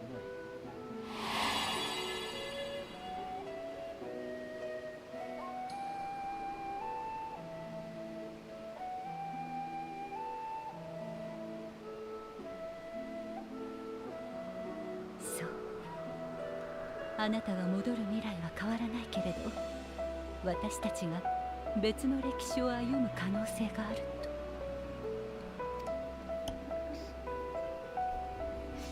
と。いいですね、それ。まだ誰も検証していない領域に挑むの、私は好きですよ。それにどんな事実を知っていたとて未来は訪れる瞬間までわからないものです。心配していただくことでもないかと。I'm worried about it. わざわざここを訪れたのには相応の大事な理由があるのでしょ。よければ話してみてはもらえませんか。力になれることがあるかもしれません。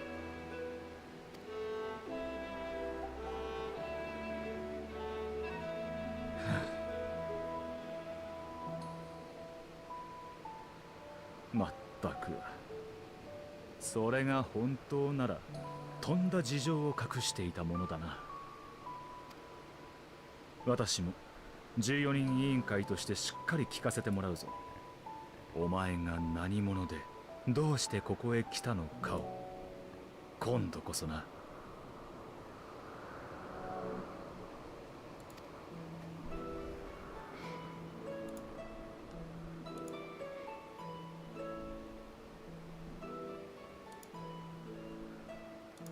ひとまず落ち着ける場所に移動しましょうか。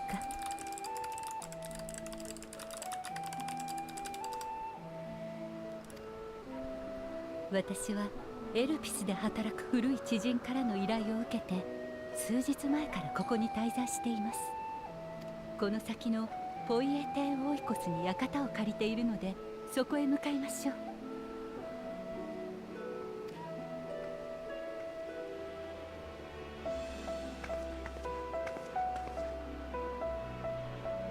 大丈夫。この出会いはきっと間違いじゃないわ。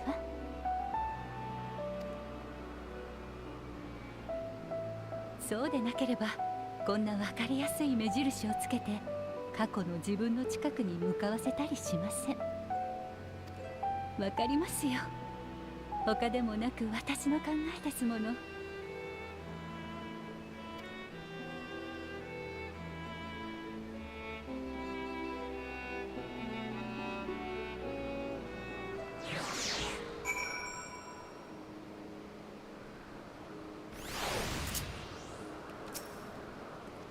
And there I thought you were a harmless stray familiar.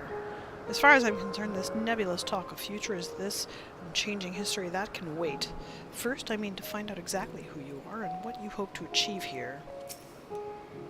The future. Our future. I'm deathly curious to hear more. My apologies, but before we move along, a colleague has tasked me with a matter which I'd rather not leave unresolved. It involves finding a certain concept-engraved crystal, and the quick-fingered Aureus which made off with it. An Aureus, you say? I think we might have seen the culprit before being distracted by that business with the shark. Would you like us to follow its ethereal trail? That would, of course, lead us only to the Aureus. There is no guarantee that it hasn't dropped or stashed away the crystal that you seek. Please, even that much would be enormously helpful.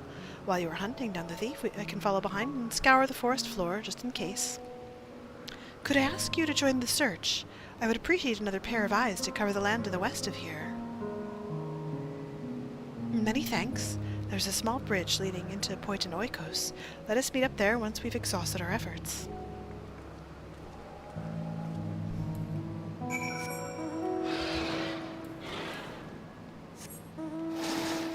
Yeah, why not?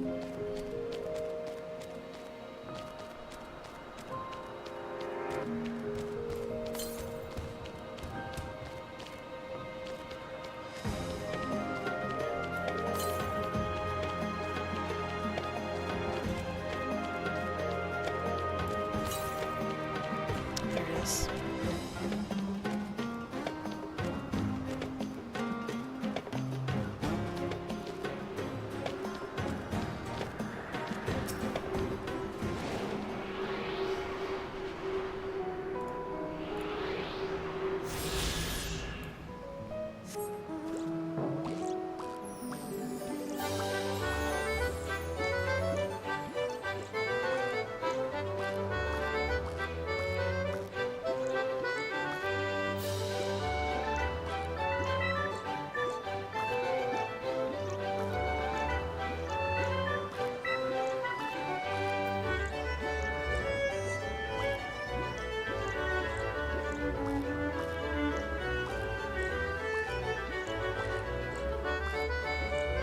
I literally walked right past it.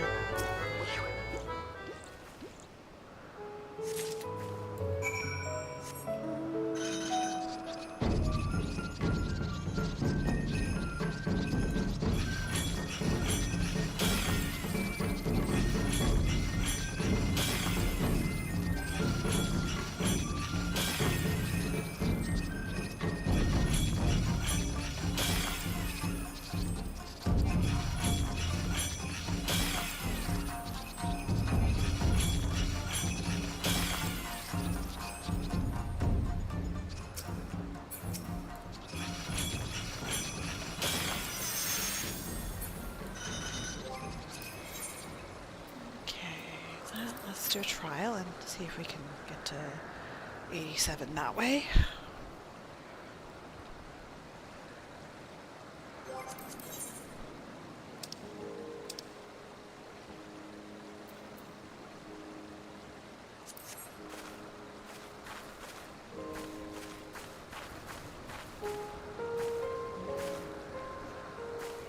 Do a little dance while we wait for the little duty to pop.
This is Tsukiyomi.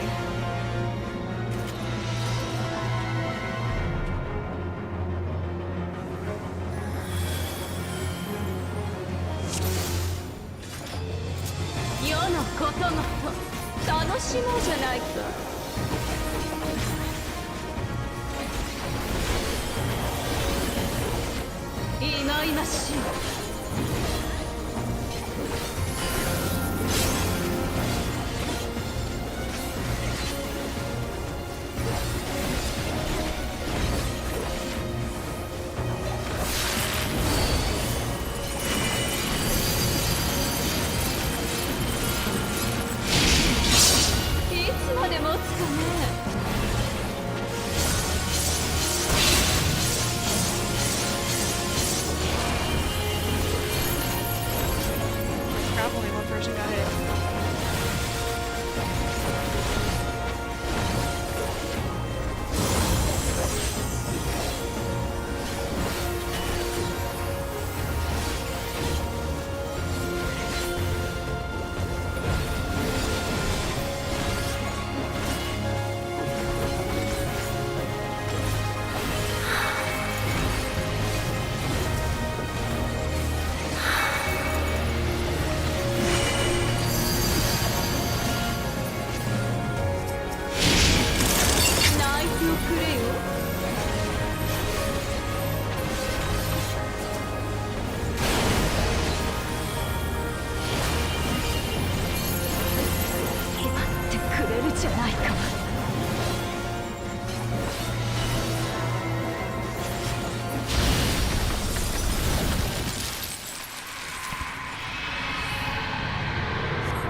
Oh, you threw the card right when he disappeared.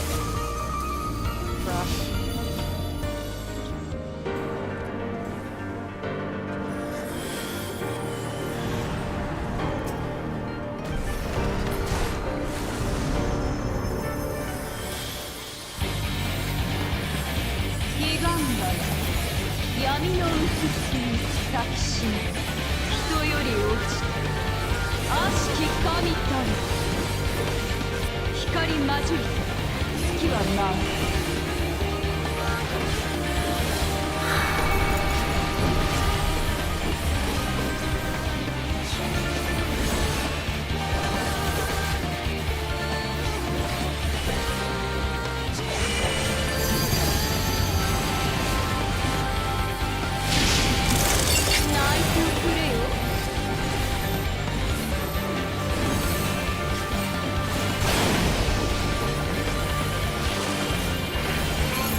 Good job, everybody.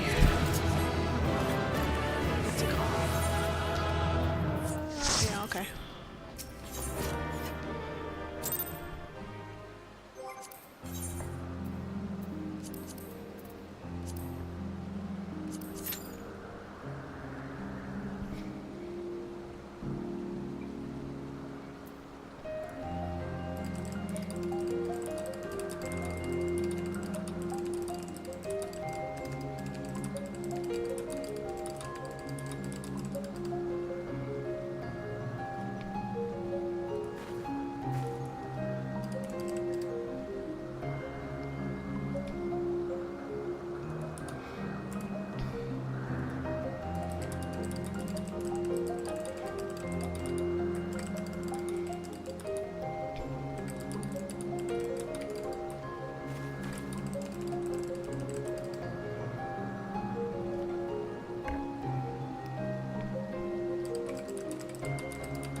So close to 60 or 87. So close.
Okay.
87, let's go!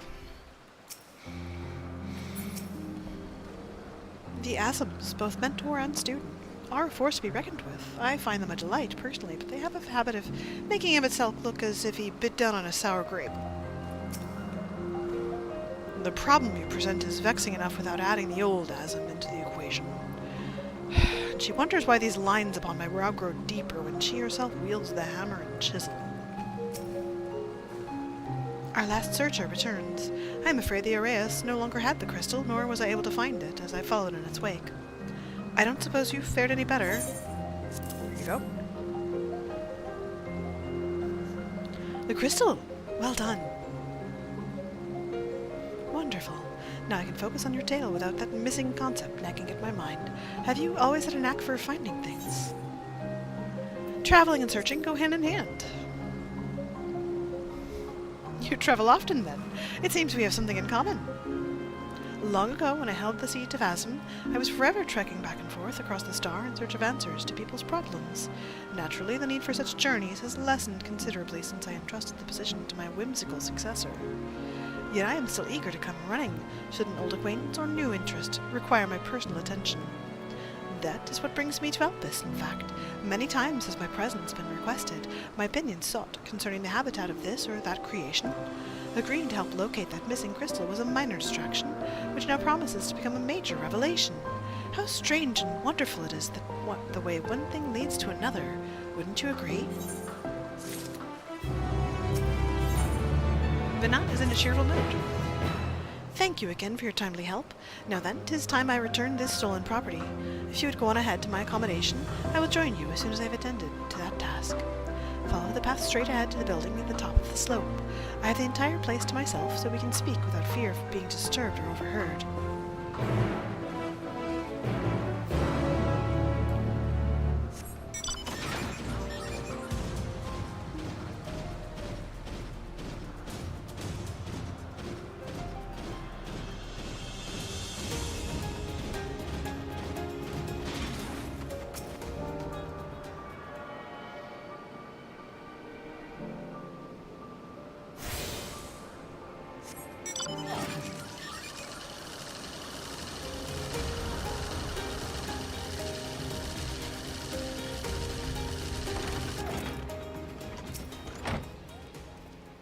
You needn't be nervous around Vinat. Those white ropes mark her as one of the fair and impartial reasoning. Aside from the emissary, Elpis, such garb is worn only by those who have stepped down from public office to serve as advisors. Whatever you have to say, she will listen without judgment. Yes, this will be far more comfortable than interrogating you on the side of the road. Welcome to my temporary abode. Please make yourself at home while I put on some tea.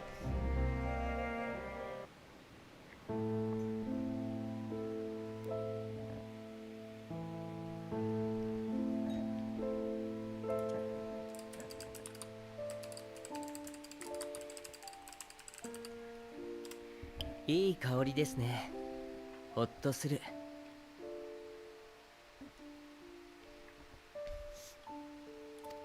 お菓子もあればよかったのですが、旅暮らしの癖が抜けなくて、どうも身軽さを優先してしまうの。お茶のおかわりならいくらでも。お湯は温かいまま保っていますから、焦る必要もありません。ゆっくりでいい。聞かせてもらえますか？ Okay, but you're not gonna like it.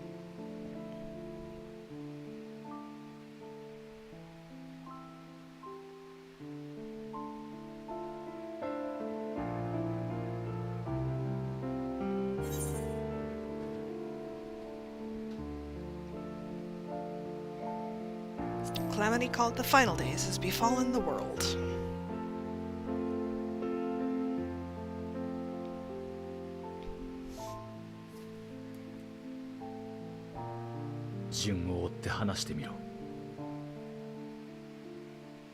That actually is the beginning.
and that's why I'm here.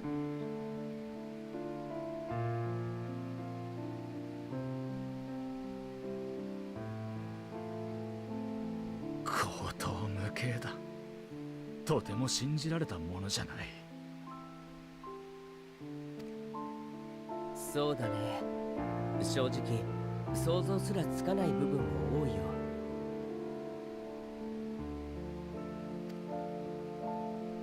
ベーネス様はどう思います？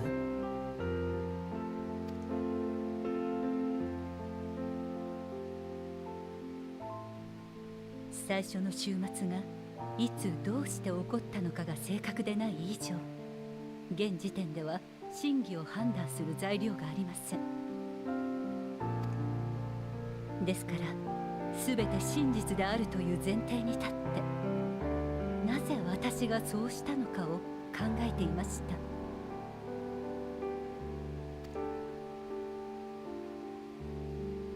大衆と14人委員会が選んだ道、それに反してハイデリンを作り出す理由を、少なくとも今の私でははっきりと説明できません。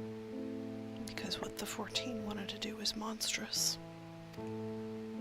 もちろんその時になってみないとわからないことも多いでしょうが、簡単に下せる決断ではなかったはず。何かもう少しそうするしかなかった要因があるように思えるのです。それからなぜあなたにエルピスの花を知るべにしろと言ったのか。花そのものや追う過程が大事だったとも考えられますが、あなたがここへ至っている以上、エルピスという場所にもきっと何かがある。それが何なのか、私はあなたに何をすべきなのか。そっちについてはこうも考えられませんか？彼女たちの歴史においては、終末は不可避となり、もう星から逃げるしかない。せめてその未来について私たちに伝えておくことで、別の歴史が生じる可能性を作りたかったとか。確かに理屈としてはあり得る話です。けれどそれが主たる目的なら、わざわざエルピスに誘導する理由がない。留守である可能性を考慮しても、私の家にするか14人委員会のいるアーモロートを選ぶ方が賢明でしょ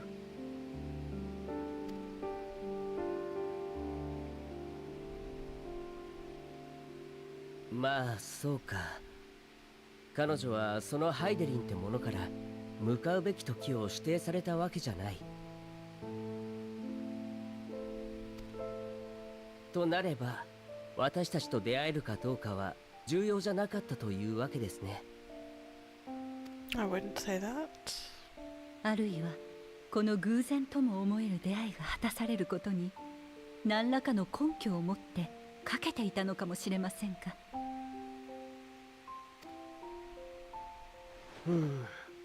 パズルをしようにも重要なピースが足りてないみたいだ。確かな事実があるとすれば、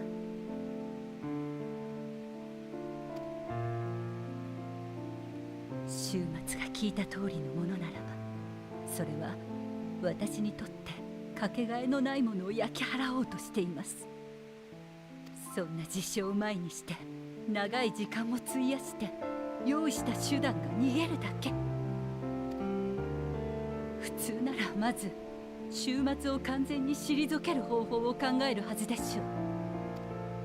それは14人委員会でも果たせなかったことですし、不可能だと考えたのでは？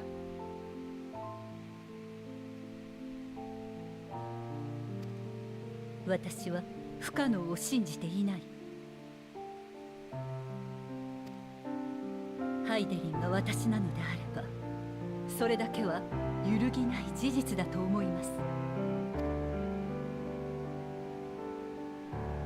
よくもまあこんな妄言に出てくる自分を本当に自分だと思えたものだな。It's likelier than you think.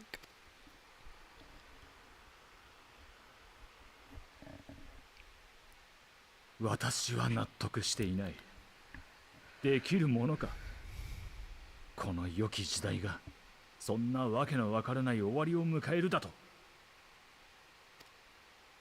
大体そいつの語る私はおよそこの私とかけ離れているじゃないか。同胞たちがゾディアークに命を捧げたとして星のためであったなら人として誇るべきことだ。だというのに私がありし日の町を模しただと。そんなものは彼らの行いへの冒涜だろう。お前をそこに招き入れた理由も全く理解ができない。自ら計画失敗の要因を作ったようなものじゃないか。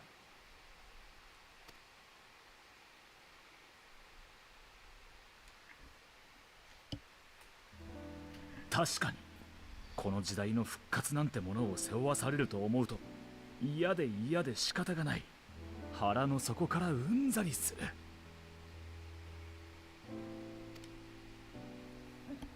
だが自分からそれを投げ出すような真似を私がすると。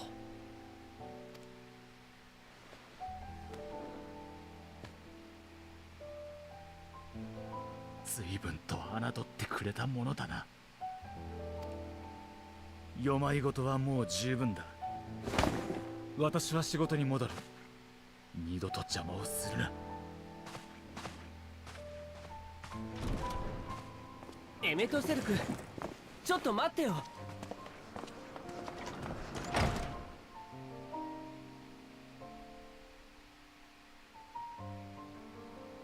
もう一つ聞かせてください。ここまでエルピスを見てきて何か気になったことはありませんでしたか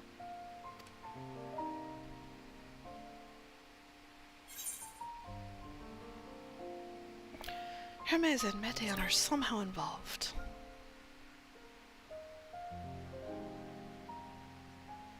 なるほど。エンテレケイヤであるメティオンとその作り手であるヘルメスですか。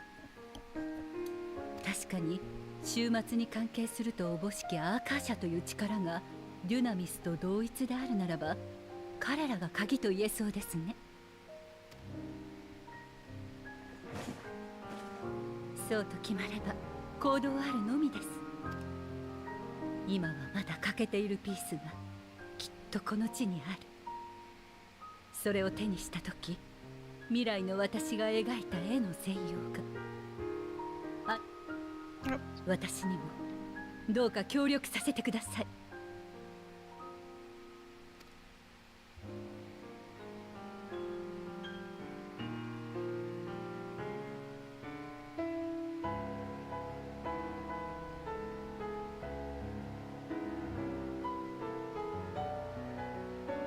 大丈夫。彼が私の知るアゼムから聞かされた通りの彼ならばきっとこのままお別れにはならないわ。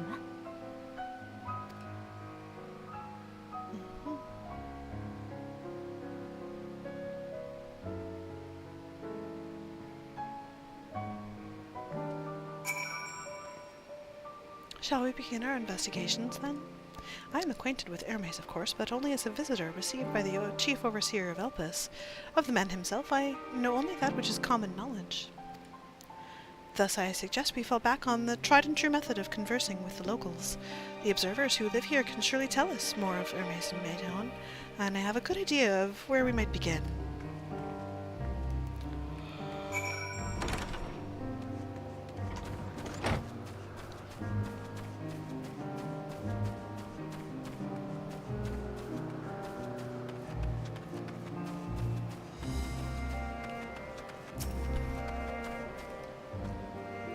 See you the woman standing in front of yonder building? Her name is Ismene. She is the one who made arrangements for my stay in Elpis, and from what I recall, she has her position here for quite some time. Chances are she can provide us with some insights. Go and ask your questions. I will help with drawing out answers if need be, but I leave the choice of topic up to you. Alright, Ismini. Questions for me? Well, I suppose I have no other pressing duties at the moment.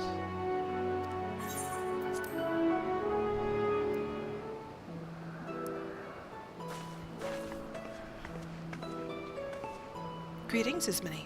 My friend here is desperately curious about Chief Hermes, and I was wondering if you might indulge her. Certainly, Mistress Vanat. Anything to be of service. What do you wish to know? What kind of person is Hermes? Well, I can only answer from my own experience, but I would describe him as a quiet man.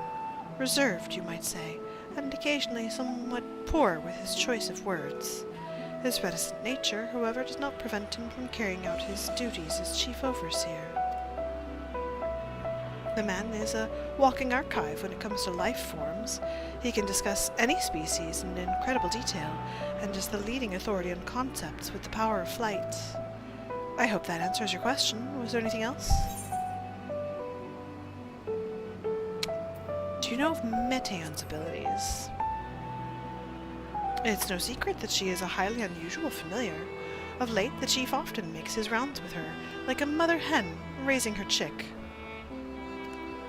I understand that she is able to read emotions and communicate directly with one's mind. Exactly how she was created with that talent, however, is a mystery to me. My apologies. I wish I could explain her nature in more depth, but I have not had the occasion to discuss it with Chief Hermes. Do you trust him? I beg your pardon? I've known Chief Hermes for many years. Though I cannot say we are close, he has never withheld information to the detriment of our duties, if that is what you mean. Forgive us, we seem to have veered slightly off course here. Is there perhaps one else who could tell us more about Meteon? That would be Timaeus. He has a similar expertise with flying concepts, and is more than eager to discuss the subject. You'll find him conducting his observations on the banks of the stream, somewhere to the east. Oh, and unless you take a particular joy in rambling discourse, I suggest you keep your questions concise. We shall keep that in mind. Thank you for your patience and your insight. Think nothing of it. If there is aught else you need during your stay, please do not hesitate to ask.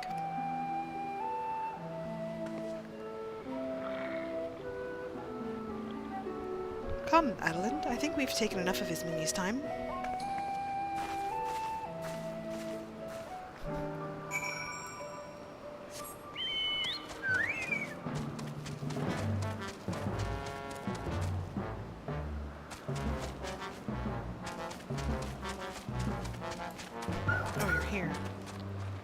Our investigation is off to a fine start, wouldn't you agree? From here I propose that we split up. I shall continue making inquiries with the resident observers if you could track down the colleague Ismini mentioned. While I did feel compelled to interject once or twice during the previous conversation, you seem more than capable of drawing forth the answers you seek. All I ask is that you watch your footing around the stream. We can meet back here once you've finished speaking with this Timaeus. Concise. Got it.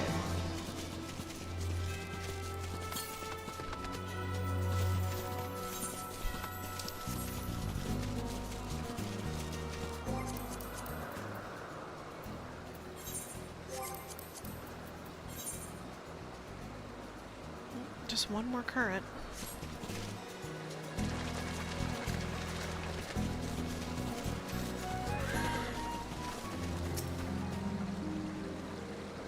Yes, I am Timaeus, but please keep your voice down. You'll startle the birds.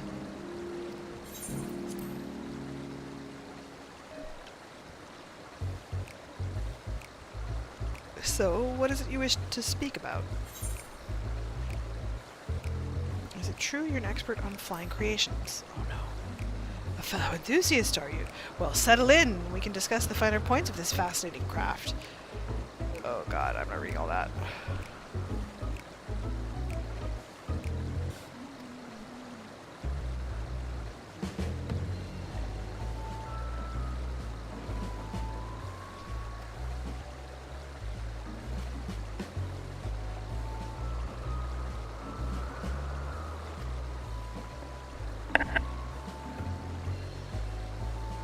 Those beings which soar through the clouds, majestic and graceful, are ever a favourite of creators. Even now, with so many varieties in existence, the flood of newly imagined concepts continues unabated. What sets the chief's creations apart, however, is how they benefit from his boundless knowledge of the celestial realm. Birds that climb so high that they disappear from view, others which traverse the boundless sky in moments, and all without riding the currents. I know of none save he who can conceive of such marvels. Even we who prize elegance of form above all else are dumbfounded by his genius. Metean too is a marvel, then?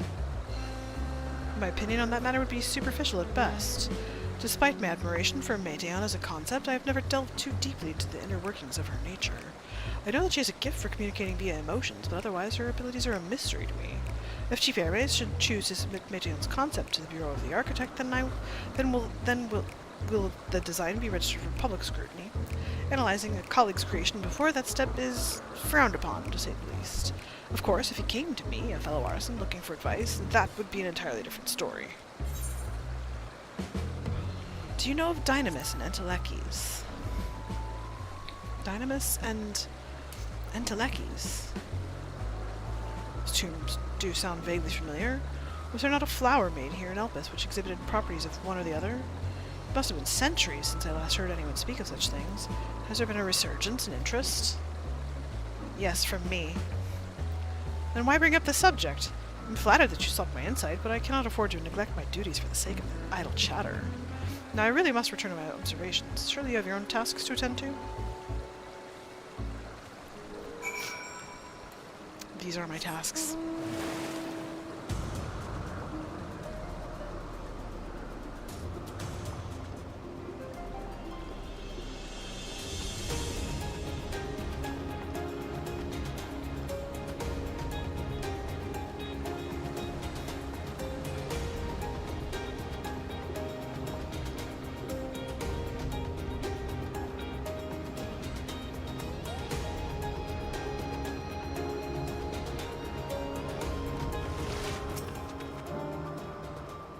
Good timing. I finished my own investigations not long ago. So, have you any new findings to share? I see. Even an expert in the field had little understanding of Metean's capabilities, let alone an awareness of Dynamis. My questions resulted in much the same answers. Hermes' colleagues view Metean as his personal project and could provide no details beyond those which you just told me. Which leads me to believe that the only person with any significant knowledge of Dynamis is Hermes himself. Yes, we've made some progress here, but more information is needed if we are to reach any definitive conclusions.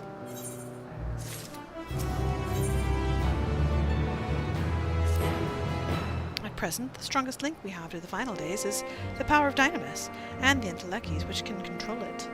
Yet most scholars are only vaguely aware of these terms, let alone study them in any depth, except for Hermes, it seems. Thus, I am inclined to stay our current course and learn all we can about the Chief Overseer and his familiar. And on that subject, was there aught else of note you can tell me about Metean, aside from her unorthodox method of communication? She and her sisters were created to journey to the stars and search for intelligent life. I rather wish you had mentioned that earlier. In any event, would you care to elaborate?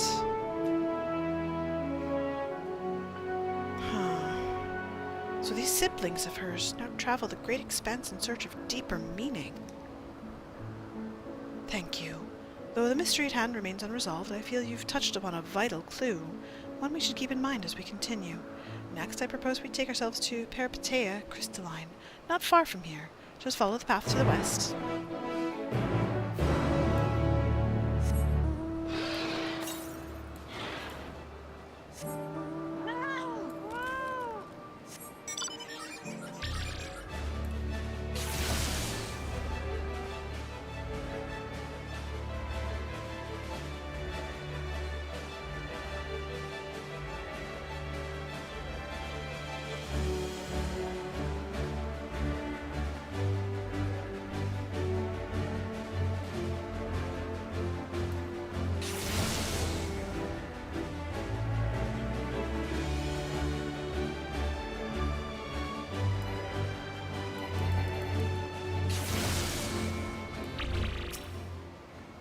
This tower and the one further along are both part of Peripateia Crystalline, the facility where they archive all of Elpis's observational and testing records.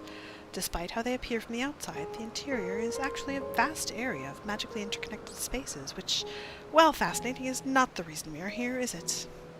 I shall cut my architectural lesson short and see what those two archivists have to share.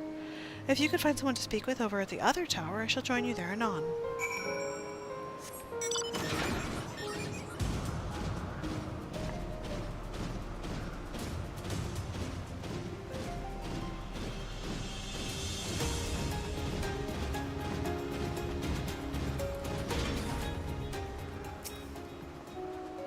You have questions for me? Certainly. Just a moment while I conclude my current appointment.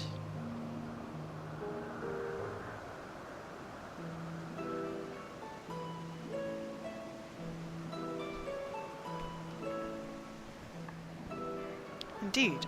So if you could provide a comprehensive log of those behaviors, we should then have sufficient data for our official records.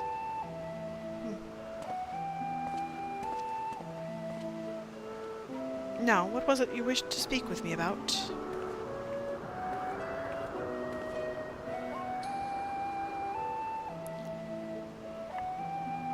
The Chief Overseer's personal research project, and by that I assume you mean Meteon? Such undocumented studies are difficult to track. After all, hardly a day goes past without seeing a researcher trailed by one creation or another. I'm afraid I cannot tell you exactly when Meteon appeared, only that she now spends much of her time at Chief Hermes' side. Although, I do recall an interesting tale my dearest Galeen shared with me. Galeen is my partner and a fellow researcher here in Elpis.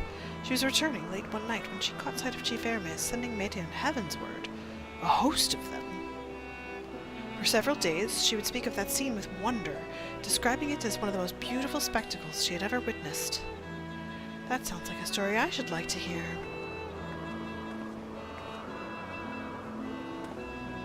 Mistress Vanat, I thought you had already returned to the surface.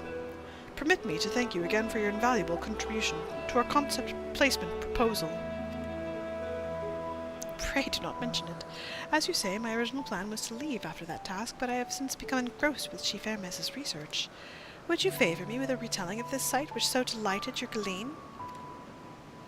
Of course, or you could hear it directly from her lips if you prefer. At present, she should be observing a subject in Metabaseos thalassae. She does enjoy her time there, watching the sea creatures hunt and play, gazing upon the salty waters of the world's oceans, recreated in such sublime detail. I imagine you must find similar joy in indulging your boundless curiosity, Mistress Vanat, even though such pursuits must continually and regretfully delay your return to the star.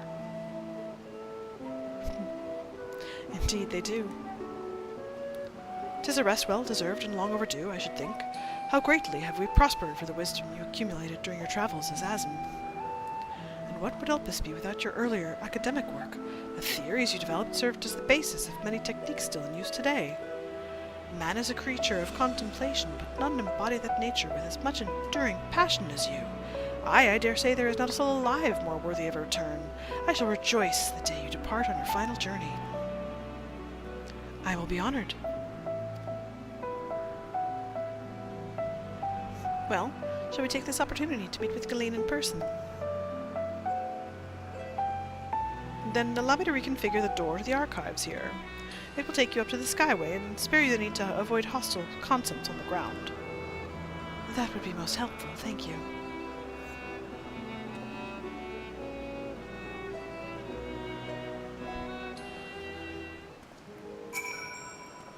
I have opened the path to the Skyway. Once you pass through the door, simply walk straight across to the next tower and ask for admittance to the upper tier. Upon arriving at the upper tier, walk straight across the Skyway and you will find yourself at the entrance to Metabaseos thalassae. Galeen will be eager to share her tale with you, I'm sure.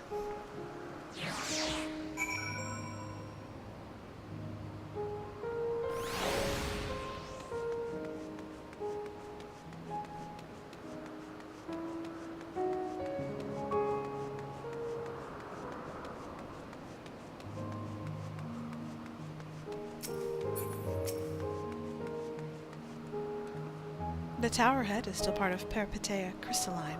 We will need to ask for passage through to the upper tier. Mistress Fanat, just passing through?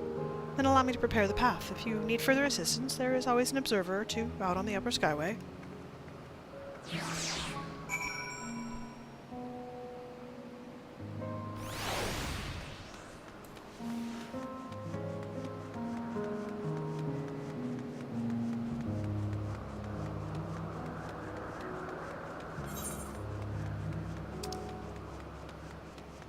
We're up so high.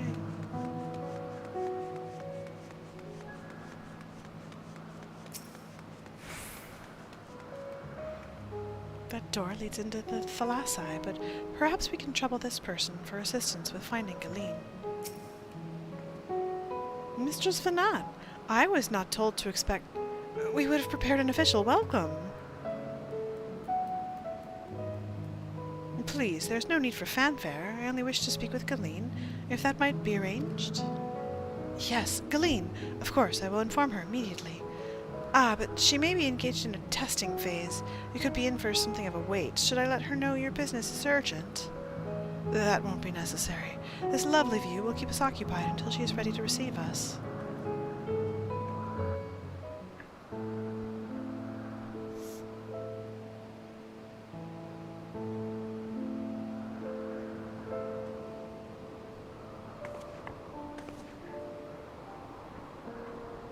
風が心地いい。それにとても綺麗。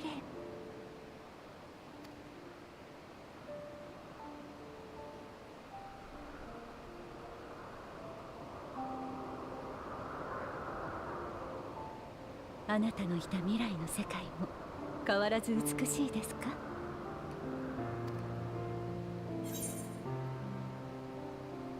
Some parts yes, others not so much.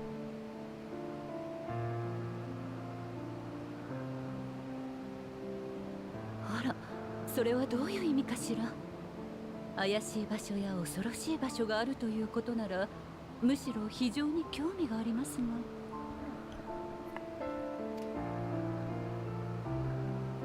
よければ待つ間にあなたの旅の話を聞かせてください。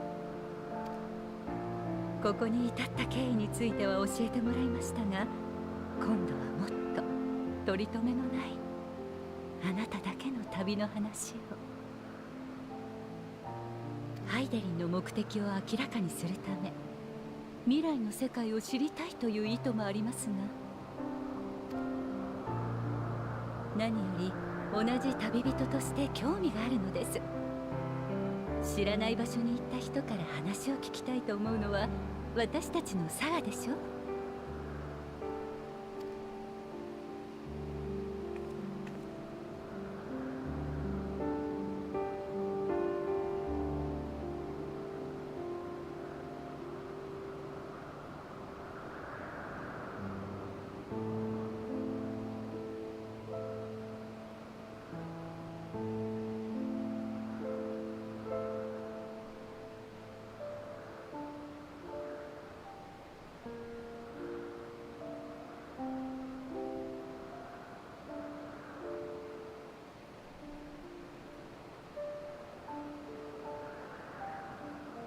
そんなことがあるだなんて、はあ、私も見てみたかった。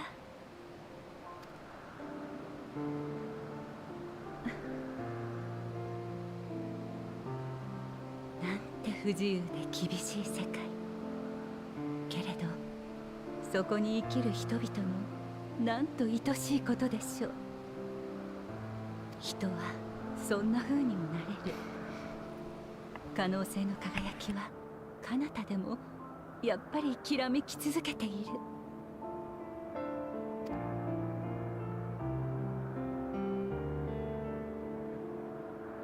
ありがとう。とびきり素敵なお話でした。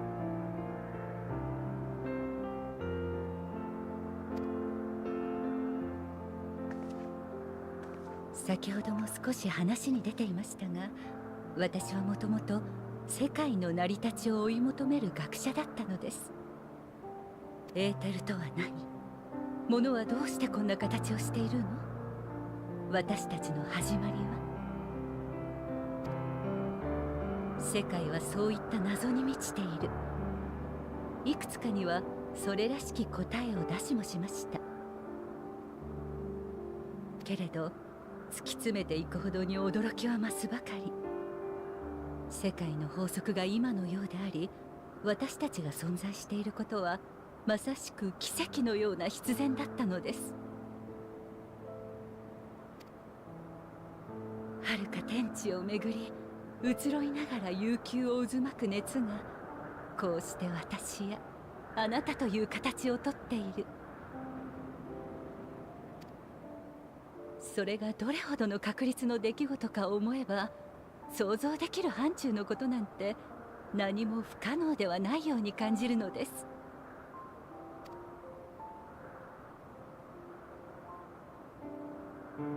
そう気づいた時、急激にこみ上げてきた思いが私の当たり前を打ち砕きました。何かとてつもなく大きなもの、運命だとかそういうものに命が、人が愛されているのだという感覚。同時にあまたの奇跡と不確定な可能性の上にある今がひどく脆いもののようにも思えました。私は誰かに何かに会いたくなって思わず飛び出した。この瞬間に輝く世界を見て、聞いて、感じて、もっともっと知りたいと考えたのです。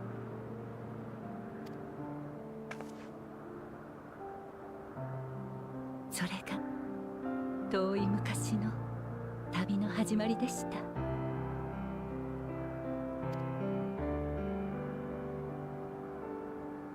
当たり前が取り払われた世界は何もかもが新鮮でとても美しかった。眼前に広がる地平、吸い込まれるような空、静かだけれど力強い自然の息遣い。それらの合間に人の営みが明かりを灯し、ことの葉を響かせる。そんな光景に胸が温かくなった。何より出会う人そのものがたまらなく好きだっ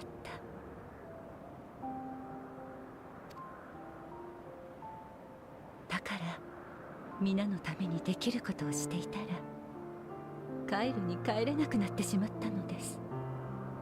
もしかしたら未来の私もハイデリンムを探し続けているのかもしれませんね。生きる理由ではなく死ぬことができる理由を、多くの可能性を持ち、故にこそ時に迷える人を、もう大丈夫だと思える瞬間を。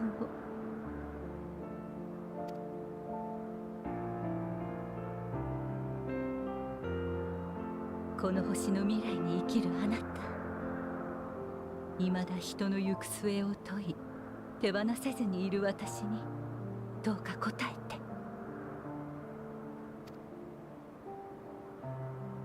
あなたの旅は良いものでしたか？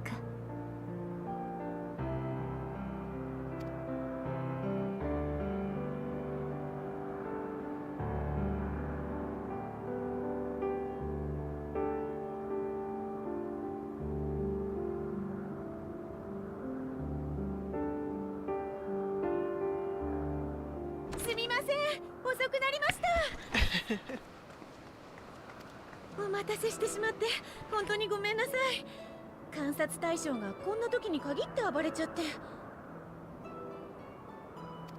お仕事お疲れ様です。おかげでのんびり話もできましたから気にしないで。ありがとうございます。それで私に聞きたいことというのは？実はヘルメスの作ったメイティオンに興味があるのです。あなたは大勢の彼女が飛ぶところを見たとか。したか。ええ、しっかと見ましたとも。あの日は夜の観察があったので、六曜院を出たのが夜半過ぎだったんです。なんとなく星空を見上げながら歩いていたら、南東の方角に天へと昇る逆さまの流星がピカッと。いくつか立て続けに流れていったものだから、私もっとよく見えるところを探してこの島の端まで行ったんです。そしたら少し先の島にヘルメスとたくさんのメーティオンたちがいて、そのメーティオンたちが夜空へと飛んでいく姿が逆さまの流星の正体だったんです。なるほど。それについてヘルメスと話をしたことは？あまりに綺麗な光景だったので、翌日すぐにどんな設計で何のために飛ばしているのか聞きに行ったんです。でもまだ個人的な実験の途中だから情報を共有する段階にないって言われちゃって、だから私も話してもらえる日を待ってるところなんです。ヘルメスは今も時折あの浮島に行っているようですから、実験自体は進んでいるんじゃないかと思いますよ。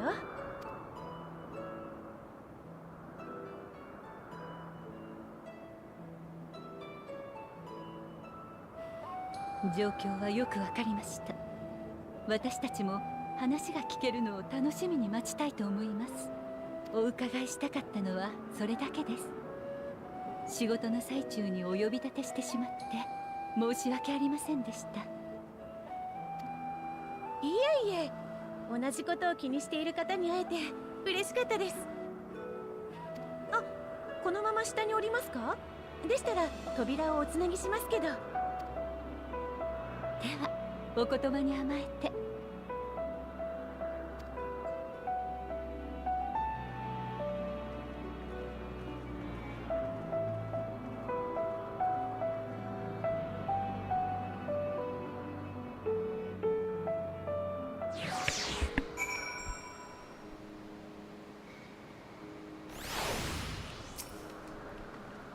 So, another piece of the puzzle falls into place. From what we've learned thus far, I think we can safely conclude that Hermes hasn't been revealing the details of his research to others, which suggests that either someone will appropriate his discoveries and make use of them, or that Hermes himself will have a hand in causing the final days. Since we have no reason yet to suspect the former, we should consider the latter the more likely possibility. Proceeding under that assumption, our next step should be to divine why, or even if he might desire such a terrible fate for our star.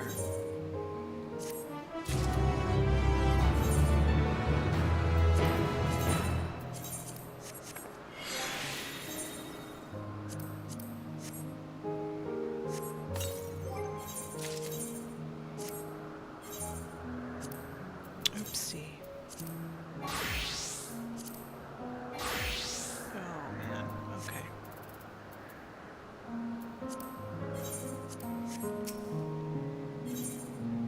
Minot has a new course of investigation in mind. Probably switching back to Sage just for now. Yeah, I'm further ahead now. Okay. I should like to visit the site from which Hermes sent forth the Metea. If we are fortunate, we might find some hint of what drives this research of his. Galeen said she spotted them in the southeast, rising from an isle she could see from the edge. If we stand at that same vantage point, it should not prove too difficult to locate the isle in question. Let's take a look, shall we?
It must be that one there. Now, if I were conducting some mystery research, where would I go? Ah,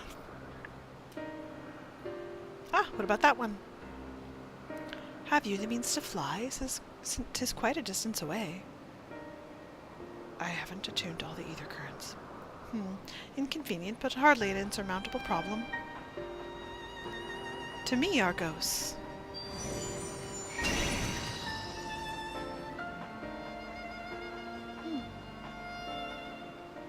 My friend, would you mind creating a double to carry Adelynde here over to that island?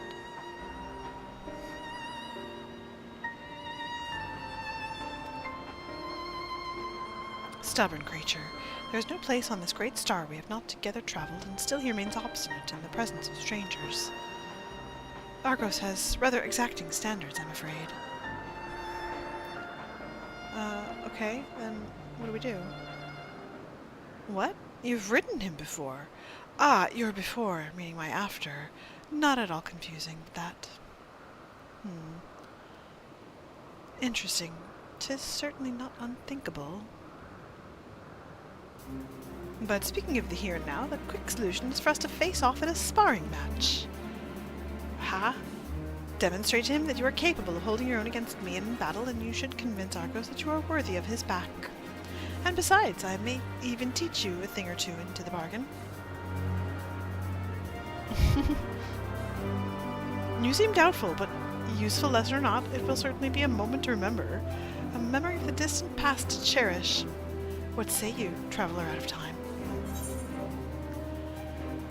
Choose your battlefield. I admire your confidence. Clear your mind and prepare your weapons. I will await you at the clearing over yonder.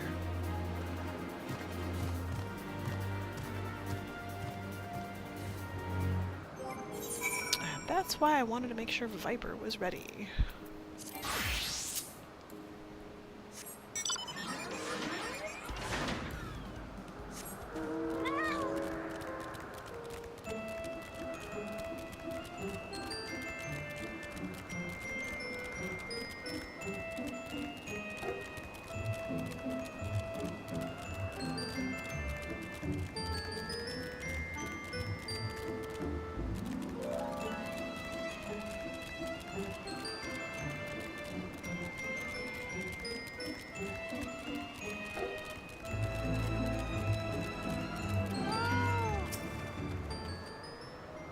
Shall we begin? Be warned, I'll not go easy on you.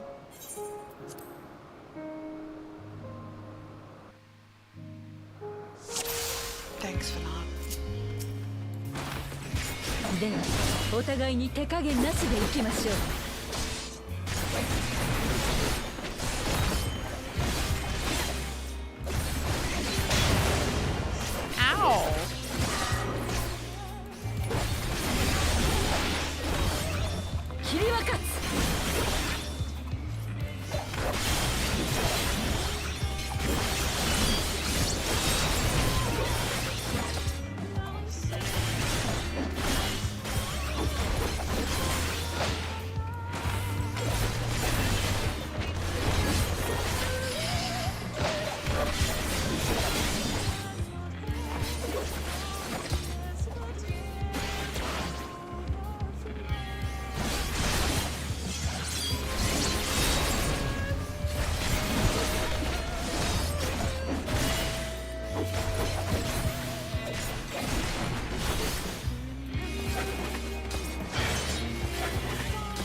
手強いですね。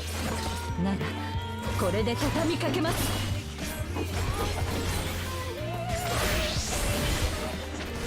How come you can job change in battle?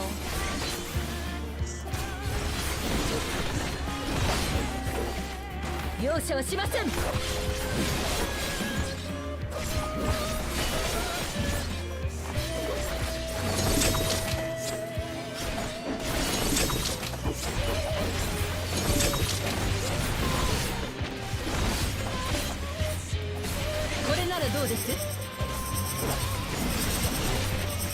Oh, come on.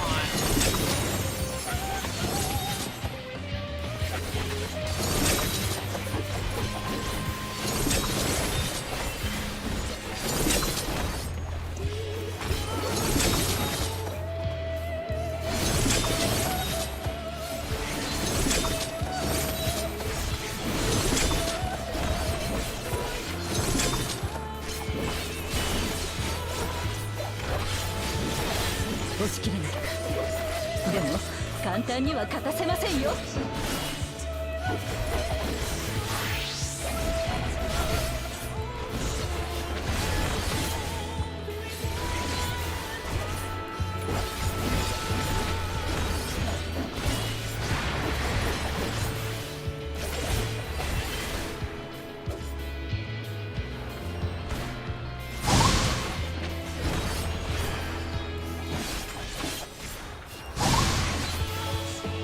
行きますよ。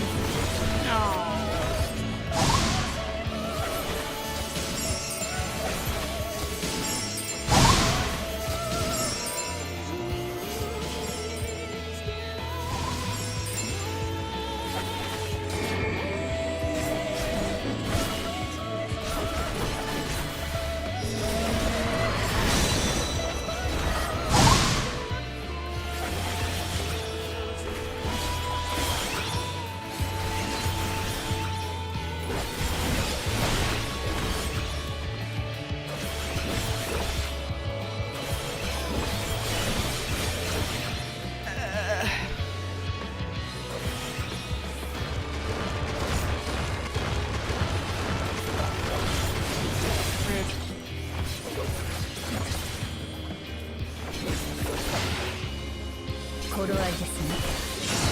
最後の試練に課しましょう。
I hate this.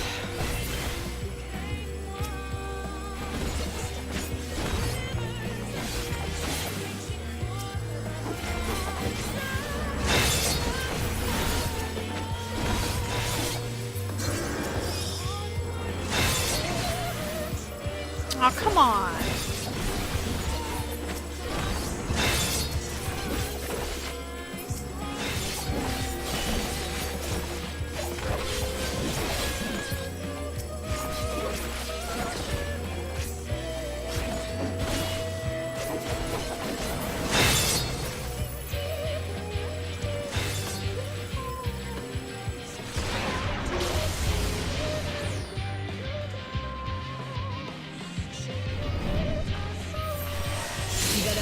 たれよ、観難は注げ。汝の意志をここに示さん。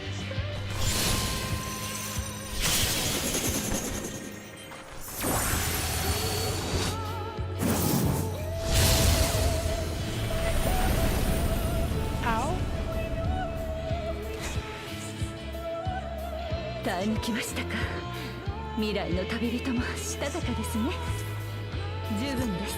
手合わせはここまでにしておきましょう。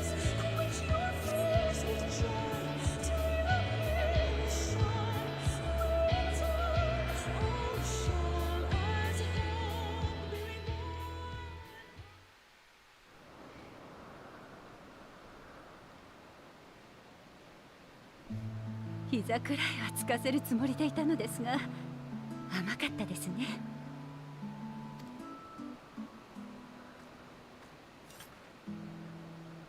確かアゼムと手合わせした時もそうでした。あなたといい彼女といい、私の半分も生きていないのにたくましいこと。でもあなたの冒険がそれだけ言葉で語ってくれたのよりもずっと困難の連続だったということでしょう。お互いに実りの多い旅をしてきたようですね。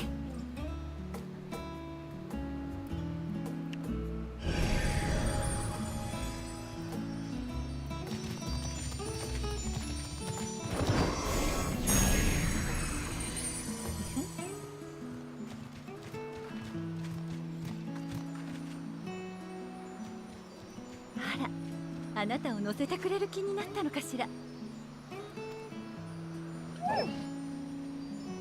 よかったですね。その子、一度懐いた相手のことは忘れませんよ。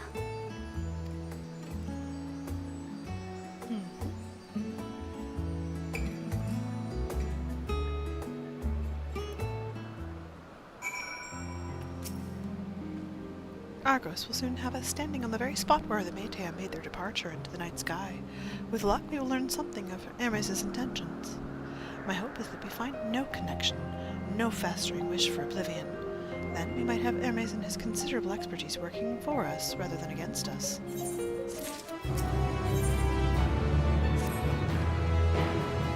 Let us move over to the edge before mounting, shall we? That will allow Argos to catch the currents rising up from below and give us a smooth ride over to the isle.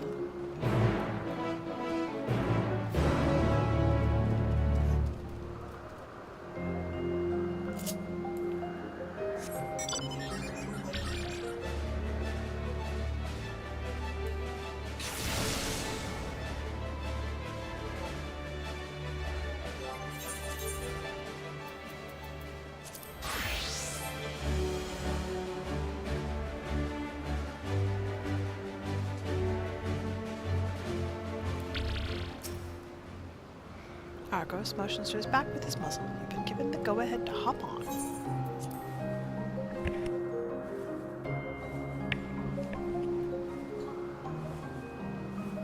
Isn't this pleasant? Argos certainly seems to think so.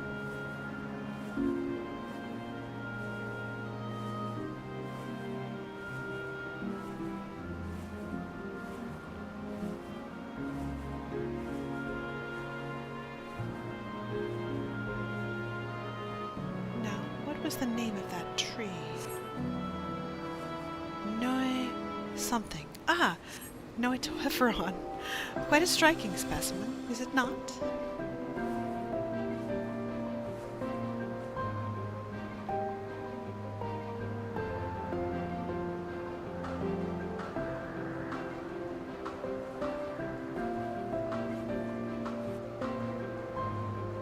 Brace yourself for the landing.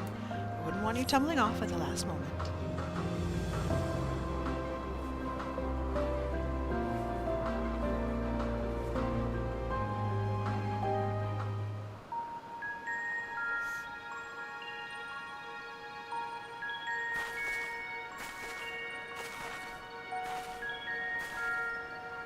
小さな島ですね。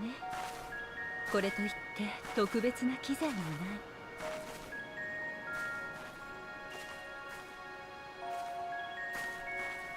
仕方がありません。過去が見られるか試してみましょう。やったことはありますか？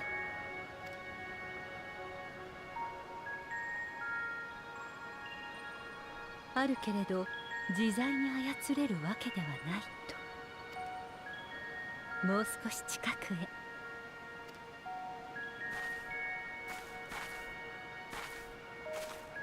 過去を見るには大まかに2つの手段があります。一つは当人がその記憶を想起しているときに心の壁を越えて伺い見る方法。もう一つが場のエーテルに刻まれた記憶を読み解くという方法です。魂に記憶が刻まれていくように世界に満ちるエーテルにだって歴史は刻まれていくのです。もっともそういったものは消えやすいので必ず読み取れるとは限りませんが、ともかくやってみましょう。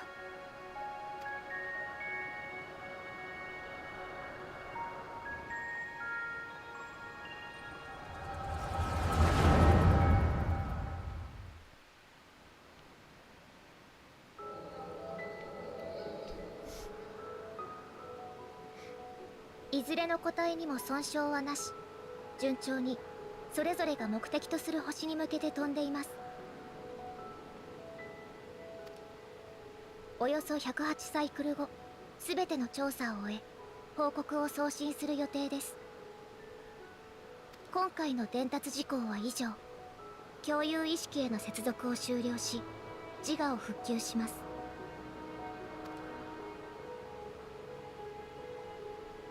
だってヘルメス、順調、よかったね。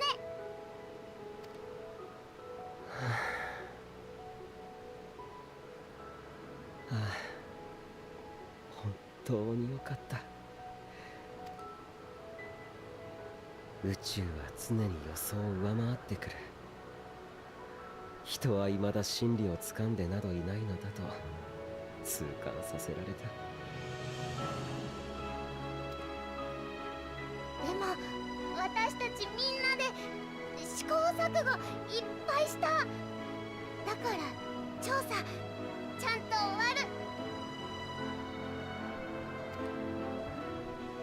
そうだな。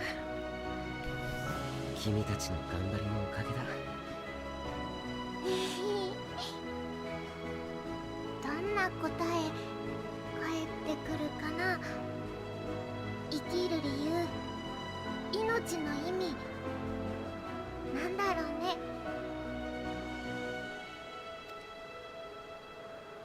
この中にはアーテリスよりずっと進んでいる星もまだまだ原始的な星もあるだろう。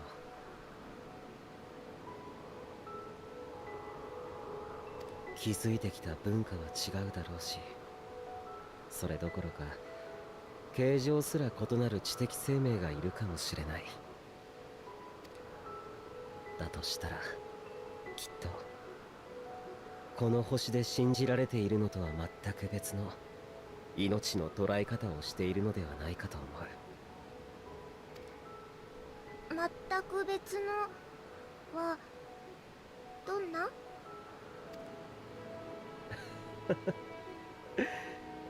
想像もつかないな。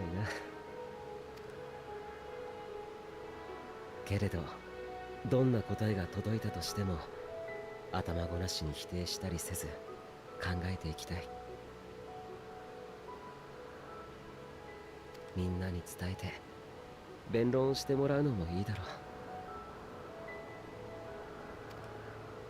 その先で人だけじゃない一つでも多くの命が幸せを知れたらいいと思うんだ。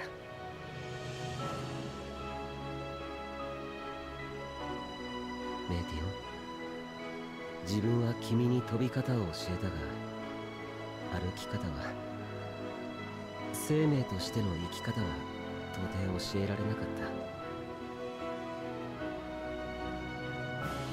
た。しかし長い長い旅の果てに君はきっとそれを知る誰かに出会うだろ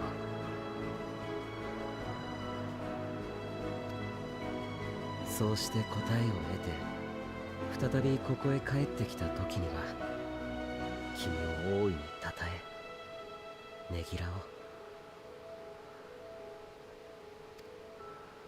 砂糖ドバドバのリンゴで？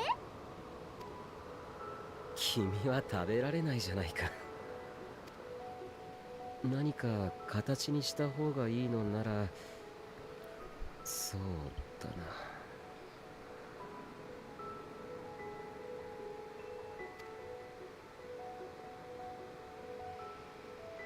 花を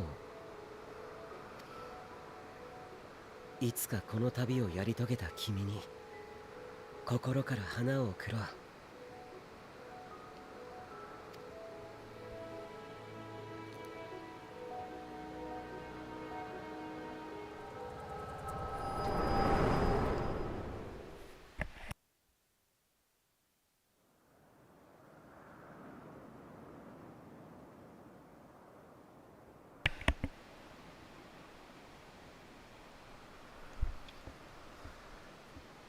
あなたはどう思いますか？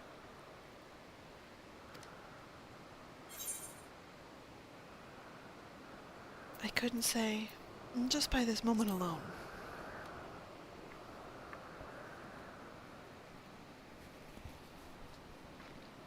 確かにはっきりとした証拠はつかめていません。ですが少なくとも彼らが意図的に終末を起こすことはない。私はそう感じました。だからといって終末と無関係とも言い切れませんが、本人たちの預かり知らぬところで関与してしまう可能性も依然として残っています。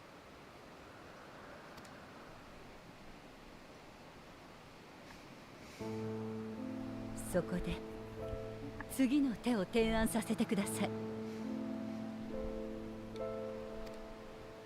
ヘルメスにもあなたの真実を、終末のことを話してみるのはどうでしょうか。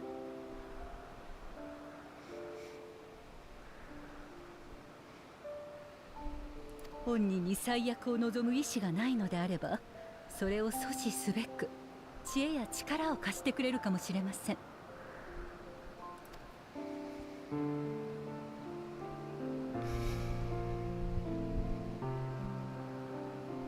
それでは急いで彼を探さなければいけませんね。ひとまず元の島まで戻るとしましょう。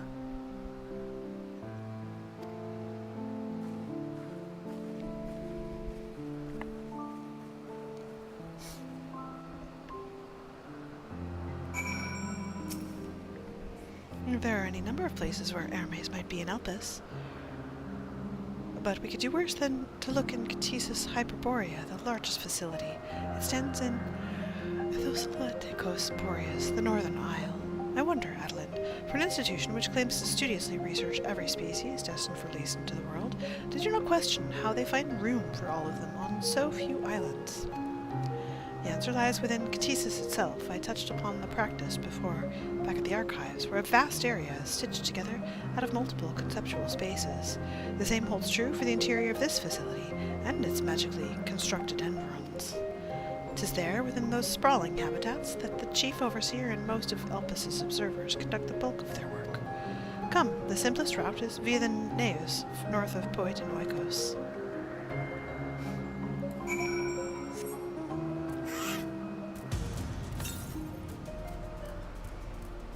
I think we're gonna get the last ether current. The stream is already almost 6 hours.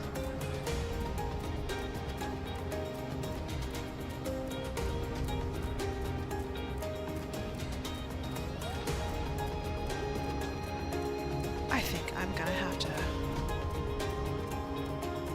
call it for the day, because that is already an obscenely long amount of time.